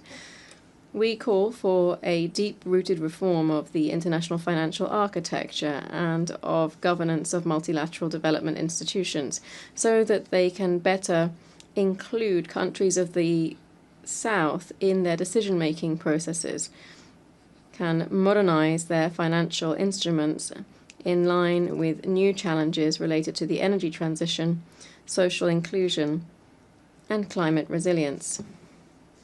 Furthermore, achieving the SDGs demands that considering young people and women as more than mere beneficiaries, rather as genuine partners in change. In Benin, more than 65% of the population is under 30 years of age. Investing in their potential is not only a demographic imperative, but rather a strategic choice to build a prosperous, inclusive, and resilient society. Likewise, women's empowerment is a major lever for social and economic progress, guaranteeing shared equitable growth. With this in mind, the government of Benin, in partnership with the United Nations Population Fund, hosted the Global Youth Summit in Cotonou on the 4th and 5th of April 2024. On the 30th and 31st of July this year, the same city, Cotonou, hosted the annual coordination meeting of the African Union and its member states on strengthening the implementation of the Women, Peace and Security agenda in the context of the 25th anniversary of the adoption of Resolution 1325 by the UN Security Council. Madam President, in light of the current malaise in multilateralism resulting from geopolitical rivalries, the resurgence of power politics, and a nationalist retrenchment, Benin calls for a collective leap forward to breathe new life into multilateralism, making it more inclusive and action-oriented. In this context, my delegation takes note of the UN80 initiative launched by the Secretary-General. Here we wish to stress the following points. 1. The UN80 initiative must be transparent and accountable. It must ultimately aim to improve UN mandate delivery in the interest of its member states. 2. Ensuring a better response to the organization's recurrent liquidity problems falls first and foremost to member states, who must honour their financial obligations in full, on time and without conditions. Finally, any proposal to achieve efficiency gains by reducing duplication and redundancies across the UN system shouldn't result in dismantling UN agencies or funds to the detriment of the assistance provided to member states. Finally, Benin would like to underscore the urgent need for a thorough reform of the UN Security Council. This is a requirement in light of the 21st century's geopolitical realities. It's essential to build on the outcomes of the Summit for the Future last year, particularly the Pact for the Future, which contains commitments on the Council's enlargement. Benin reaffirms here its support for the common African position set out in the Esselwini Consensus and the Soto Declaration. Africa, which represents more than 1/4 of member states and which is the theatre of a number of issues on the Council's agenda, can no longer be sidelined in decision-making. Allow me to conclude by citing the African aphorism: if you want to go faster, go alone. If you want to go far, go together. May this maxim guide our steps, inspire our decisions, and unite us in our quest for a better future for all of humanity. Thank you.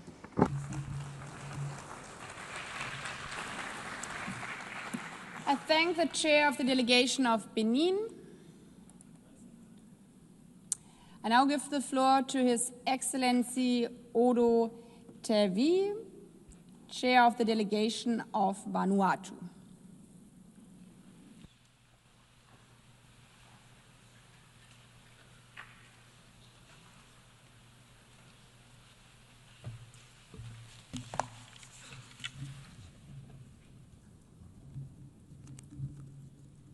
Madam President, Mr. Secretary General, Excellencies, distinguished delegates, ladies and gentlemen, it is a great honor for me to deliver this address on behalf of the government and people of the Republic of Vanuatu.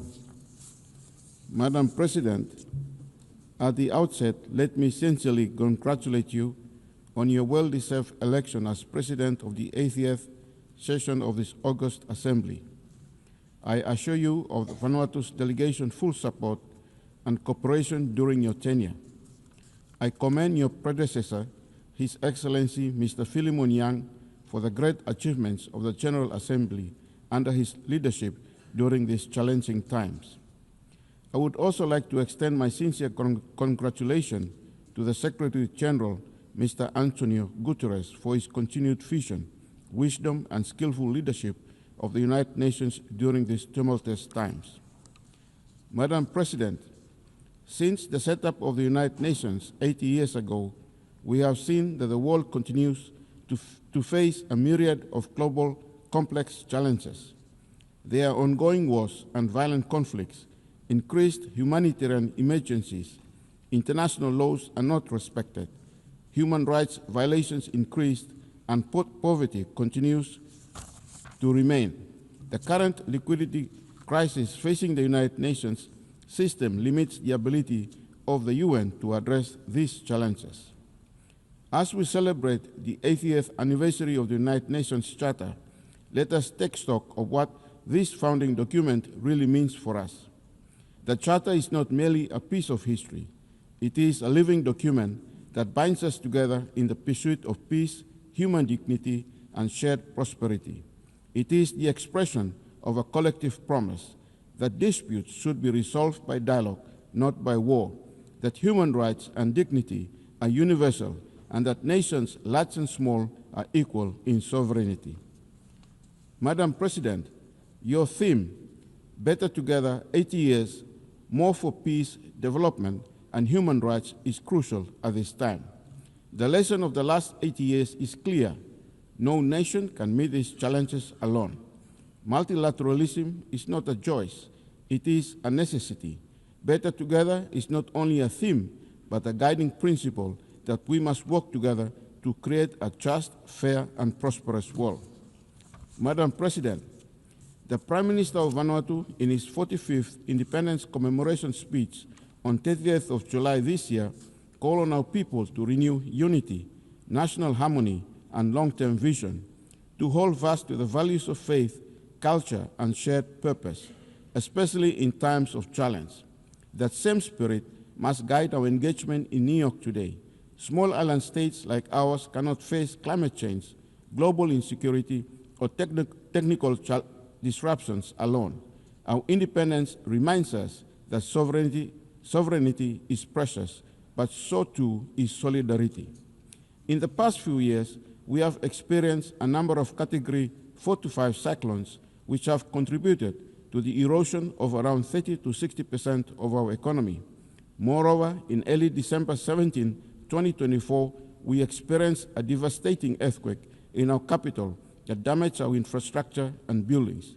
The cumulative effect of these disasters are huge. Each disaster erodes our infrastructure, displaces communities, and sets back economic and social progress. Recovery is slow, and our resilience is tested. The compounding nature of this crisis makes adaptations and preparations ever more urgent. And yet, as a small island developing state, Vanuatu faces limitations in resources, capacity, and access to finance. Apart from these disasters, foreign investments in our country have been flat, and this is due to a combination of factors, one of which is the unjust blacklisting imposed by some of our development partners and the difficulty of accessing funds due to the worsening of corresponding banking relationship. While these measures are often justified as steps towards de-risking, the consequences for a country like Vanuatu are severe. We call on the international community, financial institutions, and regulators to work with countries that are affected by these measures and to recognize the unintended consequences of de-risking in small economies. Solutions must include enhanced dialogue, technical assistance, and proportionate risk-based approaches that allow bona fide businesses and citizens to continue to participate in global commerce. Despite these challenges, we are starting to see some green shoots in our economy. Our economy is anticipated to recover this year and in the medium term.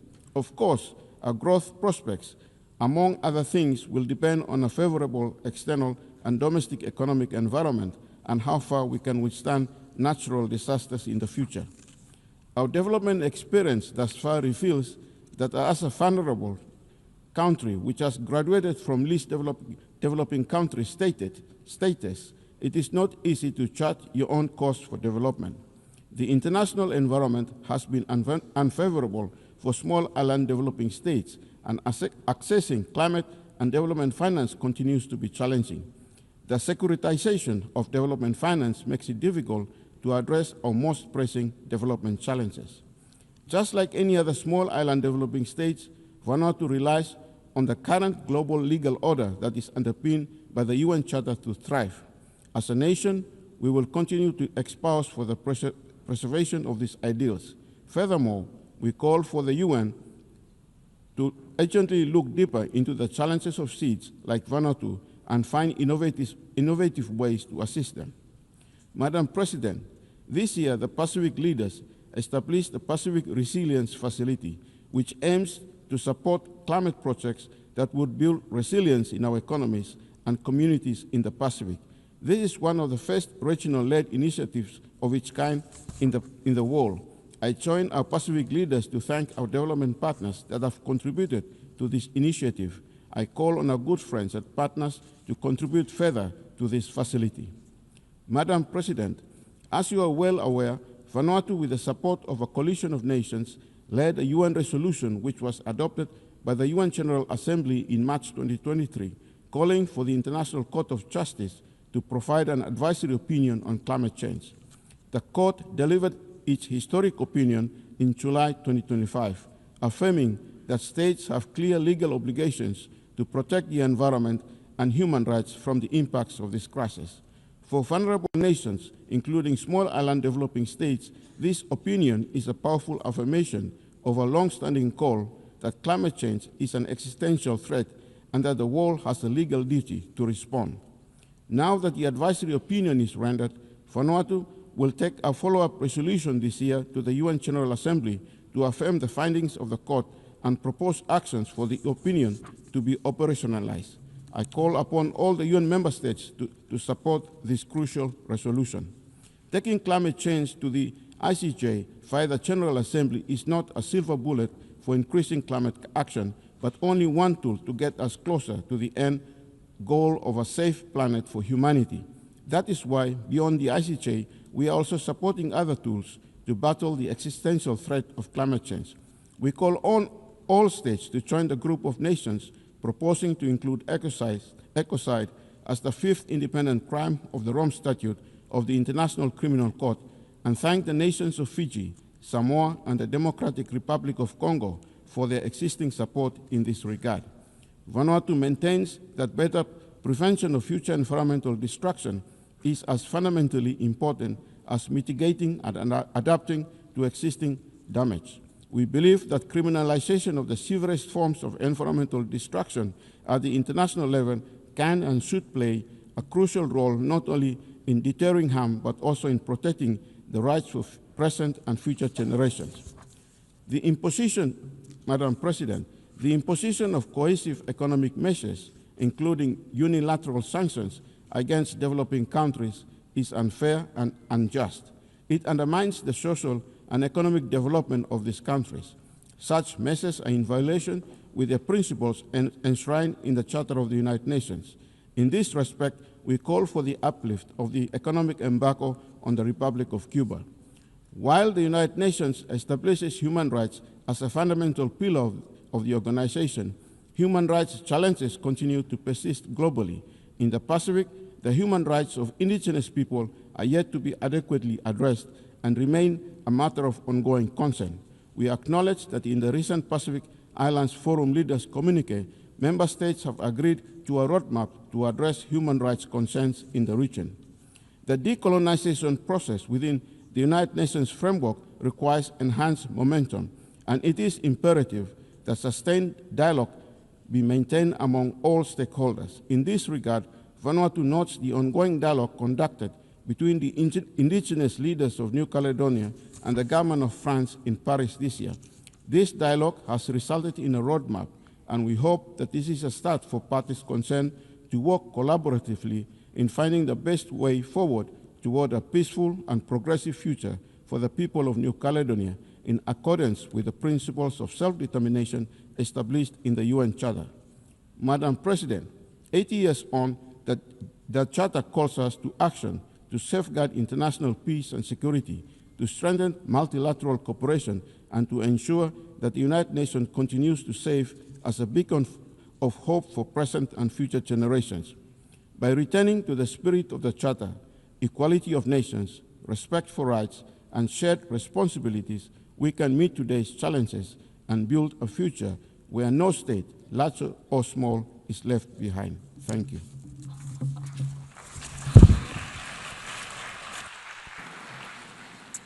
I thank the delegation of Vanuatu and his chair.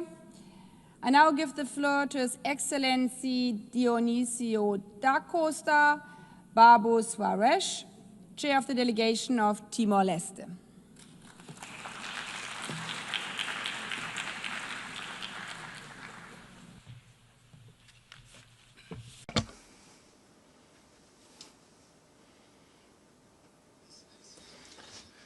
Your Excellency Annalena Baerbock, President of the General Assembly of the United Nations. On behalf of the government and people of Timor-Leste, I extend warm congratulations to Your Excellency on your well-deserved election as President of the 80th session of the United Nations General Assembly. It is an important step in correcting the historical gender imbalance in the leadership of this organization. We also thank your predecessor, Philemon Yang, for the way in which he conducted our work in the previous session. We also pay tribute to the General Secretary General of the United Nations, Antonio Guterres, for his steadfast leadership in these turbulent times, and above all, for his clear and unique voice in defense of peace. Excellencies, it is a great honor to address this assembly on behalf of Timor-Leste. Our relationship with the United Nations is historic and decisive. For our country, which joined the United Nations family in 2002, following a long struggle for self-determination, the 80th anniversary of the organization is a moment for reflection on the transformative power of multilateralism. Though still young and facing the challenges that follow its difficult history, Timor-Leste today stands as a vibrant democratic state, an indisputable symbol of the triumph of the international system. Through the United Nations, we restored our right to independence and laid the foundations for the building of state institutions. Today, this family of nations continues to support us in our sovereign process of development and growth. It is also with the United Nations that we will continue in the international sphere to pursue the paths of peace, freedom, equality among peoples, and the right to self-determination in every corner of the world without exemption. At a time when the world seems to be willingly walking towards self-destruction, marked by international and civil conflicts, humanitarian emergencies, the climate catastrophe, and the resulting deepening of inequalities, Timor-Leste reaffirms our firm conviction that the multilateral system is not a choice, but a necessity. The United Nations emerged 80 years ago as a response to the dangers of isolationism and unilateral interventionism, grounded in the principles of dialogue and the search for collective solutions as instruments for peace, security, and the defense of human rights. The spirit of peace and unity that built this house must be renewed and strengthened in the face of the thousands of victims of today's violence. We all must uphold international law. For small countries like mine, it is the only guarantee of justice, sovereignty, and national independence. It was international law that enabled us to secure sovereignty over our resources following the conciliation process with Australia. It is this system that allowed us to request an advisory opinion from the International Court of Justice on the obligations of states in relation to climate change. This historic opinion determined that the right to a clean, healthy, and sustainable environment is inherent to the enjoyment of human rights. The United Nations continues to play a central role in protecting peoples, responding to humanitarian crises, and mediating conflicts. Rejecting the isolation of states and unilateralism, Timor-Leste calls for the 80th General Assembly to be a turning point in relation to current conflicts.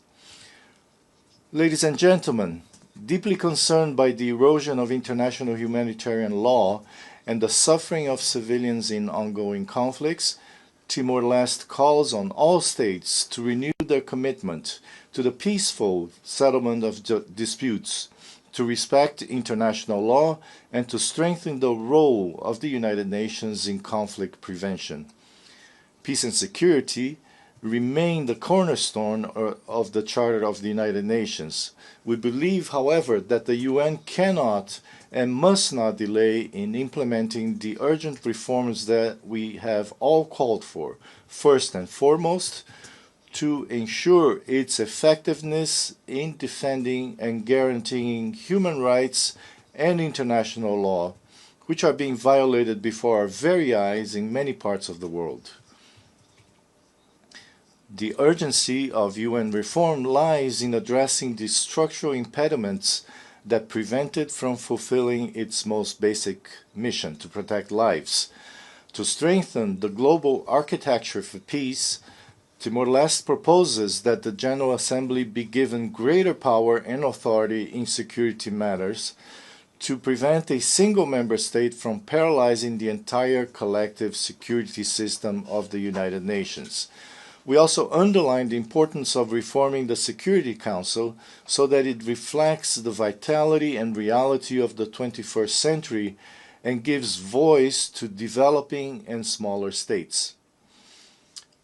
We remain firmly convinced that an expansion of both permanent and non-permanent membership is necessary to reflect contemporary geopolitical realities.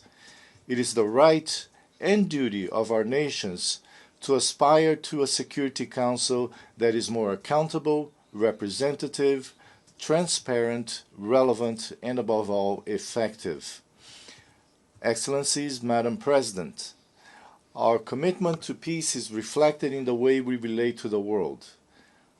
Through political, diplomatic coordination and multilateral cooperation within the community of Portuguese-speaking countries, Timor-Leste joins the collective effort to promote harmony, solidarity, and inclusion, contributing to global and regional challenges. As a member of the G7+, Timor-Leste has brought its own experience of post-conflict stability to influence the global agenda for peace and sustainable development, inspiring coordinated action and diplomacy based on sharing and exchange, with the aim of transforming fragility into resilience. At the 6th Ministerial Meeting of the G7+, held in April 2025 in Dili, Timor-Leste, and fellow conflict-affected countries renewed their commitment to peace-building, resilience, and sustainable development. Excellencies, ladies and gentlemen, achieving the 17 Sustainable Development Goals and fulfilling the 2030 Agenda must be a priority for all. We are, however, concerned that many of the targets to which we have committed ourselves remain far from being achieved. Timor-Leste formally acceded to the World Trade Organization in 2024, and after a committed path towards fulfilling all eligibility criteria, will, on the 26th of October, become a full member of the Association of Southeast Asian Nations, another milestone in our nation-building journey. This is a moment of great significance for national economic development, regional integration, and international recognition, and one of which we are very proud. Timor-Leste has aligned the SDGs with its Strategic Development Plan 2011-2030 and has made notable progress through effective and targeted public policies. With the current government, we are also initiating the energy transition towards renewable energy production and establishing a consolidated policy on the blue economy, having ratified the agreement on biodiversity beyond national jurisdiction BBNJ in September 2024, Timor-Leste adopted in June of this year the National Strategic Framework for the Blue Economy Policy and Action Plan 2025-2030, focused on the sustainable development of marine resources, improving the livelihoods of coastal communities, and protecting ecosystems. Nonetheless, the achievement of the SDGs does not depend solely on the individual will of each nation. It requires concerted and collaborative global commitment, shared values of humanity, the fight against inequality, peaceful coexistence, and the protection of our only home, the planet Earth. We must not forget the enormous inequalities that persist in the world.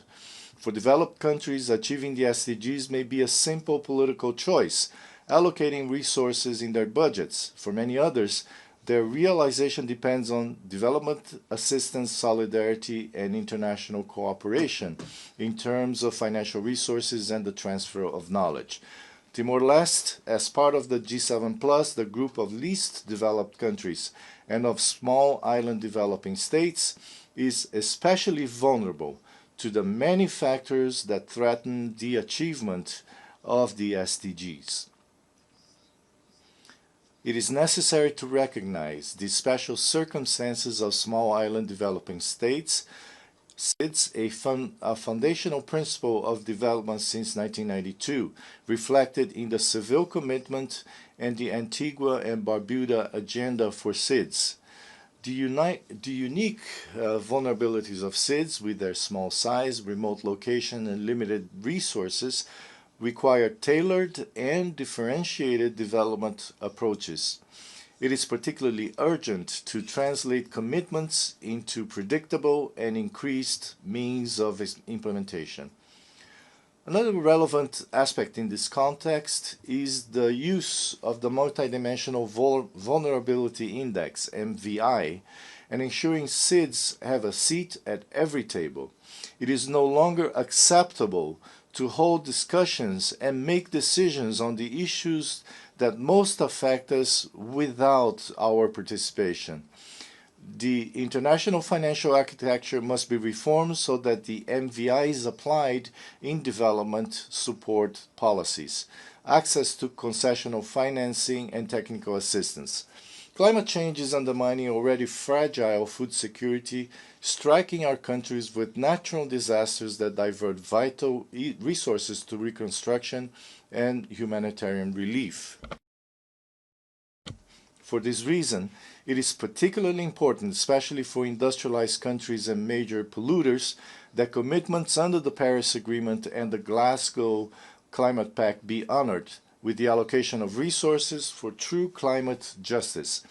The opportunity to achieve these objectives before us at COP30 in Benin this November. It is our opportunity to channel ambition in the right direction, honoring the Seville Commitment. It is also imperative to advance AI and digital capabilities in LDCs, while concurrently safeguarding cybersecurity. This requires investing in digital infrastructure, enhancing digital literacy, and implementing e-government initiatives. Promoting AI research and innovation, cultivating talent, and establishing a policy framework are also pivotal for fostering growth. Nonetheless, international cooperation remains essential to establish comprehensive regulations governing the use and development of AI. Madam President, Excellencies, this past May, Timor-Leste hosted the Regional Conference of the United Nations Special Committee on Decolonization. This meeting had profound significance for the committee and for all who value self-determination, democracy, and human dignity. Holding this conference for the first time on Timorese soil allowed participants to witness our example as a success story and to renew collective hope for freedom and solidarity, reaffirming the crucial role of the United Nations in defending peoples. That same week in Dili, we hosted the first Asia-Pacific Solidarity Conference for Western Sahara. The voice of the Sahrawi people, silenced for half a century on the international stage, needs and deserves our attention and our collective strategic action. Timor-Leste's connection with the history of Western Sahara is of a moral nature.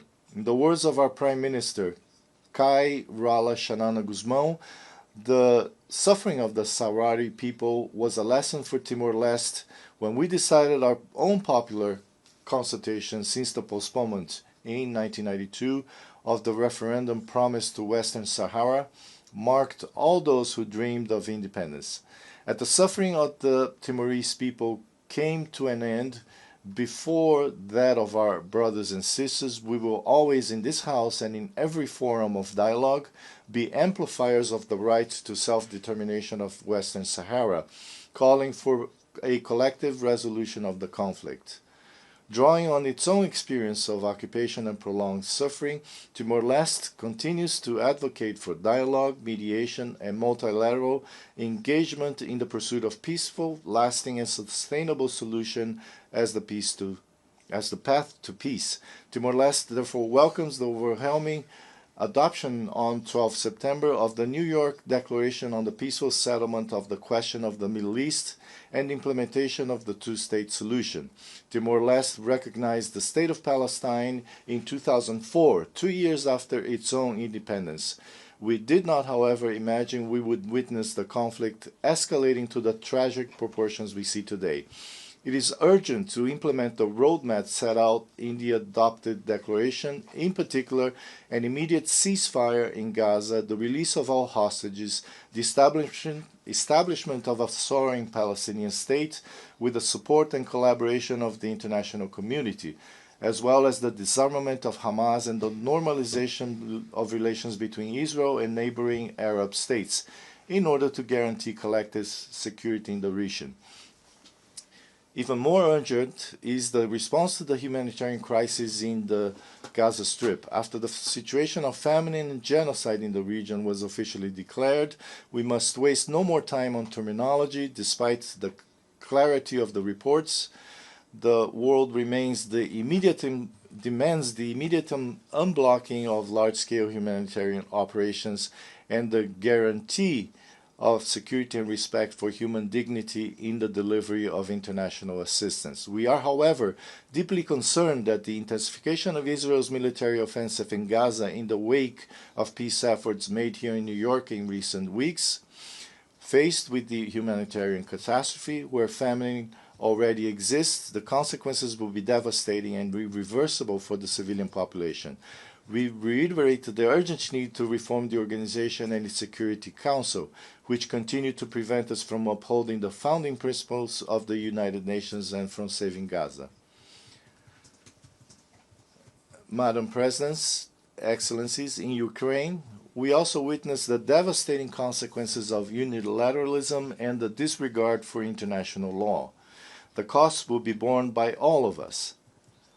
Timor-Leste expresses its deep concern over the great human rights violations and the humanitarian and environmental consequences of the Russian war of aggression against Ukraine, including ongoing attacks against essential infrastructure, which have caused devastating impacts on the civilian population, including women and children.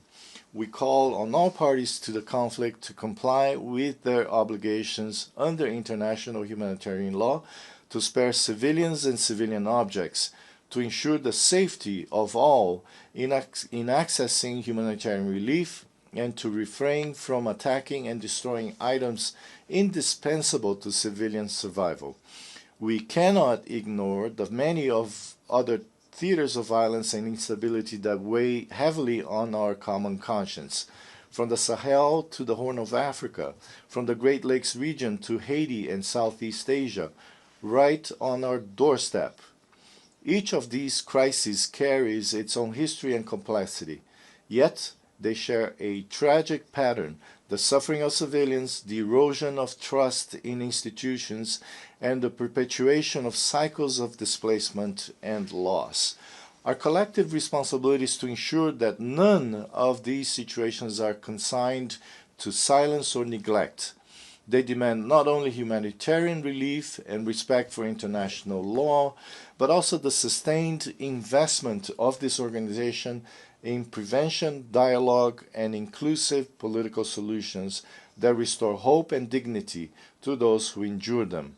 There can be no justice without accountability. At a time when violations of international law, including international humanitarian law and acts of aggression, are on the rise, it is urgent that we all promote and defend our institutions and their work. We are deeply concerned by the imposition of sanctions on judges and other elected officials of the International Criminal Court, and we call for their immediate lifting. Madam President, ladies and gentlemen, Timor-Leste strongly supports the lifting of the economic, commercial, and financial embargo against the Republic of Cuba, which we consider a violation of human rights that harms the Cuban people and limits their access to essential goods. Cuba is one of Timor-Leste's strongest partners in the health sector, having trained more than 1,000 professionals and provided direct assistance to our patients in hospitals. With its active role in development assistance and in promoting peace, we consider Cuba's inclusion on the list of state sponsors of terrorism entirely unjustified and therefore call for its immediate removal from the list. In the same spirit, we are also concerned by the imposition of unilateral coercive measures, such as those currently applied to Venezuela. These sanctions impose suffering on the Venezuelan people, hinder the implementation of the 2030 Agenda for Sustainable Development, and leave many behind. We call for dialogue and negotiation between the parties to alleviate the misery that afflicts the Venezuelan people. Excellencies, Madam President, to conclude, this 80th session of the General Assembly reminds us that the United Nations, though imperfect, remains our greatest common instrument for peace and collective progress. The values enshrined in the Charter of the United Nations, the sovereignty of states, respect for human rights, the peaceful settlement of disputes, and cooperation for development remain the compass that guides us. Let us therefore renew our commitment to multilateralism, not as an abstract principle, but as a daily practice of listening, compromise, and joint action. Timor-Leste, through its hard-won independence, stands as proof that when the international community acts with unity and determination, even the smallest and most fragile states can take their rightful place in the family of nations. As demonstrated by the race to ratify the Agreement of Biodiversity Beyond National Jurisdiction, which will enter into force on 17th January 2026, it is in multilateralism, in respect for international law, and in inclusive dialogue among all of us that hope resides for a better world for generations to come. Thank you very much.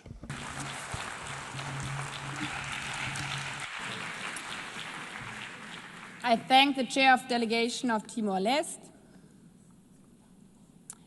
We've heard the last speaker in the general debate. I will now deliver my closing remarks.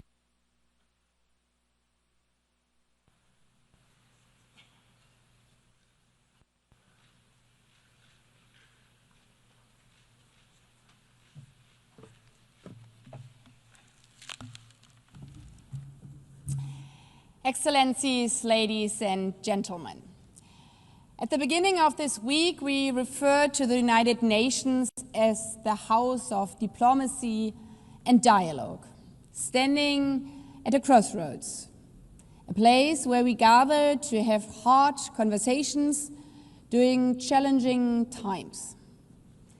If this high-level week is an indication, this house is fulfilling that purpose.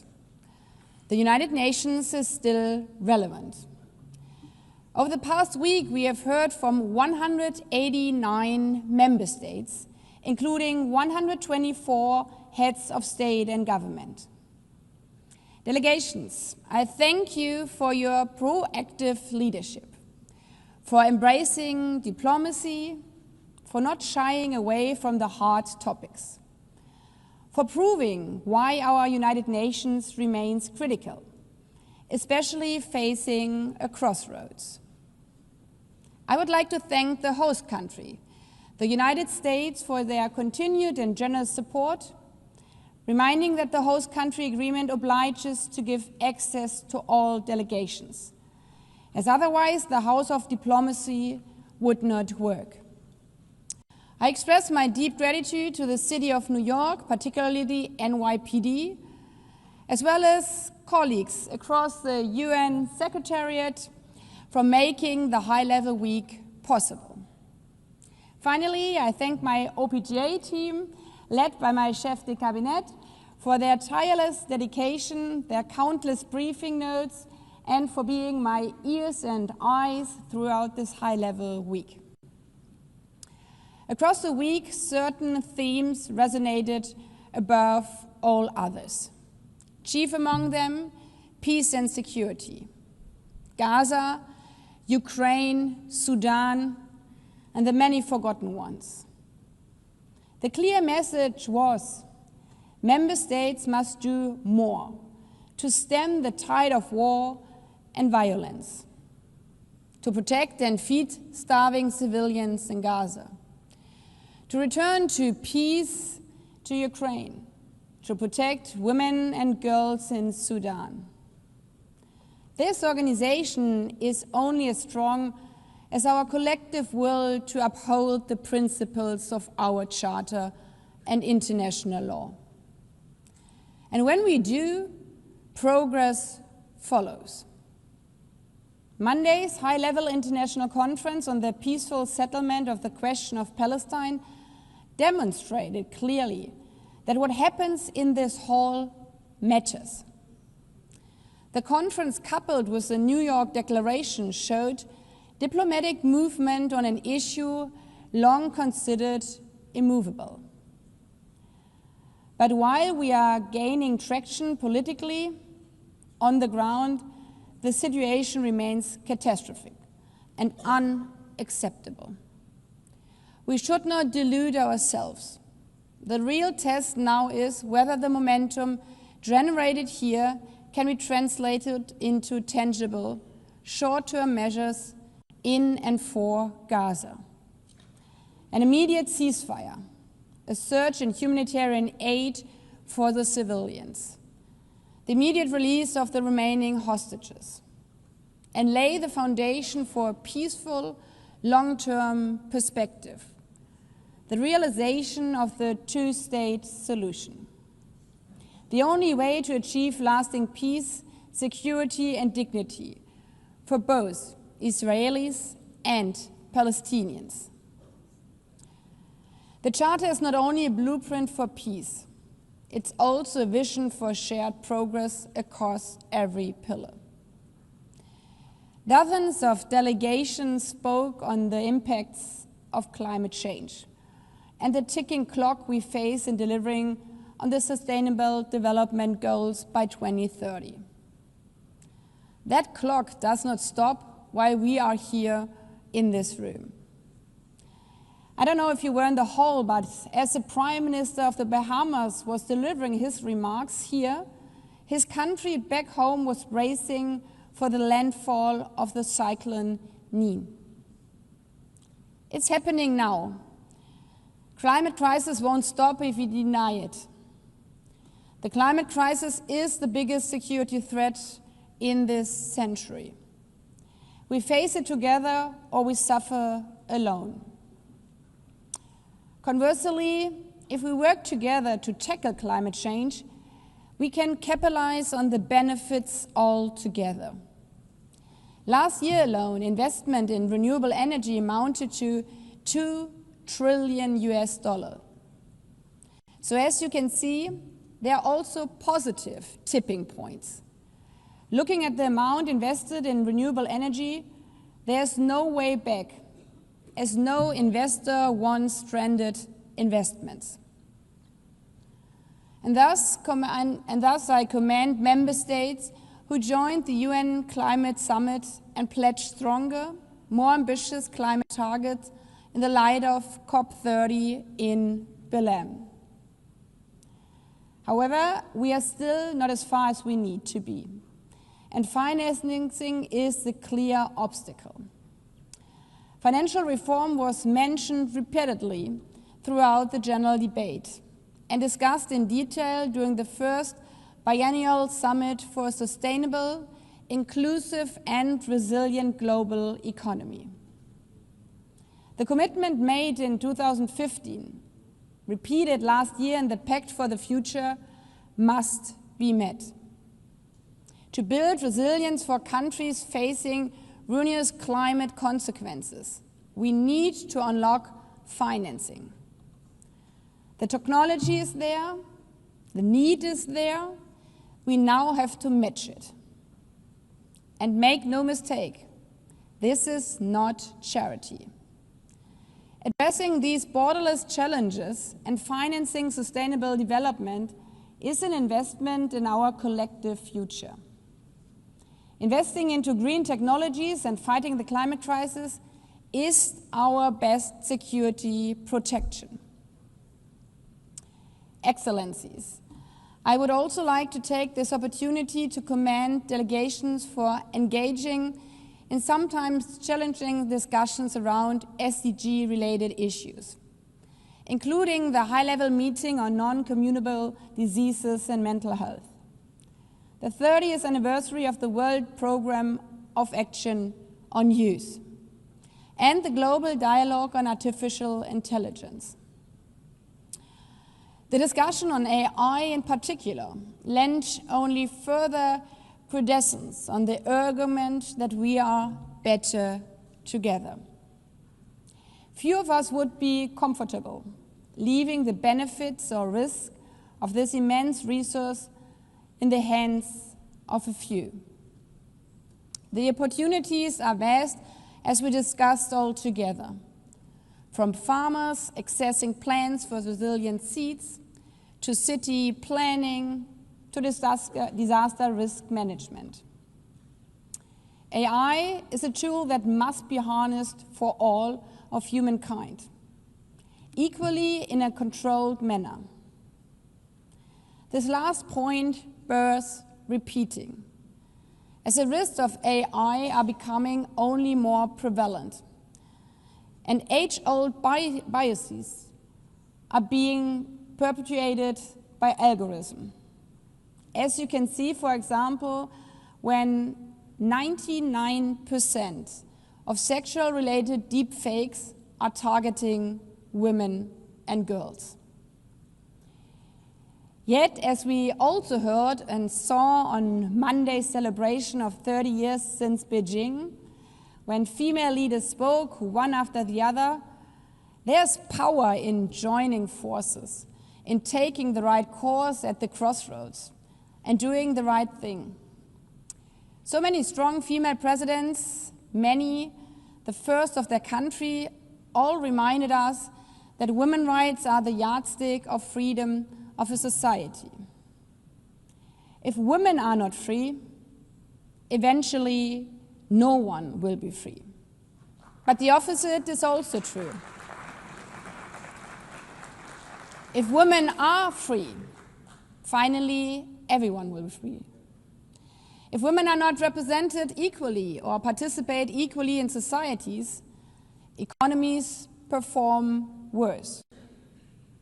Some estimates note that closing the gender gap would add 7 trillion to the global GDP. And a few words drew applause from this audience as often as that of the mention of a future possible Madam Secretary General.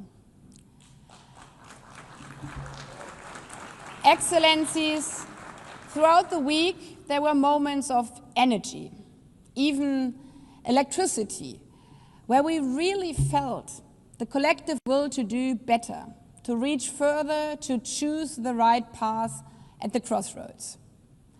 It's an energy that reminds us that this institution indeed matters, that we need it more than ever, an energy that also proclaims now is the time to grow and change. Colleagues, this is an energy, a moment in time that we need to grab and run with. And the conditions are there. Indeed, UN80 and the reform agenda was, as they say, the hot topic throughout the week. The Secretary General's report on mandate implementation review, the revised budget and his proposals for structural changes and programmatic realignments offer us a concrete pathway to make this institution better, stronger, more effective, fit for purpose. But this is not only about trimming budgets. It's about strengthening delivery. It is about priorities. For that reason, it is important that delegations take the discussions here back to their capitals.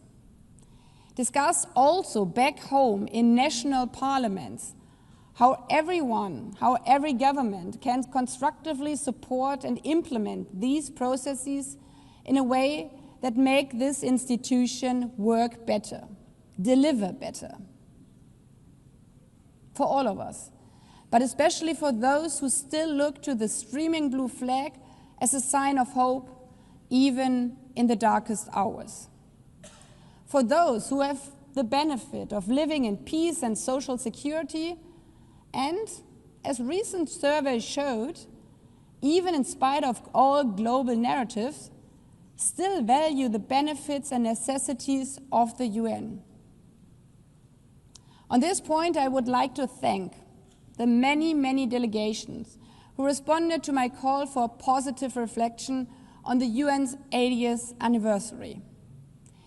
We have heard dozens of statements infused with this theme of better together, of countries who freed themselves from colonialism to join as an independent state, the family of nations, of countries like my own who reunified because of the international community, of countries who sought support from the UN for mediation, for peacekeeping, for democratic reform, for aid and relief.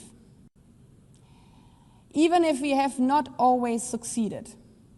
But the point is that we have always tried. Excellencies, these examples highlight specifically why this organization was created: to tackle the problems no country alone can solve, to support others in their times of need. This week's general debate, with strong engagements and impassioned words, showed that we are capable of finding the strength to lift up our common leadership, to find collective solutions, and to take the right path at the crossroads. Let us go forward in this spirit. As also outlined in our just launched year-long campaign, let us be inspired by the legacy of our past and daring for a better future, that is, better together, unafraid, unbroken, united. I thank you.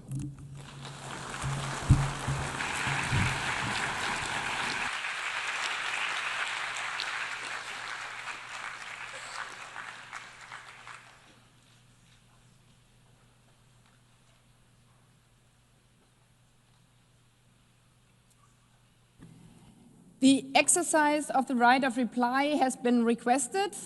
May I remind members that statements in the exercise of the right of reply are limited to 10 minutes for the first intervention and to 5 minutes for the second intervention, and should be made by delegations from their seats. I call on the representative of Mali. Merci, Madame la. Thank you, Madam President. The delegation of Mali does not aim to exercise its right of reply. Nonetheless, personal attacks, condescending attacks waged by the Algerian Minister of Foreign Affairs compel us to intervene, to correct the untruths we heard. out of respect for the decorum of this august assembly and the good that the United Nations embodies, my delegation will not lower itself to the level of the invective and basically indecent attacks proffered by the Algerian Minister of Foreign Affairs. By doing this, Algeria deliberately decided not to mention at all the events which resulted in unprecedented tensions between our two countries. On our side, we would like to reiterate what Mali has said earlier. This is the statement delivered by Abdoulaye Gueye, Prime Minister and Head of Government of the Republic of Mali on the 26th of September 2025.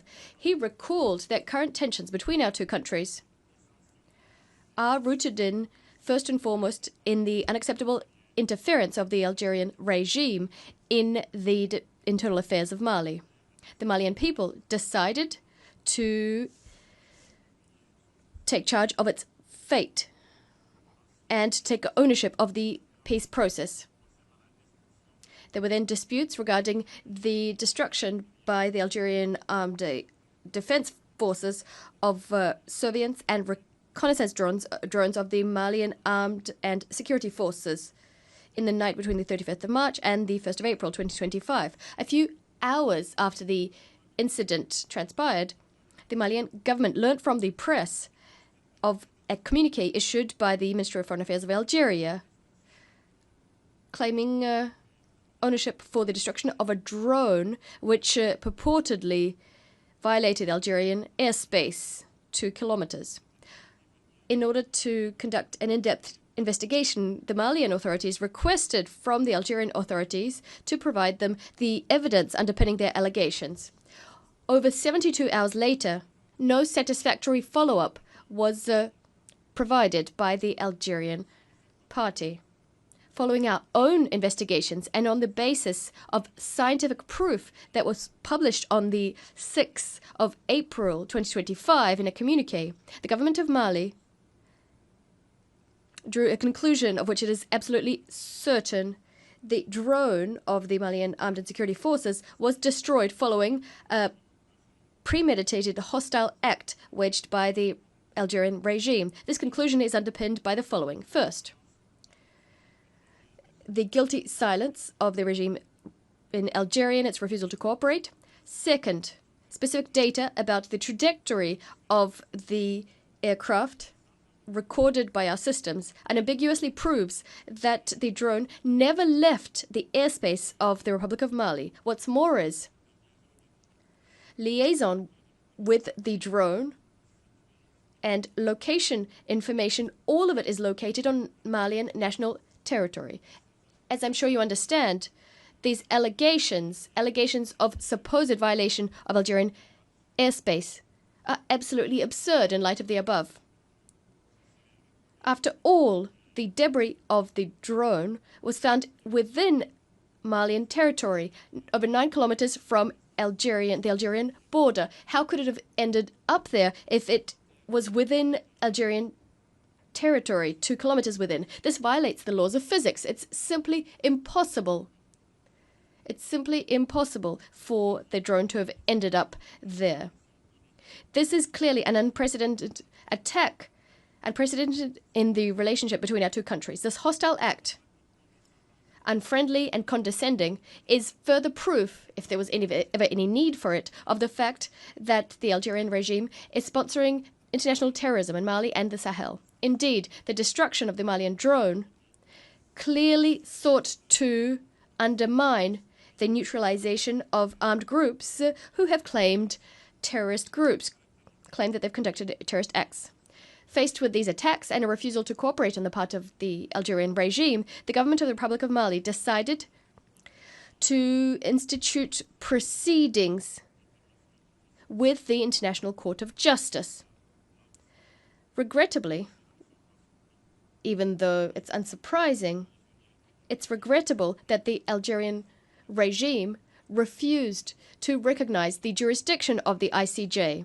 As a way of defending itself, the Algerian regime claims to respect this international jurisdiction. It's easy to see that this Malian drone that was shot down is a source of embarrassment for the junta in Algeria. Indeed, if the Algerian regime had any respect for the international system as it claims to have, it would have accepted to submit supposed proof it has in its at its disposal to the ICJ. The Algerian regime, through its actions, is rejecting international legality. This attests to the fact that it is clearly guilty before the world.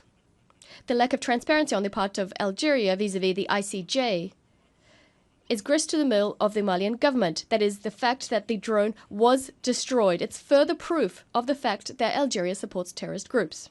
The government of Mali deplores the fact that instead of responding to the facts we've established and documented, the Algerian regime has opted for defamatory invective to try and conceal its support for extremist groups, including the terrorist leaders that were targeted by the downed Malian drone. We denounce this flagrant violation committed by Algeria against my country in contravention of Mali's efforts to support the FLN and the support we provided to our neighbours, our brothers, our friends, the people of Algeria during their liberation struggle. Thus, the government of Mali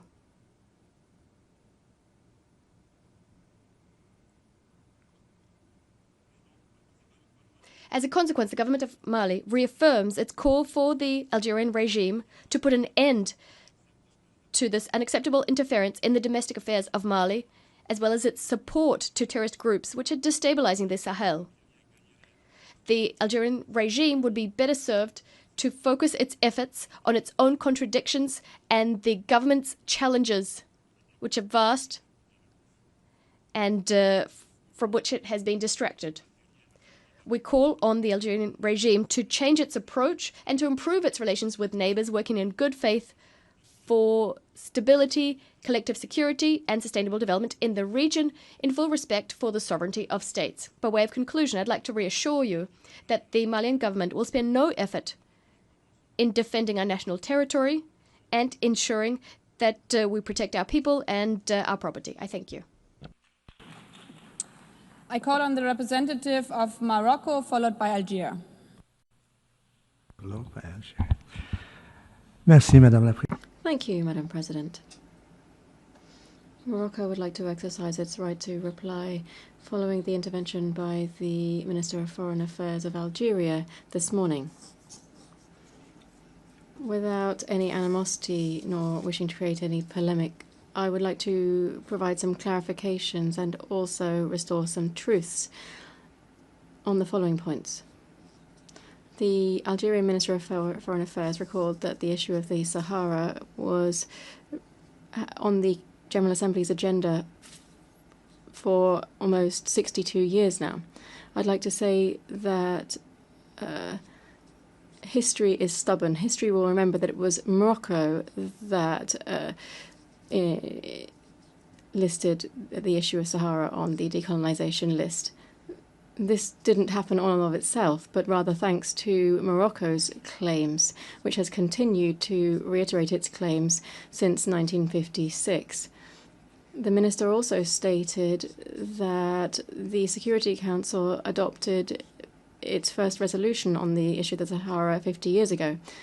That's very well, but I would have liked us to, for the minister to also refer to the General Assembly resolution, since we are sitting in the General Assembly.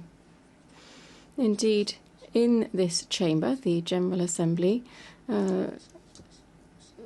adopted its own resolution 3458B. This took note of the Madrid Agreement that brought an end to the Spanish colonization of our southern provinces. 3. The minister stated that MINUSO was created 34 years ago. Very well, that's true also. But the issue of the Moroccan Sahara doesn't stop at the creation of MINURSO, nor did it start with the creation of MINURSO. It cannot be reduced to the establishment of MINURSO either. The history of the Moroccan Sahara must be integrated into everything that has happened around and what happened after the establishment of MINURSO. That is the decision of the Security Council to put to one side all of the resolutions concerning the Sahara as they related to MINURSO by proclaiming the political solution for the settlement of this dispute. That was 21 years ago. And above all, the Security Council has done ever since 2007, adopted a resolution over the last 18 years that reiterates the preeminence of the Moroccan autonomy plan, which it believes is serious and credible. 4, I'd like to thank the Minister of Foreign Affairs who talked about realities imposed on the Moroccan Sahara. The reality in Moroccan Sahara today is billions of investment. It is peace. It is stability. It is the longest bridge in Africa, a highway from the north to the south of the Sahara. It's universities in every city, hospitals, university hospitals, the deepest port in Africa, Atlantic port in Africa. It is freedoms, elections, a free culture, civic participation of the Sahara population in all political, cultural and economic activities of the region, and above all, the emancipation of young people who are just as active in the north and the south of Morocco in our political, cultural and economic life. These are the realities of the Sahara. And I just wanted to add, since we are in a diplomatic forum here, our reality is that we have 30 consulates in the Moroccan Sahara. That means that we also have some recognition. There is investment, billions of dollars of investment. And I'd just like to recall here that the United States have instructed their development agencies, their investment agencies, their companies to invest in Moroccan Sahara, because irrespective of the view that you might take on the status of Morocco, there is one right which is irreversible, that is the right to development. And the right to development means in Morocco that we invest in depth for prosperity, for development, and to ensure hospitals, schools, roads, security for our population. The right to development isn't just the responsibility of the state concerned, but also it is an international responsibility of our partners. Hence the decision of Europeans, Americans this week, and other partners, particularly large multinationals who are interested in the Saharan development for the benefit of our Saharan population. The 5th observation that I'd like to share following the intervention of His Excellency the Foreign Affairs Minister of Algeria. Algeria is currently sitting in the Security Council, but the Sahara is not currently being addressed as a matter solely of decolonization. The Security Council addresses this as a matter of peace and security, and above all, in the context of the peaceful settlement of disputes. I'd like to thank him for addressing this issue. 6th remark that I'd like to share. His Excellency the Minister asked 5 questions, fundamental questions for the settlement of this dispute. That's all very well. But what question did he never asked? Algeria is saying that it is not a party setting conditions and fundamentals for the settlement of this dispute. On what grounds, if it's not a party to this? We welcome the fact that Algeria can now say, okay, these are the conditions for the settlement of this dispute. we hope that today's statement can be extended and reflected on the other side of this building in the Security Council, so that we can fully engage in a political process and ensure that we have participation in the round table to relaunch a political process and to reach the settlement of this dispute, which has gone on all too long. 7th point. I'd like to say that I cannot conclude on a negative note here. I'd like to conclude in echoing the message of His Majesty the King that was stated on the 30th of July last, that was addressed towards our neighbour Algeria. His Majesty the King reiterated the international momentum and support of more than 120 countries that support the Moroccan autonomy plan, the dozens of countries that have recognized Moroccan Institute, and the members of the Security Council that have reiterated either the Moroccan autonomy plan as more than 2/3 of the EU members that are in favour of the initiative for the definitive settlement of this issue. His Majesty the King, when he referred to all of these outcomes, said, and I quote His Majesty the King, that this is a favourable position towards law and legitimacy, inspires us. It pushes us further towards a quest for a consensus-based solution that would save face for all parties, where there are not winners or losers. That's the end of the quote of His Majesty the King. Thank you very much. I call on the representative of Algeria. شكرا سيدة رئيس. Thank you, Madam President. My delegation has asked for the floor to respond to the statements by two delegations in this hall as they exercise their right of reply. First, concerning Mali. We are surprised. This is our first comment. We are surprised. When the representative of Mali talks about decorum, he should rather teach decorum.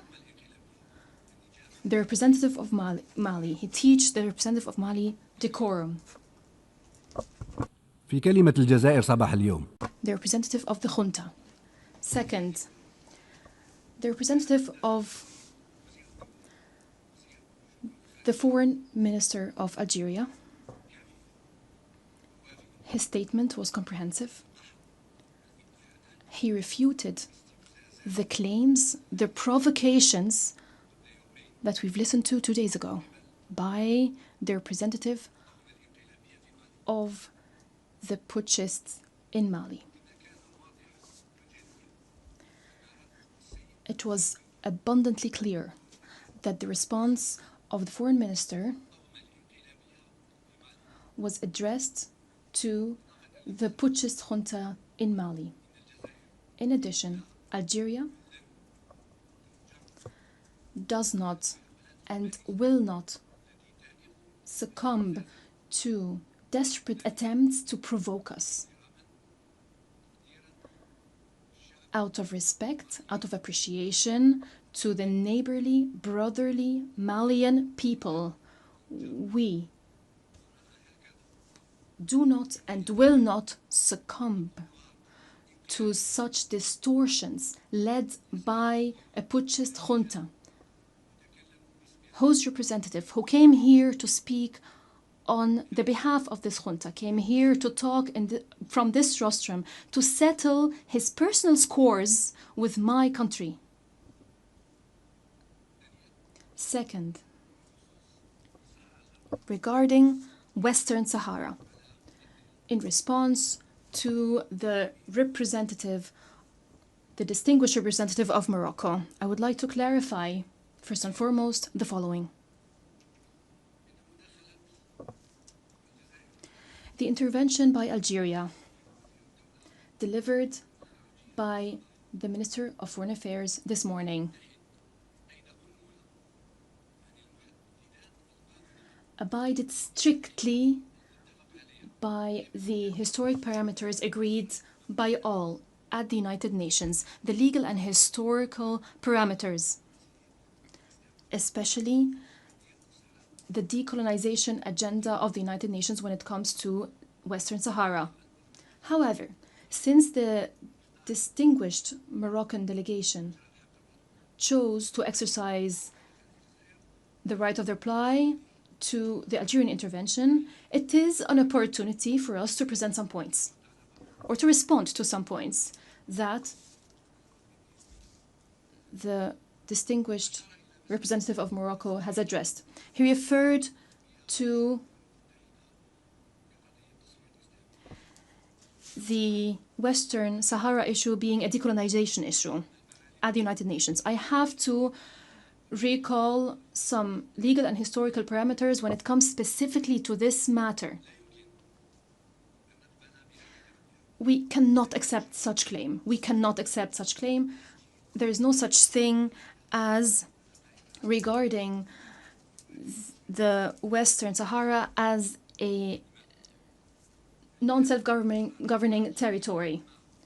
However, because adding a region to the list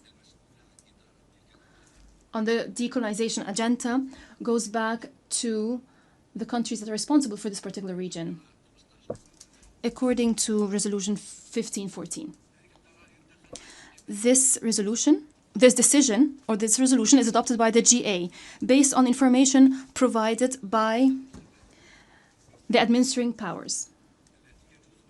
The administering power has the right to ask, can provide information according to Article 11 of the Charter, especially Article 37E. I recall and remind you of the decolonization agenda of the United Nations. In 1946, the first list was presented when 8 countries provided a list of 72 territories that are concerned with decolonization. And in 1963, the General Assembly approved revised list of 60 region as non-self-governing territories. That includes the Western Sahara. I have the documents, I have the lists, I have the numbers of those documents, but I don't want to talk for too long. When it comes to Western Sahara, this issue was not part of Resolution 66 of 1946 for a simple reason, because Spain was not yet a member of the United Nations until 1955. It was the administrating power. In 1955, and Morocco was then still under the protectorate, the Secretary General of the United Nations corresponded with Spain and asked Spain whether it manages a non-self-governing territory. So in 1958, Spain claims that it does not have any non-self-governing territories. And the territories that it administers are Spanish territories. Spain did not provide any information on this territory under Article 73 until 1960, where there was a draft resolution in the Fourth Committee to consider the issue of Western Sahara. And I have the statement by the administering power, the statement delivered back then.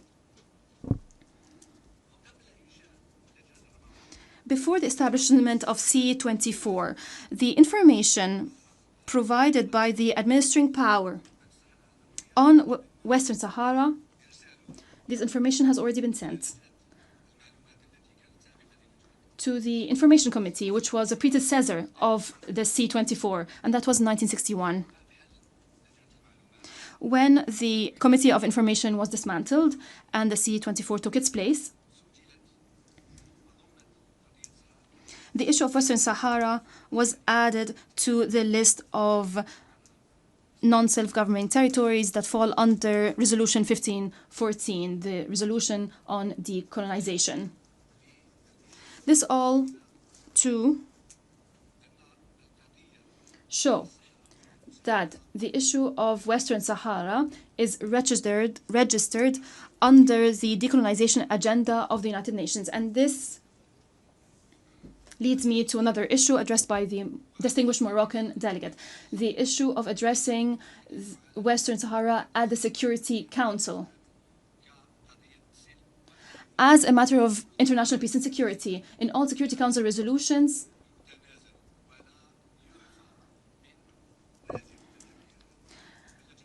it is stated that the Fourth Committee, the C24, and the General Assembly shall continue to consider the Western Sahara issue as a decolonization issue. All Security Council resolutions stress this matter.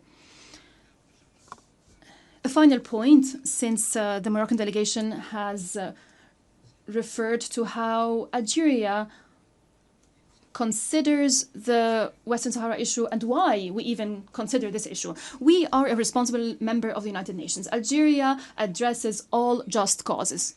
Second, Algeria is a neighboring country, and it is concerned with what transpires in neighboring countries.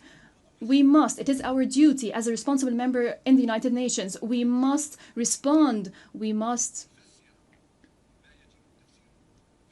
explain what needs to be explained regarding this issue and in other issues.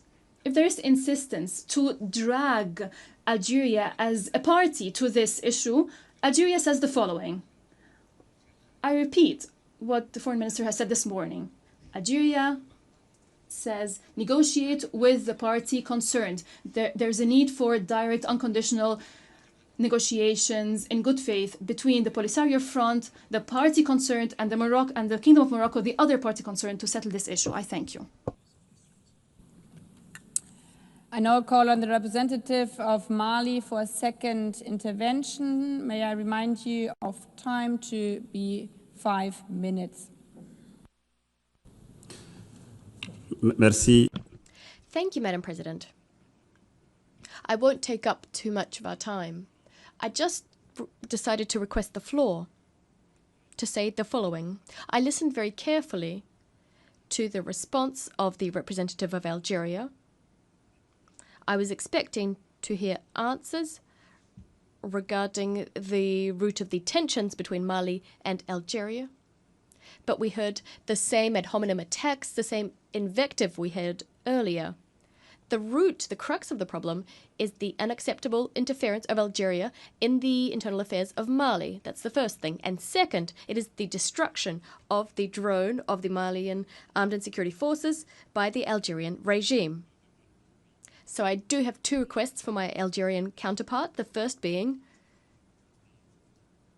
for him to please tell his authorities to consent to our application instituting proceedings with the ICJ, and also to provide any evidence which was not provided to the Assembly. And my second request is an invitation for the Algerian authorities to stop their hostile acts against Mali and to opt for a constructive approach in keeping with the traditions of good neighborly relations between our two brotherly nations. I thank you very much, Madam President.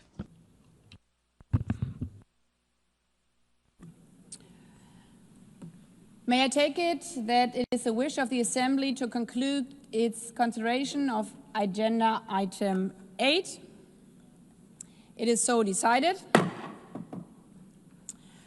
I would like to thank all of you, all delegations again, for this year's high-level week. I wish you a good day. The meeting is adjourned.